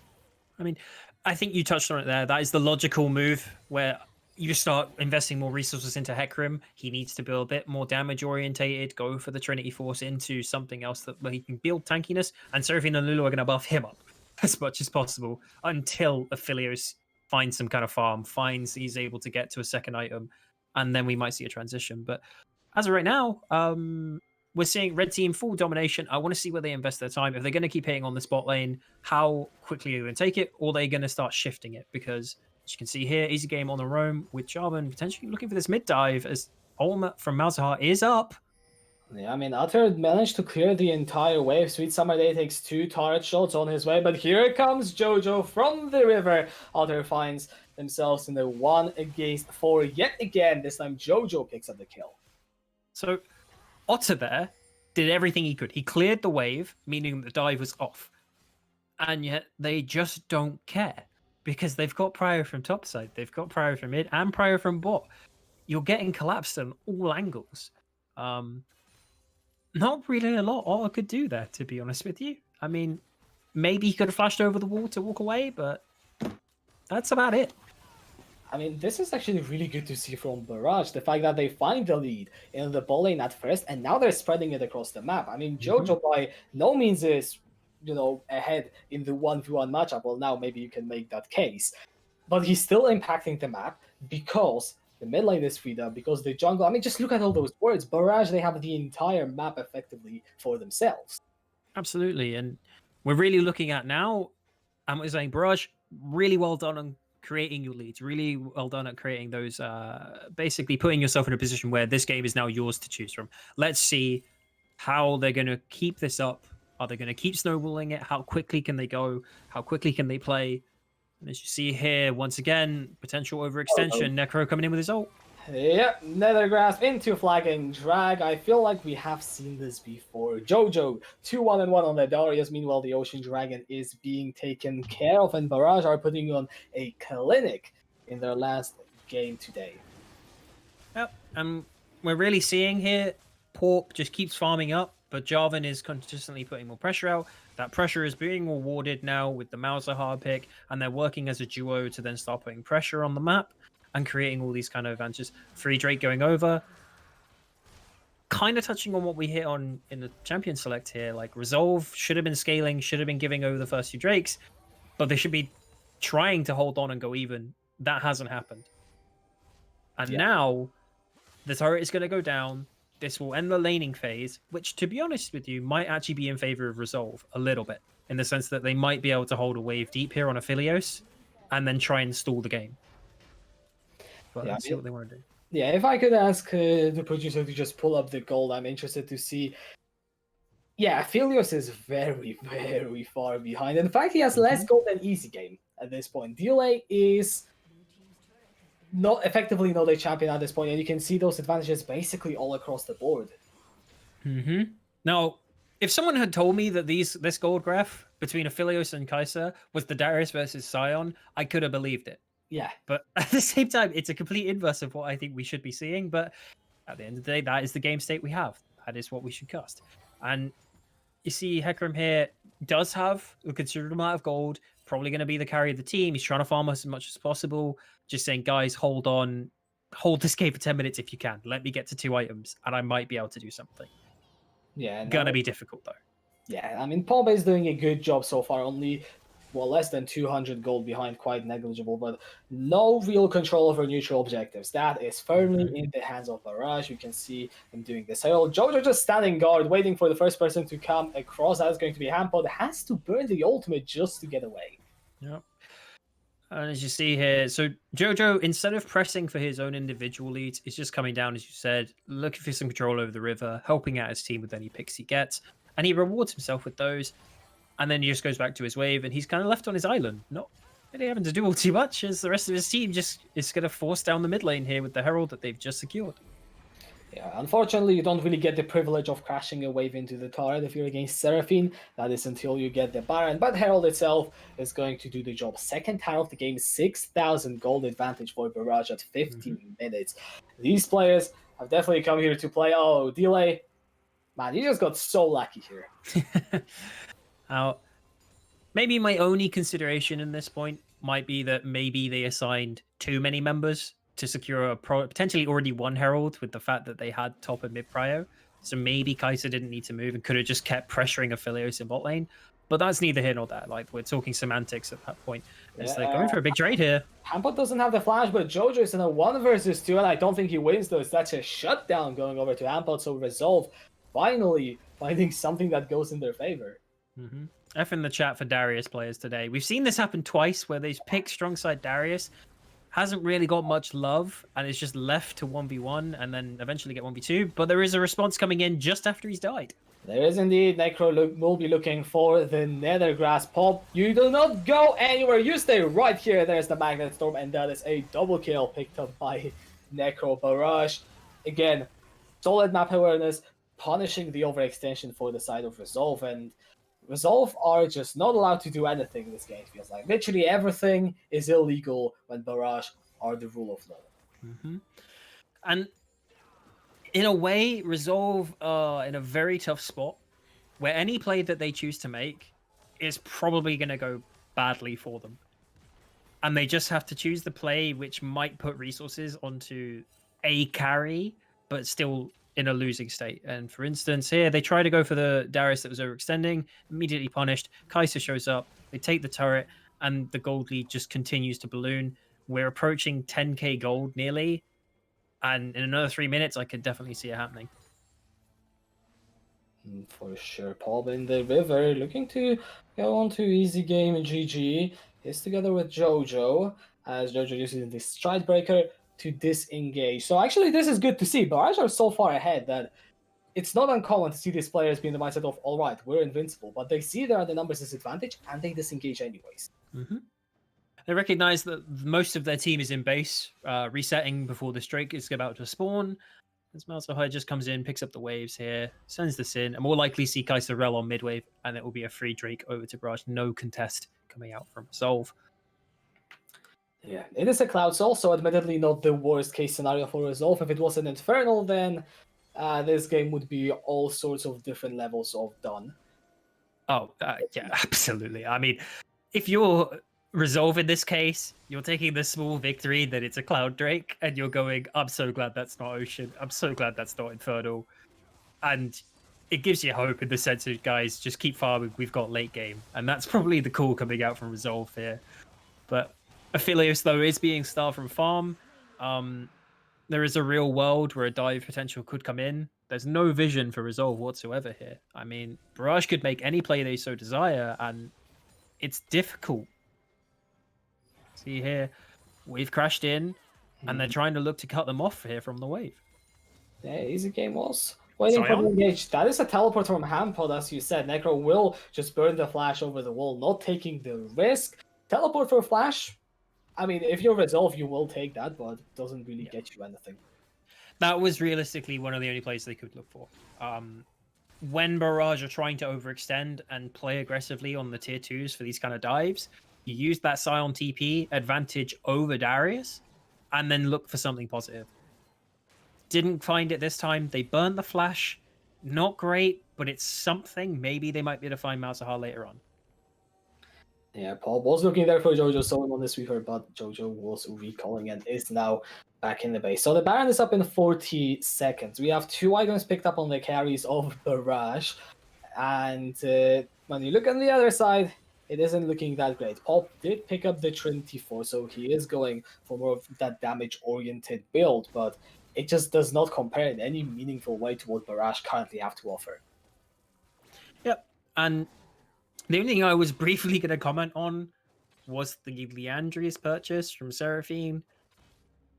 But I think that's neither here nor there at this point. I don't think an item build change is realistically going to change the outcome of this game. As Red Team here, within all their rights, all right, what I'm expecting to see here is they just push both mid and top all the way into tier 2, take full vision control of the jungle, and then basically go, we're going to 2-man Baron. And Darius can free hold on bot. Things at once. Okay, I'll just go for a 4-man Baron. At this point, Resolve will have time to respond, but they don't seem very interested. Pop is now moving up, has got access to Ghost, has got access to that ultimate, but here comes an engage from Easy Game GG. They also those shadows used as a disengage, and the Baron will be given up over to Barrage. So as soon as Hecarim moves into that choke point, Easy Game is immediately saying, no, you can't come in. And you know things are terrible for you when a support that is level 10 is literally saying, I'm going to hold back your entire team. It's painful. It's painful. Yeah, it's just wallet diff at this point. Wallet. Yeah, 8,500 gold at 21 minutes. You've got the Baron buff. By all means, this game has been won for Barrage. The real question is whether or not they will throw it, which will be very difficult, in my opinion. But hey, Resolve, technically they do scale. And yeah, I mean, we could say they scale, but here's maybe something you might want to look at here and saying you need a bridge to go from one part of your draft, and they don't really have that, right? They've got this amazing scaling, but how do you get to that part of the game in a position where it's still playable for you? They needed maybe one early game champion, I think, in here that might have enabled them to play the game, which should have been, by all rights, the Aphelios lane. And that should have been the lane that should have gone correctly for them. So as soon as that fell, there's issues. There's problems all over this side of the rift. As you just see here with Baron, they come in for the mid lane, and then they coming for the top. Alright, Jojo is going to be the target from Resolve. Hampel getting in a lot of damage. Here comes the Encore as well. Jojo will be able to fall down, but the massive stun in the backline from his game. GG Chipman going in with the Killer Instinct, the Cataclysm in the backside as well. But Resolve, they're having a lot of damage, and suddenly the members of Barrage are falling down. But Necro is still staying alive, and Barrage are aced in the top lane as Resolve managed to catch them off guard. Huh. That Well, was, I mean, if you want to go diving in like that into Seraphine, Lulu, and you really want to overextend, like Jarvan goes in, Kai'Sa can follow, but Malzahar can't. Darius is already dead. Like, these guys can't follow under that turret that deep, and there was a disconnect on the engage, which presents the perfect opportunity for Resolve to claw back a little bit of gold. They need another one like that. I'd say probably another 2. Another 2? Ah, come on. Nah, just the one. Okay, yeah, if they get one, I think we can call it. Believe. Yeah. I promise you, it can happen. I believe if this happens again, give the Cloud Soul. Give that over. We don't care about this right now. Priorities for Resolve, get gold onto that affiliate. That was a really big step for them. Now they just need to get to the second item. They need to get Seraphine onto something else. They need to get Hecarim there. Keep going like this and pray that Barrage overstep again like that. Alright, yeah, so the Cloud Soul will be given up. As you said, there's absolutely no reason to contest it. The extra movement speed after the ultimate, I mean, I don't know, maybe Biochip in easy game GG will like it, but other than that, you know, not really the biggest thing out there. So Resolve will be more than happy to give it up. Second item now picked up for delay. We also saw the gold flashed a while ago. I don't need it up again. It was 2.7 thousand gold. Okay, now it ballooned to 3,000 in the AD carry. So it is stable. It's not getting worse, I hope. Mm-hmm. I mean, we say this, but the goal difference is budged by about 1,000, maybe 2,000 at most. It's still dire. Like, don't get me wrong here. I just want to be hitting on and saying there's hope. If they dive into tier 2 that hard again, and Aphelios isn't caught in all of that engage, then sure, there's a win condition. No, it's a very, very loose one, don't get me wrong, but there is something. Like, there's something Resolve can do. See here, Barrage. Just taking control of the map.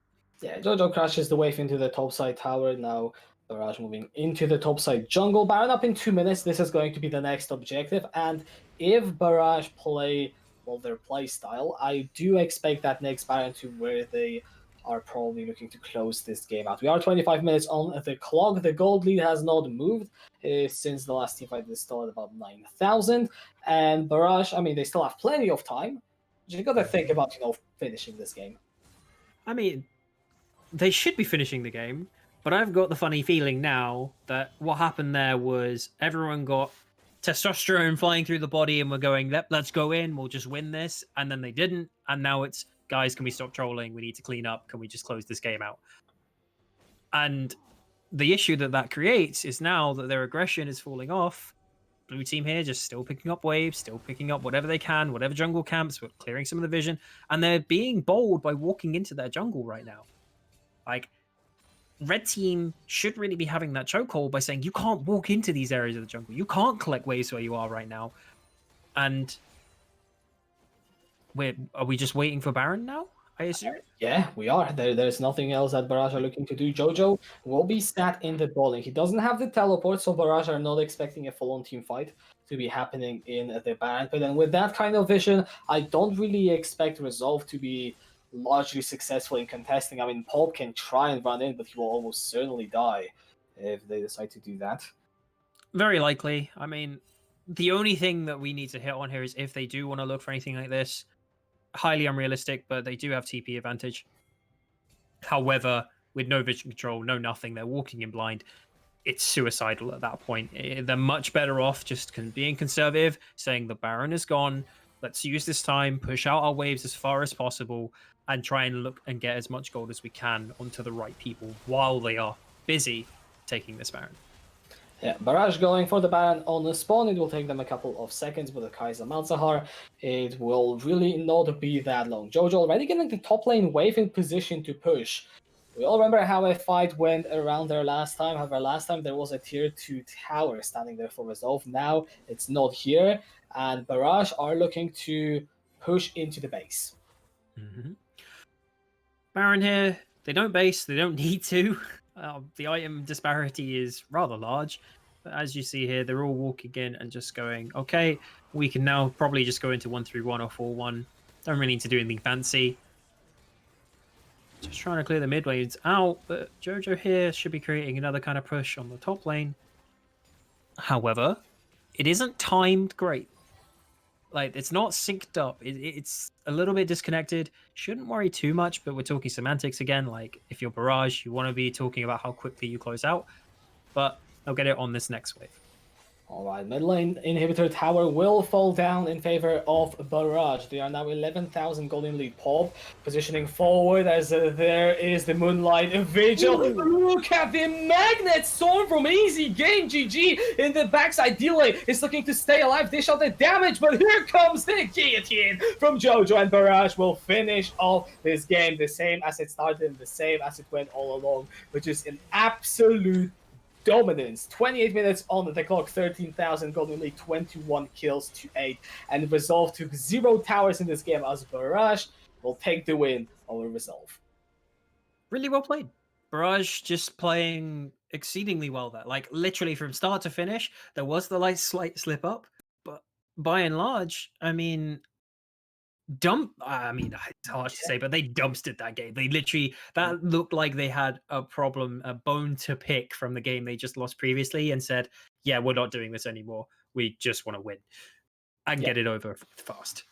I mean, Barrage, they had a plan from minute 1 of the game. It felt like everything they did was towards basically what we just saw on the screen, which is, a stomp. I'm not going to be afraid to call it that. There was this one team fight that Resolve won, and that was largely because Jojo lost 3/4 of his health before this team fight even started. Other than that, absolutely unrelenting, and it's really nice to see. I mean, how long have these teams been together? 2-3 weeks at most, and that is some serious level of coordination of gameplay.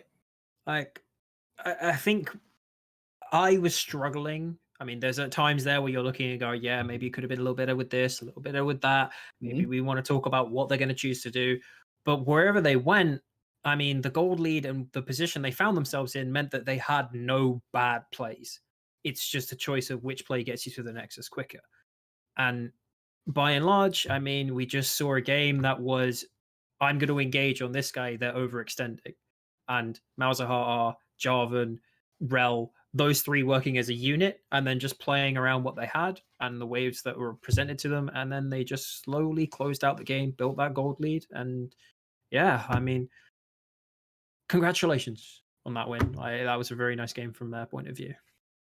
On the other side, Resolve going 0-3, they will be guaranteed to face whoever comes out as the first seed in the next round. So I guess there is that. I mean, again, the structure of the tournament is such that it's not over for them. They can definitely bounce back, but they all have quite a bit of work to do, I feel like, after today. And from watching their games, I think one of the aspects that they hit on there and just the draft alone was saying, okay, there's a little bit too much late game here.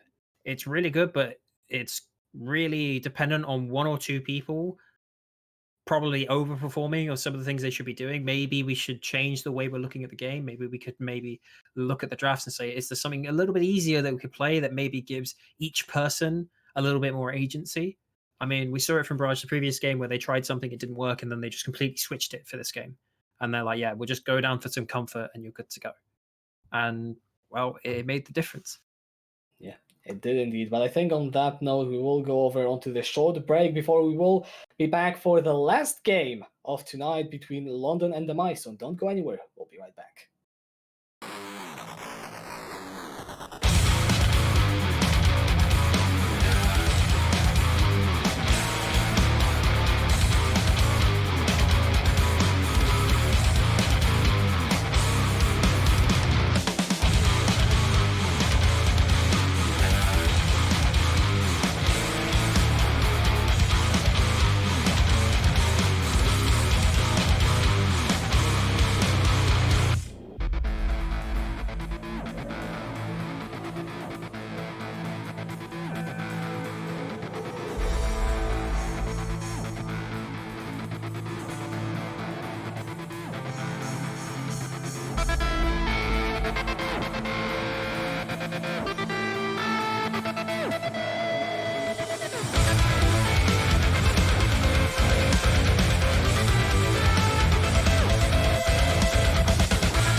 Welcome back. The Student Proving Grounds are here again. Last game of the day, London versus Demise. And I mean, this one is going to be very interesting on paper.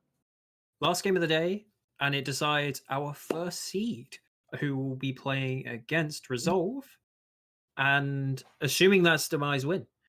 And we were going from there. And honestly, this is kind of the matchup that we've been wanting to see. Demise have been playing extremely well from the games that we have seen. And also, they have one or two players that we've been taking, or I've taken our eye. Yeah, they have been. I mean, for really both of these teams, I think bot lane is what caught my attention. Both Gregors and Nibble, as well as Tien and Yanako, just putting on performances today that have been absolutely impeccable, and I just can't wait to see what they're going to bring out this game, not going to lie. Like, from watching them, I mean, we've had Gregors and Nibble, the Bard play, which was sublime. Yeah. Honestly, a pleasure to watch. And then obviously you've got in there with Chrysis, and then on the other hand, you've also got Demise, who've been playing really well, and it's Teen, and then Yanako in the bot lane, who have basically been pulling out the Senna. They've been pulling out a lot of different funky stuff like Blitzcrank. That's the kind of lane where I'm watching. I'm going, okay, what do we pull out next? Yeah, that's honestly the question, especially that both of these AD carries cannot be playing Varus, which they both had good performances. Of course, I'm not in any way, shape, or form trying to imply that they can only play Varus. And to be honest, I would love to see it banned and just see some different picks. Yeah. On the one hand, yep, Varus lots of high priority on it. However, Gregors in his back pocket has a Sivir that will come out and looked wonderful in that matchup. In the same thing, could we see it again? Maybe. But from the way that these two teams have been drafting throughout the day, it suggests to me that they are going to be looking for bot lane priority. Now, one of them can achieve that. Will the other team pivot and say, actually, we won't be getting that this game. We are going to give more emphasis to our top laner, to our mid laner, to our jungler, and say, you need to actually step up now, where we have played really well throughout this entire time, because we can't get that bot lane priority for you. We can't be that. Or will they just say, now we'll skill check it? Who knows? Yeah, I mean, both Samjay and Killy feel like mid laners that can definitely fill this role and step up. So maybe we'll see a handshake. One team taking the bot lane prio, one team taking the mid lane prio. In terms of top lane, I mean, I don't want to get my hopes up because I'm pretty sure we saw tanks every single game today. Silent gaming. But I will welcome a Bruiser versus Bruiser matchup. It's just, yeah, don't really expect it. Yeah, like bring me out some more Darius, please. More Renekton. That's what we want to see in top lane. I don't want any of these tanks. Get them out of here. Like, if I have to see another Sion game, I might cry. What if we get Sion versus Cho'Gath? I mean, at least they beat each other up, I guess. But I don't have much hope for it, to be honest. But I'm really looking at this and saying Demise are the one or the team that we're probably hyping. They're the team that you should be looking for and saying these are potentially your first seed. Now, if you want to play devil's advocate and you much rather have playoffs and basically having to play extra games to work out who's going where for what position, and then you want London to win. Yeah. So, yeah, I'll leave it up to everyone viewing at home to work out what they want from that. But I'm more so on the Demise train potentially. Mm-hmm. Yeah, but I'm not going to leave the viewers to work out what a London win would mean. It would mean that we have Resolve at 0-3, and Barrage, London, and Demise would be tied at 2-1. And because it's a single round robin, there is no team that will have a better head-to-head against the other one. So, yeah, have fun admins figuring that out. I can't believe you just said that. It's like, I'll clarify it for everyone at home, and then just left it to the admins. Oh my. I mean, I'm going to clarify what the problem is. I don't necessarily have a solution. Okay, fair enough. However, what we'll see from those two teams, if the results go the right way, and when we get down to it, I'm on the side of Demise here by saying I think Demise have looked stronger throughout. And not to mention, although I like the bot lane of Gregors and Nimble, at times I felt like they have been kind of skill checking and getting away with it in matchups that they realistically shouldn't be winning because of the support matchups, etc., etc. And on the other side, you've got Demise here, who you're coming up against another strong bot lane now. I don't think that you can skill check that. I think that picks will matter in this situation. And being on red side, they also have a potential I don't want to say like advantage, or I mean, it is an advantage from the draft, in the fact that they could just hold support all the way through till the last pick, and then really play the game off that. So I think it's more so on London's side to say, okay, we might not get counter here, guys. Like, what are we willing to accept? What are we willing to do? Yeah, I mean, all those questions will need to be answered once we will be getting into the draft. I hope it will be within a couple of minutes. We had a bit of a wait last time, and can't wait to get into it, especially at Demise. They have the potential to go through. I know, as you said already, they have looked insane. Well, yeah, they have looked insanely strong. Let's go with the big words today so far. Just gotta carry it one more game to make it all the way through. But if you are London on the other side, you can definitely make it all more interesting. Show that really there is no one team that is strictly above everyone else. And yeah, make us all interesting. So just got that information. We are going to be waiting a few more minutes. One of the players has some client issues. So there's that. Oh boy. So filler time. This is the favorite. This is the best time. Okay. So who do you think has looked the best so far as an individual, not a team? This is a really hard question. Okay, you know, I put you in a spot now. Yes, you definitely did. Okay, I'm gonna go for an answer and I'm gonna stick with it. That's what I'm gonna do. And I think the person I'm gonna go for will be Nibble, mostly because his Bard performance has been an absolute beauty to watch, and at the same time made me very infuriated. I remember watching that game and I thought, God damn, is Bard an annoying champion, especially when he's being played well. And he has played it well. There was also the game one where it was Varus Alistar. They were able to get lead. So yeah, I'm gonna run. Nibble has definitely been a person that impressed me. Solid shout, solid shout. I'll take it. I mean, if anyone has any suggestions for who they believe was going some of the strongest players, do let us know. And I'll keep an eye on Twitch chat and see if you've got any questions or anything. We'll throw them in here. It's always great to get some filler time with people involved. On the other hand, I mean, I'm more looking at this matchup now, and I'm kind of saying that, I mean, Smee has only realistically played tanks. And London have kind of gone the similar route, if I recall correctly, which says to me there might be an opening there for what could be a potential skill check and win. And I would really like it if maybe we get Smee off of those tanks onto something he's a bit more comfortable with, because he hasn't looked the most comfortable in playing Sion, but he does it because he knows that it's a winning pick for his team. Yeah. I mean, if someone's got to give, you can't have everyone on the carries, and it has been Smee so far. And with the bowling of Tien and Yanako, I'm not really too surprised, but as I said, maybe put him on some of those boosters and try a different approach. Although if you're Demise, if it ain't broke, don't fix it, you might also go that avenue. True. I mean, I've watched it. I wasn't a big fan of it. I think I saw, or I was seeing from him, that it's a bit of discomfort. But then again, he has had to play tanks, which, I mean, they don't exactly win lanes. So maybe he is something that's been held back, but he does it for the team, which you can't ever knock somebody that is willing to do that. And I mean, the other aspect we have here is also the Senna. Now, oh yeah. See, that's something we haven't quite hit on yet, is so that Yanoko, forgive me if I'm saying your name wrong, I'm sorry, but Senna, amazing pick. Now, if you've been playing Sion all day, and then you also have Senna involved, Senna, that could open up some really interesting angles. Maybe they feel a bit more confident now. They've got their 2-0, potentially playing this game, and they want to bring out some of the spicy strategies that they've got for pick and ban, and they could maybe bring out Senna Sion bot lane, Senna something bot lane, fasting Senna, and actually play that route instead. I mean, it is possible. Then the question is, who's going to be one piloting the Senna? Because Yanako likes to play the Senna in the support, not going for the CS, but it is basically the same playstyle as the fasting Senna. So, definitely room for experimentation. At the end of the day, the aim of the Proving Grounds isn't necessarily to, go without any losses, literally stomp every single game, although if you can do that, that's great. But it is to showcase yourself, show what you can do. So, yeah, there is also definitely that, avenue of thinking. You want to pull out something that you haven't before, because if you're Demise, you're in a comfortable spot already.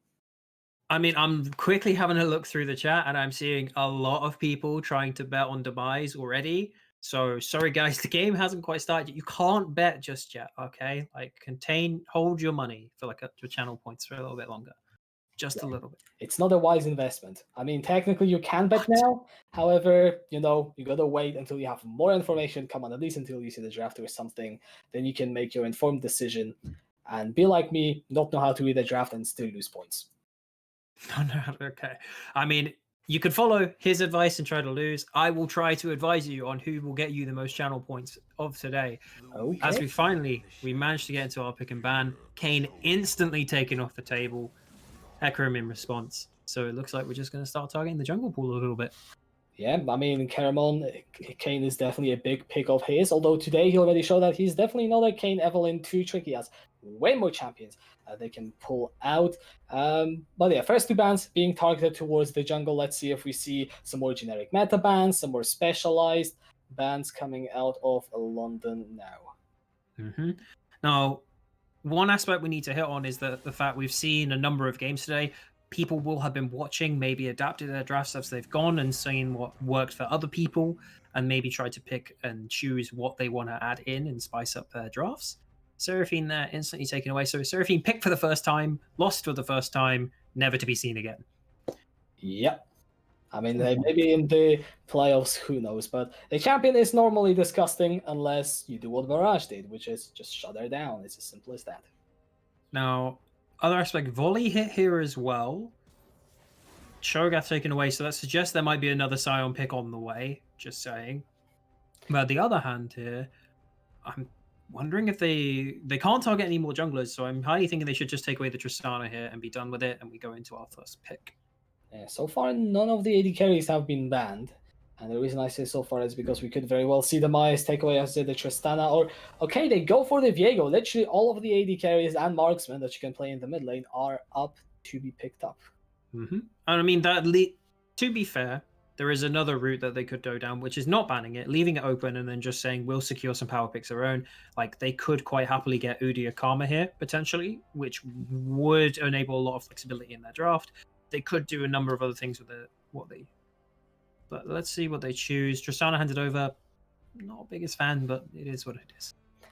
Yeah, we'll see how much London can do with it. Can go in the mid lane, can technically also go in the bot lane. So you've got some of that flex potential. And we see a response with Hyper Carry is being a hover right now. There is a golden rule of never discuss the hovers. But okay, they do go for the Jinx in the end.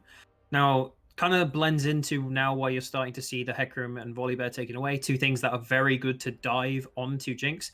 Now, I'd expect a Thresh pick if they're going to try and do this, or an Orianna. Adds more protection in. And as they pick and choose what they want to do. But Thresh is open if they want to do that route. Yeah, I mean, going for a control mage this early would mean that they are looking for this, team fighting setup at this point. Jinx Orianna, I can't imagine this comp will do much else. Maybe a split pusher top if, you're feeling like it. But with what Smee has played, yeah, this is looking like a very standard team fighting comp. Yep. There's going to be some bread and butter. Like, we'll just go front to back fighting.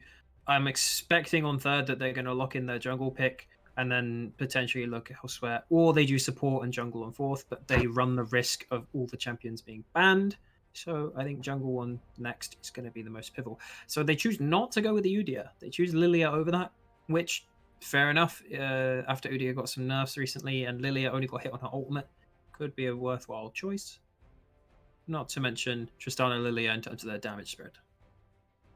Okay, I mean, I know I shouldn't be getting too easily excited, but if that is It's a Varus. Okay, Varus, Tristana, so we've got the standard carry setup. It reveals that Tristana going in the mid lane. I firmly believe that Tristana's support is only something that I could have thought up with, and it absolutely should not be played anywhere else. So yeah, it's going mid. But the Skarner, though, see, okay. Now if they were gonna, this is something I don't necessarily agree with, but it's probably just down to preference. Now, Lilia locked in, Skarner is or can be a good matchup, but due to Lilia being quite squishy, you can ultimate her and then drag her with her, as Lilia wants to get in close to you and then kite you. Now, I think what they could have done here is maybe locked in the Thresh and then taken Skarner on the fourth, because that's not something you typically see banned. And then you might have had the Thresh Skarner combo, which could obviously pull and then just take the Lantern and drags into a team. So there's the ban instantly taken away, and Rel in response. So I think we'll see support fourth here for Demise. Yeah, I mean, I can't really imagine it would go any other way unless they feel like they really want to put Smee on a Scion. Then I don't think there is any reason to hold that until fifth pick, and you might just want to see the whole comp before picking support. That's the only other avenue that I see here for the Demise. But they get rid of Rel, get rid of the Lulu as well. So I mean, yeah, two strong supports that are still up on the table. Mhm. Well, where? Now, there is a real world here, and as long as they play it and they flex it, they could, if they wanted to lean into it, take Karma on fourth here, which would be great for Jinx, Orianna, Skarner, the whole lot. Well, As I say that, it's instantly banned. So I guess I must know something. Anyway, then they can kind of pivot and they could say, okay, let's just take the Scion here. They've taken away the Cho'Gath, they've taken away the Karma. Like, we need a front line for Jinx and Orianna. I think that would be the best route, even if Smee hates his life for having to play another Scion game. Okay, this would be a change of pace for sure. So we have a Yorick. I love it. I have no like valid analysis to why I like it. I just like it. Like, it's different. That's all I can say. Okay, I mean, I'm gonna try and throw in some. It's Shen. I mean, it's still not a Scion. You can look at it. I feel there was trust between us and the players, and then he picked that, which could have been a really relevant pick, and then he's changed it to Shen. Well, what can you do? Sometimes it's not meant to be, unfortunately. Well, Nara is going to be the response. I don't know whether it's going to be piloting that champion.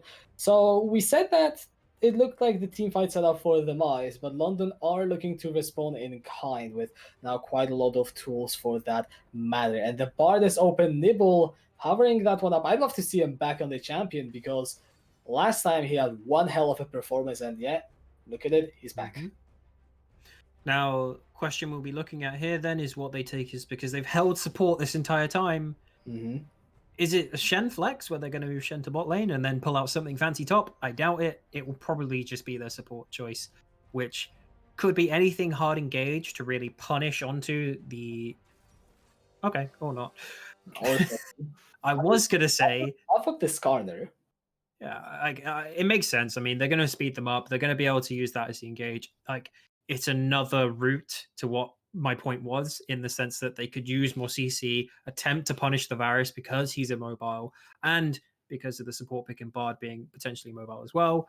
Zilean can fulfill that same purpose. It's just they need a third man, a third party in that, which is the Skarner to speed up. At the same time, it does work in the sense that Tristana, Varus, they're all going to come in towards you. As long as Zilean's safe and pops the ultimate, then in a real world, there is a chance that he just stops and played in its tracks as well. And it's a free lane. So, yeah, one thing that I would want to touch on and maybe start a bit of a more discussion is that we saw last game, Resolve picked a comp that, worked well once they all got together, but didn't have a bridge. Does the Mice now have a bridge? What is their plan? Are they, will they find any of the same troubles if, let's say, the one crucial lane that cannot afford to lose ends up doing so? I think in this instance, they will be fine. It's a little bit different in the sense that they don't strictly everybody is like towards late game. Shen versus Gnar. Shen, if he's able to get onto Gnar in mini form, can put out some serious damage. Gnar wants to use that range advantage, should get prio there. Mid lane, it's, correct me if I'm wrong, Tristana versus Orianna, which Tristana should naturally get prio against, but Ori can hold her own. Good Orianna players could make it go even, if not like slightly worse for Tristana. And then you have bot lane, which you got support counter it. Bard isn't the greatest laner in the world by any means. So you can, on Demise's side, you can play through bot lane. On London's side, you're mostly going to get a free push through top and mid. Now, here's the tangent I'll throw at you and for everyone else. Lilia versus Skarner. Lilia, if she understands she has mid and top prio, could end up in a world where she vertical jungles and Varus is just going to come and wave clear with lethality non-stop in bot lane, and Bard is roaming with you. Now, in that world, Lilia could enable top and mid to the point where it becomes really uncontestable before, and it's lights out before we even get to these kind of fights later on, where Demise want to ramp up and scale towards. To be honest, I can't see that happening. I think what we all have to watch out for now, keeping that in mind, is where is the early vision being set up for the side of London? Is Admiral and Killy playing aggressively? Are they, trying to push in their opponents, allow for any sorts of those invades? And also, how much focus is Karaman putting anywhere, and where is he looking to gank? Because if Skarner is trying to gank bot lane, then Gregors will probably need some backup. But if Caravan isn't interested in that at all, then definitely what you said could happen. Like, very much like hypothetical situations, but I'm just seeing what they're going to invest their priority towards. Are they going to use it just for their solo advantages and just basically do cheat recalls, come back and say, okay, we'll get priority lanes and we'll just kind of scale up as individuals? Or are they going to invest that into playing for the Lilia against the Skarner and putting the Skarner down? The thing that we add in here is that Skarner doesn't really care all too much about not having his camps. He's still going to do the exact same thing. As soon as he gets to Turbo Chem Tank, he is literally the same champion. The only thing you're delaying him is getting to the Chem Tank. Not really a winning position. If you can hit on the Jinx and the Orianna, though, and really put them behind, that would be the ideal situation. You're not going to be able to probably do that to Jinx, but Orianna in the 2v2 early on is something that you could definitely try to hit on. So I think that if I'm in London's position, that's what I'm looking for. Right, especially looking at these comps, as 5 champions and what really their profiles are, you only have 2 real damage dealers on the mice, and it's Orianna and Jinx, the 2 crucial members that you identified. If you can shut down one of them, that's essentially half of their, consistent damage gone. Well, not really, but you get the point. On the other side, London, all 5 of those players are, in principle, capable of dishing out damage in a team fight. Well, Bart probably less so. But still, don't underestimate him. I will not. I'm saying that Nibble, last time he played a champion, I believe he went for Locket, so not necessarily the highest damage champion, but yeah, he can do that. And if you shut down one of those champions like Killy or Gregors, the rest of the team is more than capable of pulling their weight. Absolutely. And I'm looking at this and saying London have that agency as individuals where they all have damage threat, they all have play potential, whereas on Demise's side, as a composition and how it all works together and flows together, like you have Orianna speed up, Zillion speed up, Skarner runs in, Shen'el over the top, lots of things, but it all revolves around Skarner being able to pick a target and ult them back into your team. And obviously the Orianna ball for pressure, Zillion bombs for pressure, like there's lots of zone control that they have available to them as well with the Orianna. And that is something that can be worked on. So if Demise find themselves in a good position for a Drake, and then London are slow to the play and don't react, it becomes very difficult for them to get back into that position because of their composition. Yeah. On the other hand, if London pull away, then and they get an advantage, they're going to snowball really hard to the point where you're watching and going, why was this drafted? Like, it looks so horrible to play. And that's really the battle that you'll probably try to see throughout this game. For sure. You look at any of the lanes that London has and they can snowball insanely well. Tristana, I don't think anyone really needs an introduction to that. Gnar, yeah, into Shen, he can definitely run away with this lane if he gets a few early kills. And Varus, we've seen it twice today.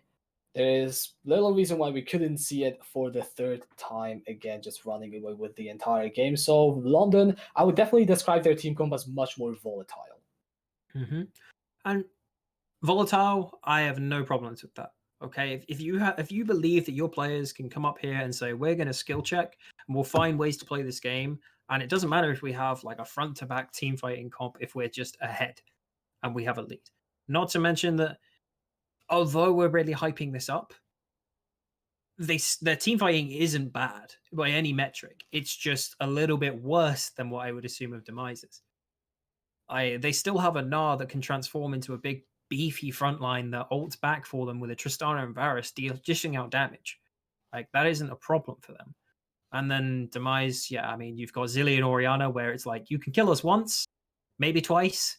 Now you could try for a 3rd time because of all the shielding and healing that's coming through and the ultimate revives. So let's see how it plays out. All right, yeah, and from the sounds of it, I think we are ready to go into the Rift. Fingers crossed for no pauses, as the last game of the group stage is about to begin. London versus Demise. Demise have the opportunity to go 3-0 clean sweep through the group stage, whereas London on the other side can put us in a very interesting tiebreaker scenario. Let's see who takes it away. And as we get our usual welcome to the Summer's Rift, as London take the lead here with a trinket kill. So clearly that is the indicator that they are going to win, as they have a gold lead. True. Can't argue with that. Analysis. Yeah, Kelly already has infinitely times over the CS that Samjay has got. I'm pretty sure that's not an actual sentence in English, but we'll just forget that. Like, memes aside, blue team here just doing standard checks. Nothing really funky going to happen. Just some wards being thrown out. Bit of a shame. They do have a bard. They could look for something, but not worth the risk.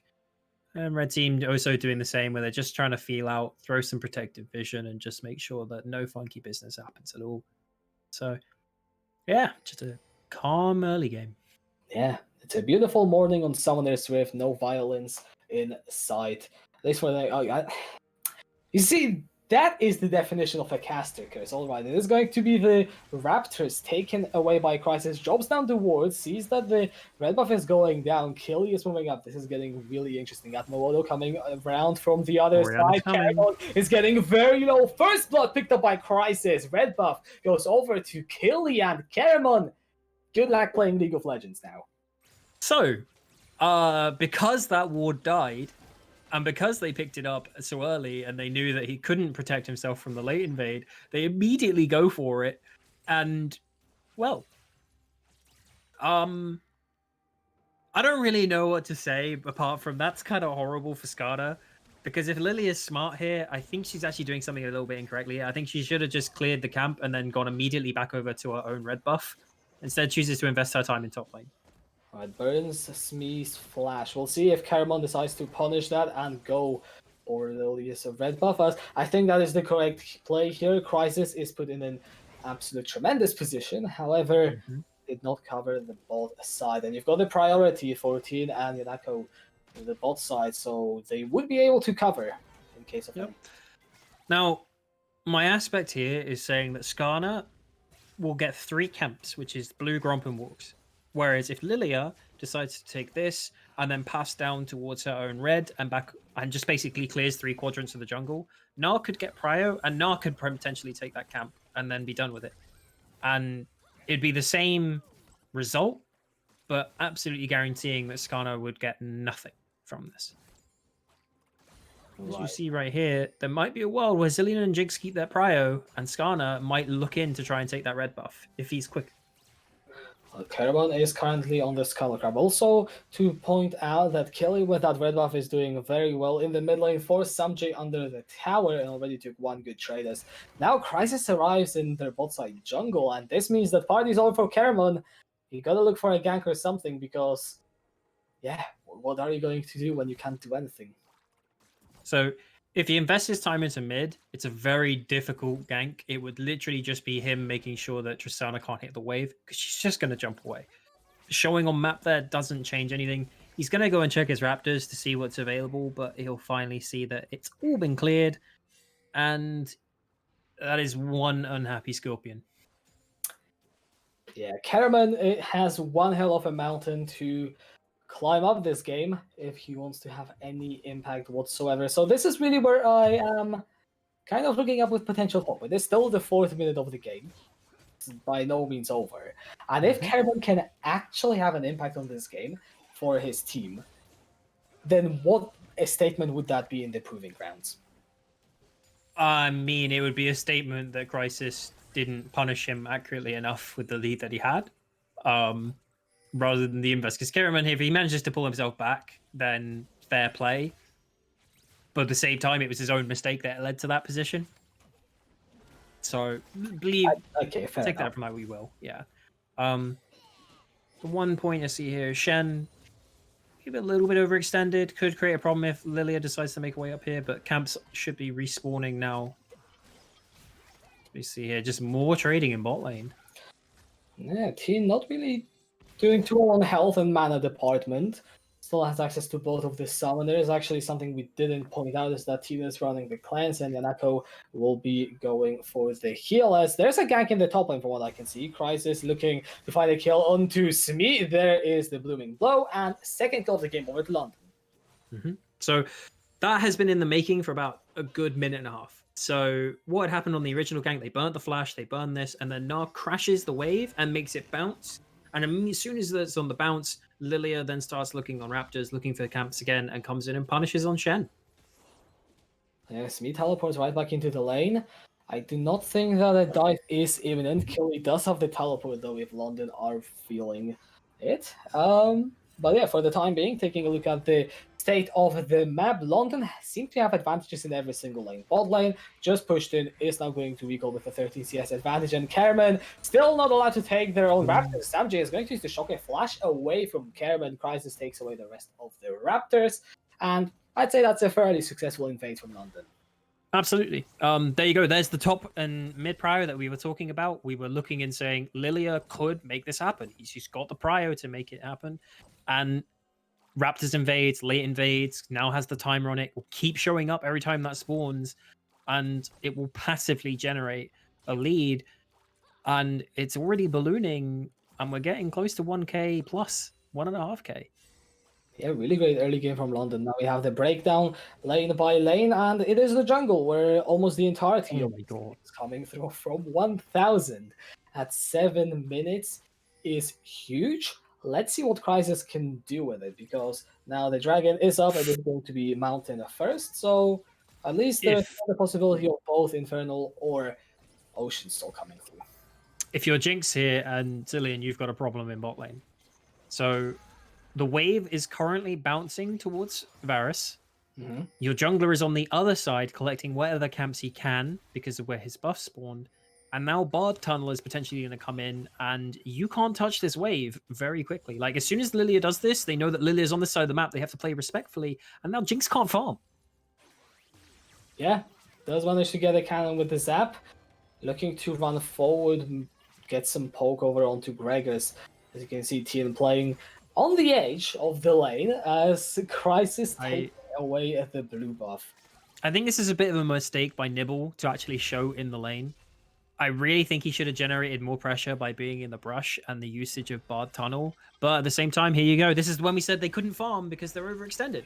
Tien able to dodge away from the swirl. See as the sleep comes through onto Yanako. Only level 4, so no Chrono Shift available. Gregors picks up the kill. Smee joined the fight, but it's a bit after the act is done. So London here are playing around bounces on waves. And Crisis is just saying, I'm on Lilia, I'm going to power farm everything, I'll invade. And in between that, while the waves are coming back to you guys, I get to do all of that. He just shows up and then enables his laners to then look for kills. And it's actually been looking really nice around the wave management and creation of those plays. Yeah, 100%. Now, we do see Amamoto using the Gnar ult, trying to really push anything that he can in the top lane in terms of advantages. I mean, there is an 18, now 19 CS advantage, 2 plays already taken. So, yeah, what are the mice really looking to do now is the real question. I mean, if you're in Demise's situation here, you're looking at that Ori Tristana matchup, which Orianna could look to try and start pushing back now. She's got last chapter, a bit of mana in her back pocket. She might be able to get some good trades off, and they could look for Skarner ultimate and Orianna ultimate combo, but it needs to be 2v1 ideally. Outside of that, it's all hands, let's scale and chill out. Let's slow this game down, just try and get any vision we can onto where this Lilia is going and really sort out our waves to make themselves safe so they can farm. So let's see here, just a small trade. Yeah, the stun was attempted by Nibble, didn't quite connect. One play going over to Tien and Yanako as Kerman looking for the mid lane kill. He is extremely low, has got the flash, buster shot, and jump away. The summoner will be preserved. But there was that opportunity where they were going to look. Cleanse burned here, shouldn't be anything really happening aside from an ultimate burn from Varus, who feels very unhappy that she has a summoner that can avoid that. Okay, Caravan now walking down towards the bot side, clearing out the ward, really looking for any play that he can find with that Impale. This is level 6 compared to level 7 of Crisis. I'm pretty sure that Crisis might be close to level 8 because I feel like the difference between those two junglers should be a bit bigger right now. But yeah, other than that, Demise still unsuccessful in looking for any proactive play, or really any play so far.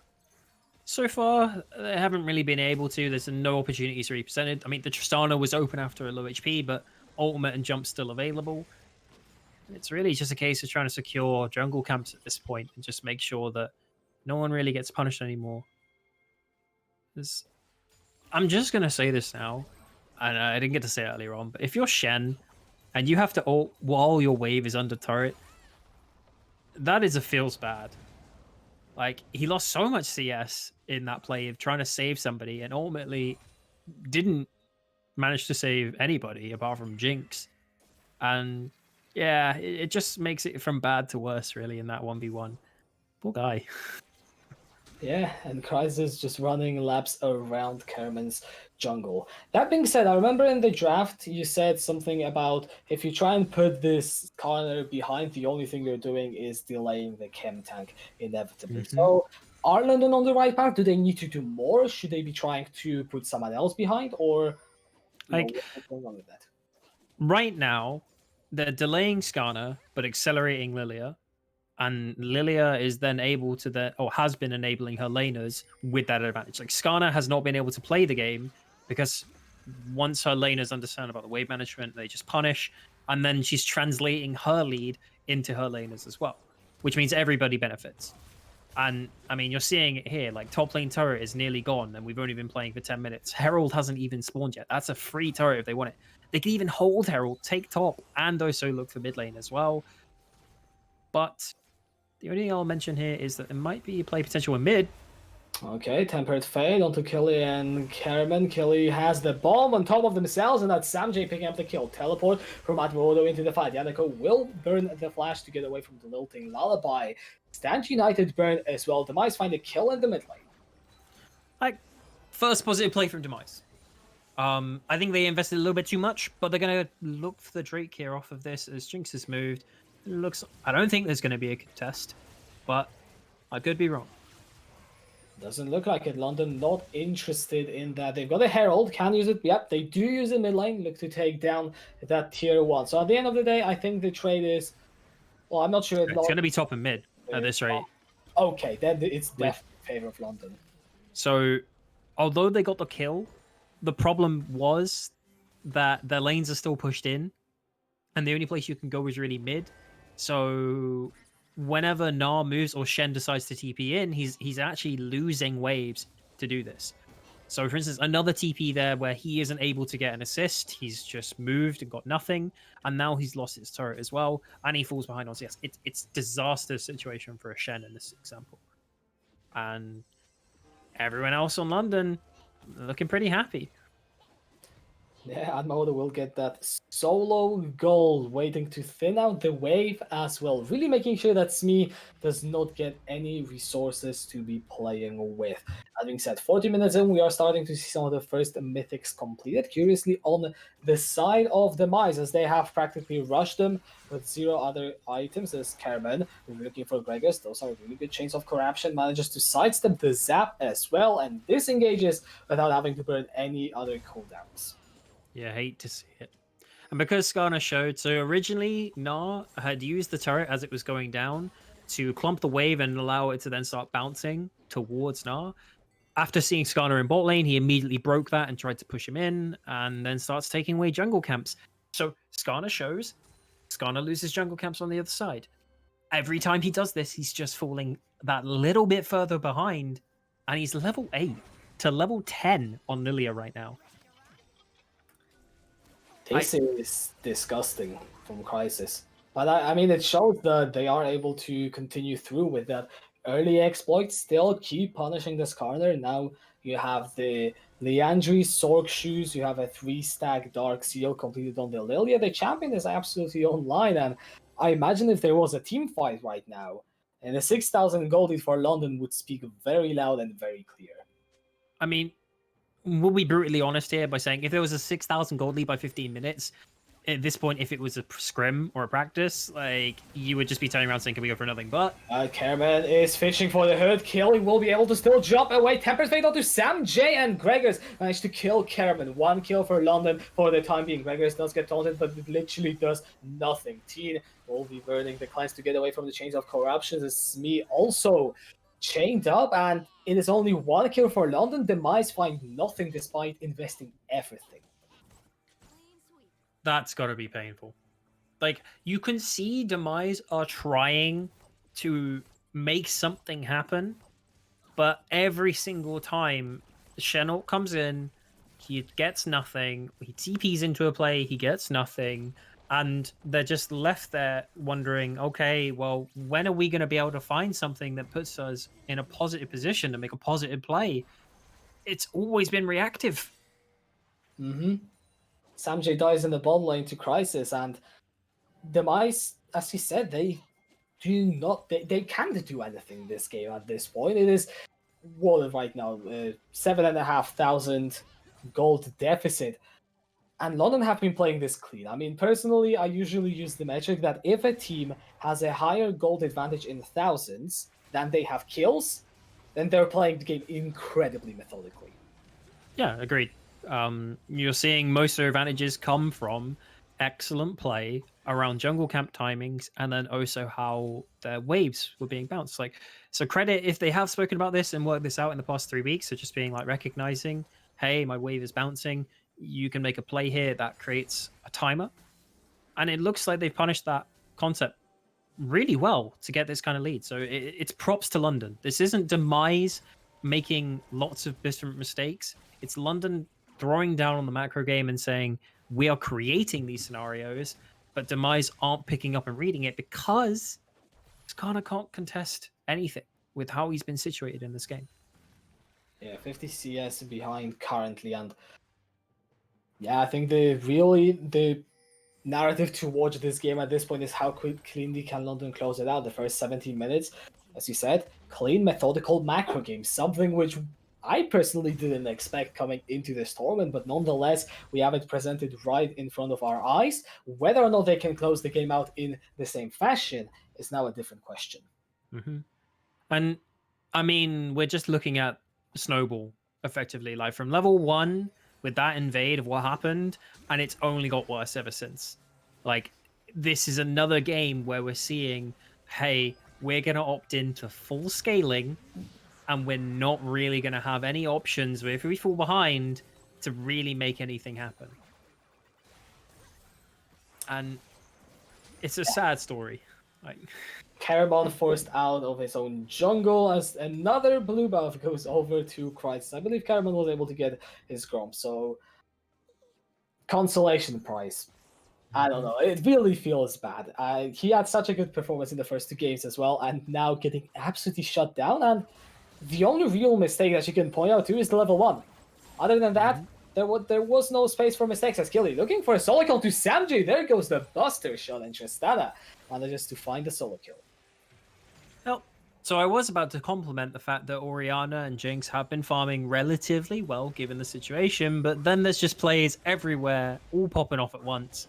Yeah, Caraman is now going to use the Impale as he also gets stuck in the chain of corruption. There goes the rocket from downtown. Teen able to cash in on 1 kill. However, it is 3 in favor of London overall, so still not worth it. Still not worth it. Solo kills coming in, double kills, turrets going down. This game is over from this point.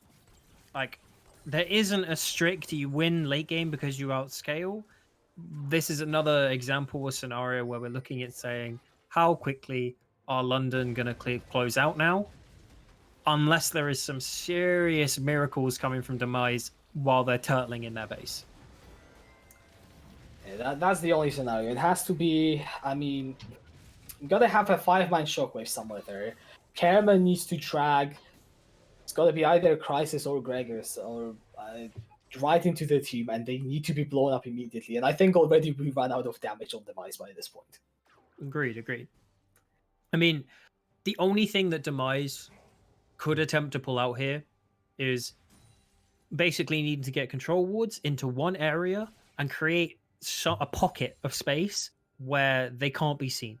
And in that pocket is where Skarner is going to sit and hope that somebody comes walking in and they pray that it's just one person. That's not guaranteed to even work, if that. And I mean, with Baron on the table, it could very realistically mean that Demise are going to have to come out to contest London for this Baron. Well, they will have at least a fighting chance, I suppose. The game is, well, they have got their tools, Skarner, Flash, Zillion, movement speed up, they got this stand united. So there are some playmaking tools, but I will not really deviate from what we have already said. It looks bleak for Demise, it will take a miracle, but hey, it's technically still possible, and if there are any Demise fans out there, I'd say don't give up the hope, because who knows? Who knows what will happen in those games. Yeah, I don't want to be like evil, but we're just looking at the reality here that these kind of games, it's a 99% chance, but there's always the 1% that it could happen. So if it does and it appears to going that way, we'll change it. But really good contestation here. London applying the chokehold. They're catching waves high up. They're building their vision and saying, you can't walk into this area. And then what we should see them do here is they clear the wave, and they're going to double back now and look for the Baron. Tien forced to burn the flash. Smee's ultimate is gone as well. Herald thrown down mid. Baron is initiated and Demise. They are in no position to look to contest. Kerman technically has the flash, but it is a suicide mission, and even then, Rocket went out. Okay, the Baron hasn't gone down yet, so it was a bit too early. And then Baron buff secured by London. 21 minutes in, 11,500 gold in the lead. So Jinx there, Rocket to come out, maybe looking for it, but London standing in the way of the Rocket, denying any opportunity of the steal. They ticked all the boxes there.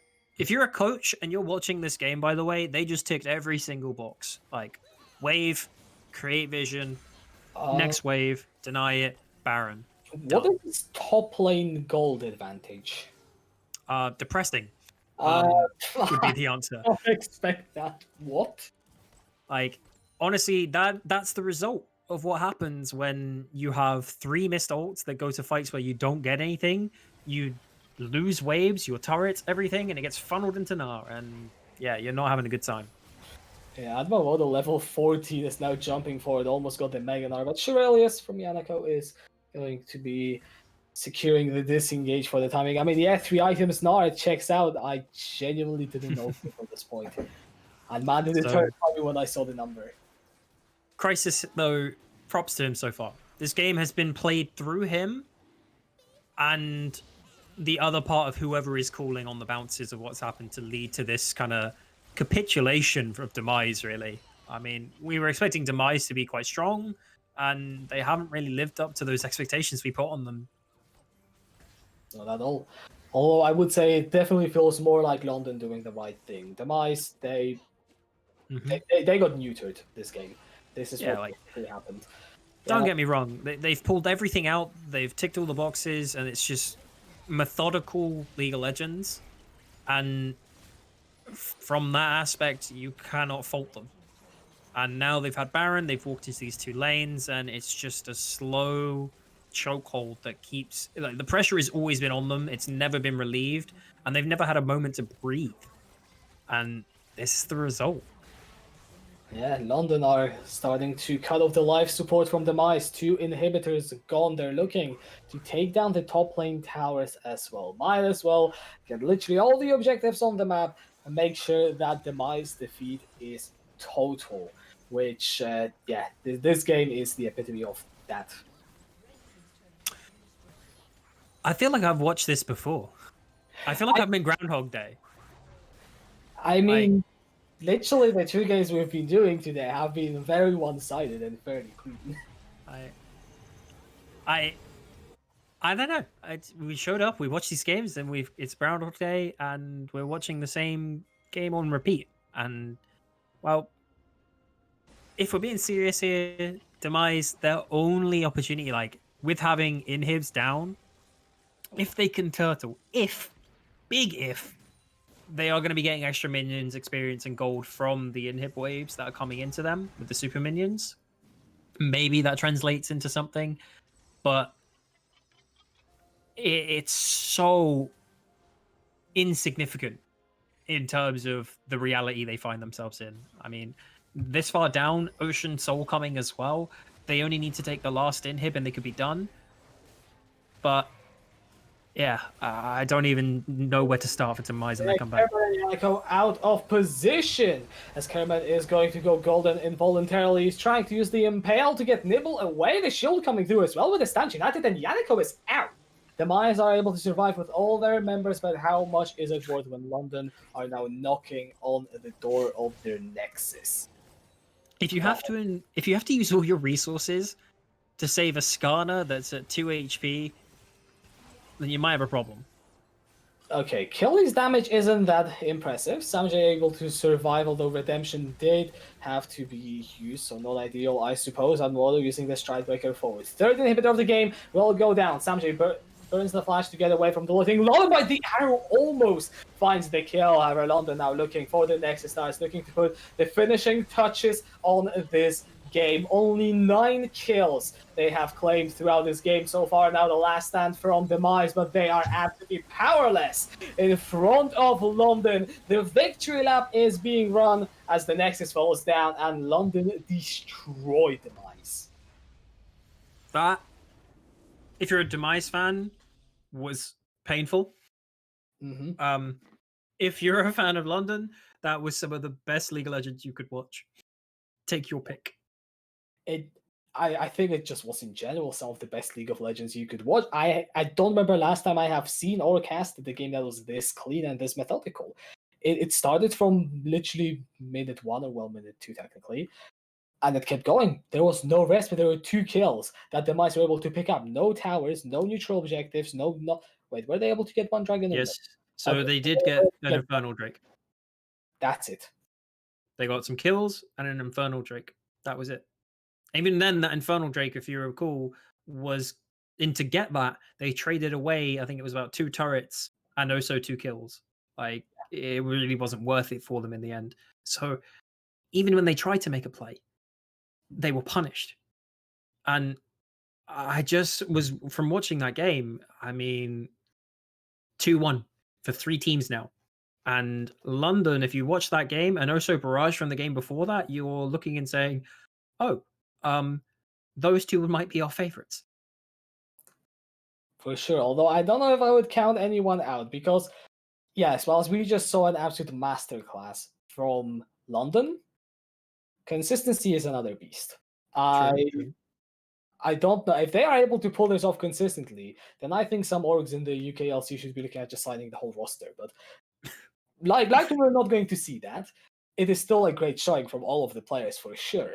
But this is where it will get exciting towards the playoffs because can they repeat it? Can they do it again? It's going to be a major question. And there is literally only one way to find out. Mm-hmm. And the instigator and starter of all of this was Crisis. So if we had an MVP award, it would go to him for this game with what he achieved and what he managed to do with his lead. And just absolutely, it started from the jungle and it bled out into every aspect of the map. And yeah, I mean, that is the reality of Lilia when she has 2 priority lanes and playing through that draft, and they executed on it. Yeah, like I really don't think there is much more to say. This has been planned out, executed perfectly. One hiccup that we can point out to being that Infernal Dragon, and even then, the trade was in favor of London. And what a game to really finish off your group stage on, if you're London. I think that's like my major takeaway. And now I'm realizing that we have 3 teams that are 2-1, and although there are resolve like down there at 0-3, I mean, there's still every chance they could they go away and they realize, okay, we need to improve it. This, we need to alter this. It really showed or highlighted where we went wrong, and there is every chance that they could come in and reverse sweep. No one's out as of yet. Like, it just moves into the next stage. And I mean, 3 teams at 2-1 is exactly what you want. Competitive games. I mean, based on the entire day of what we've seen, where it was competitive games, and that's what you want. Like, we want to see just lots of these teams contesting each other, no stomps, ideally, if we can avoid them, and really getting down to like seeing the best of basically all of the students that we can find and really moving and saying, okay, this guy or anyone here deserves a shot and let's give it to them. Yeah, and I think what I will also be watching is adaptation from today into the playoffs for sure. See how these teams improve. What do they change? Do they change the playstyle? Do they change any of the tactics? And yeah, who will come out on top is definitely interesting in the end. But in this tournament, if you can show that you as a player are able to adapt to difficult circumstances, then it goes a long way. And I'd argue it probably goes even further than winning the tournament. Mm-hmm. And really looking at that and saying that is everything for day one as of right now. As we move on to what would be then the next stage of our games. And well, I don't believe it's fully confirmed as of yet. I don't know which team has solidified first place because I don't know if we're going to have more games to play due to working out tiebreakers or if it's going to be based on game time that would be then going into the next stage. Yeah, honestly, I don't think I know either. And I'm not hearing the production throw anything at us. So unless they're going to stop me, I think we will be wrapping up the stream soon, won't we? All right. Anything you want to say? Reclamation? Other than that, I haven't got anything I want to add. I will just say that it's been a pleasure casting with you. And also on that side, from watching the games today, unfortunate 2 stomps. However, we did get to look at some really clean League of Legends. We did indeed, and thank you all for watching as well. It's been a pleasure to cast the Student Proving Grounds, but the action is not done yet. Make sure to follow the Twitch channel and tune in for the rest of the tournament as we will be entering the playoffs after today to see which of the students will stand out.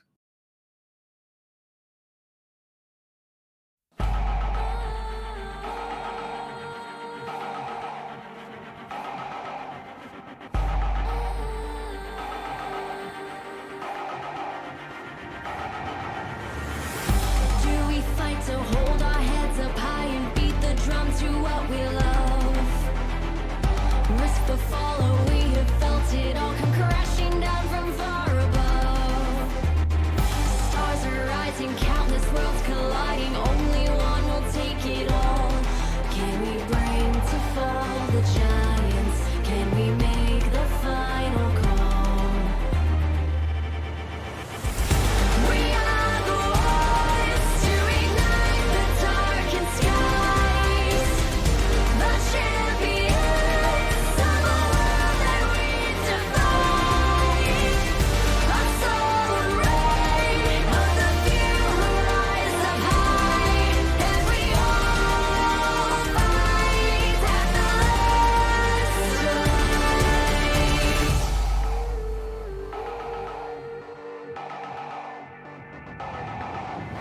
Hearing voices from afar, join the madness when the curtain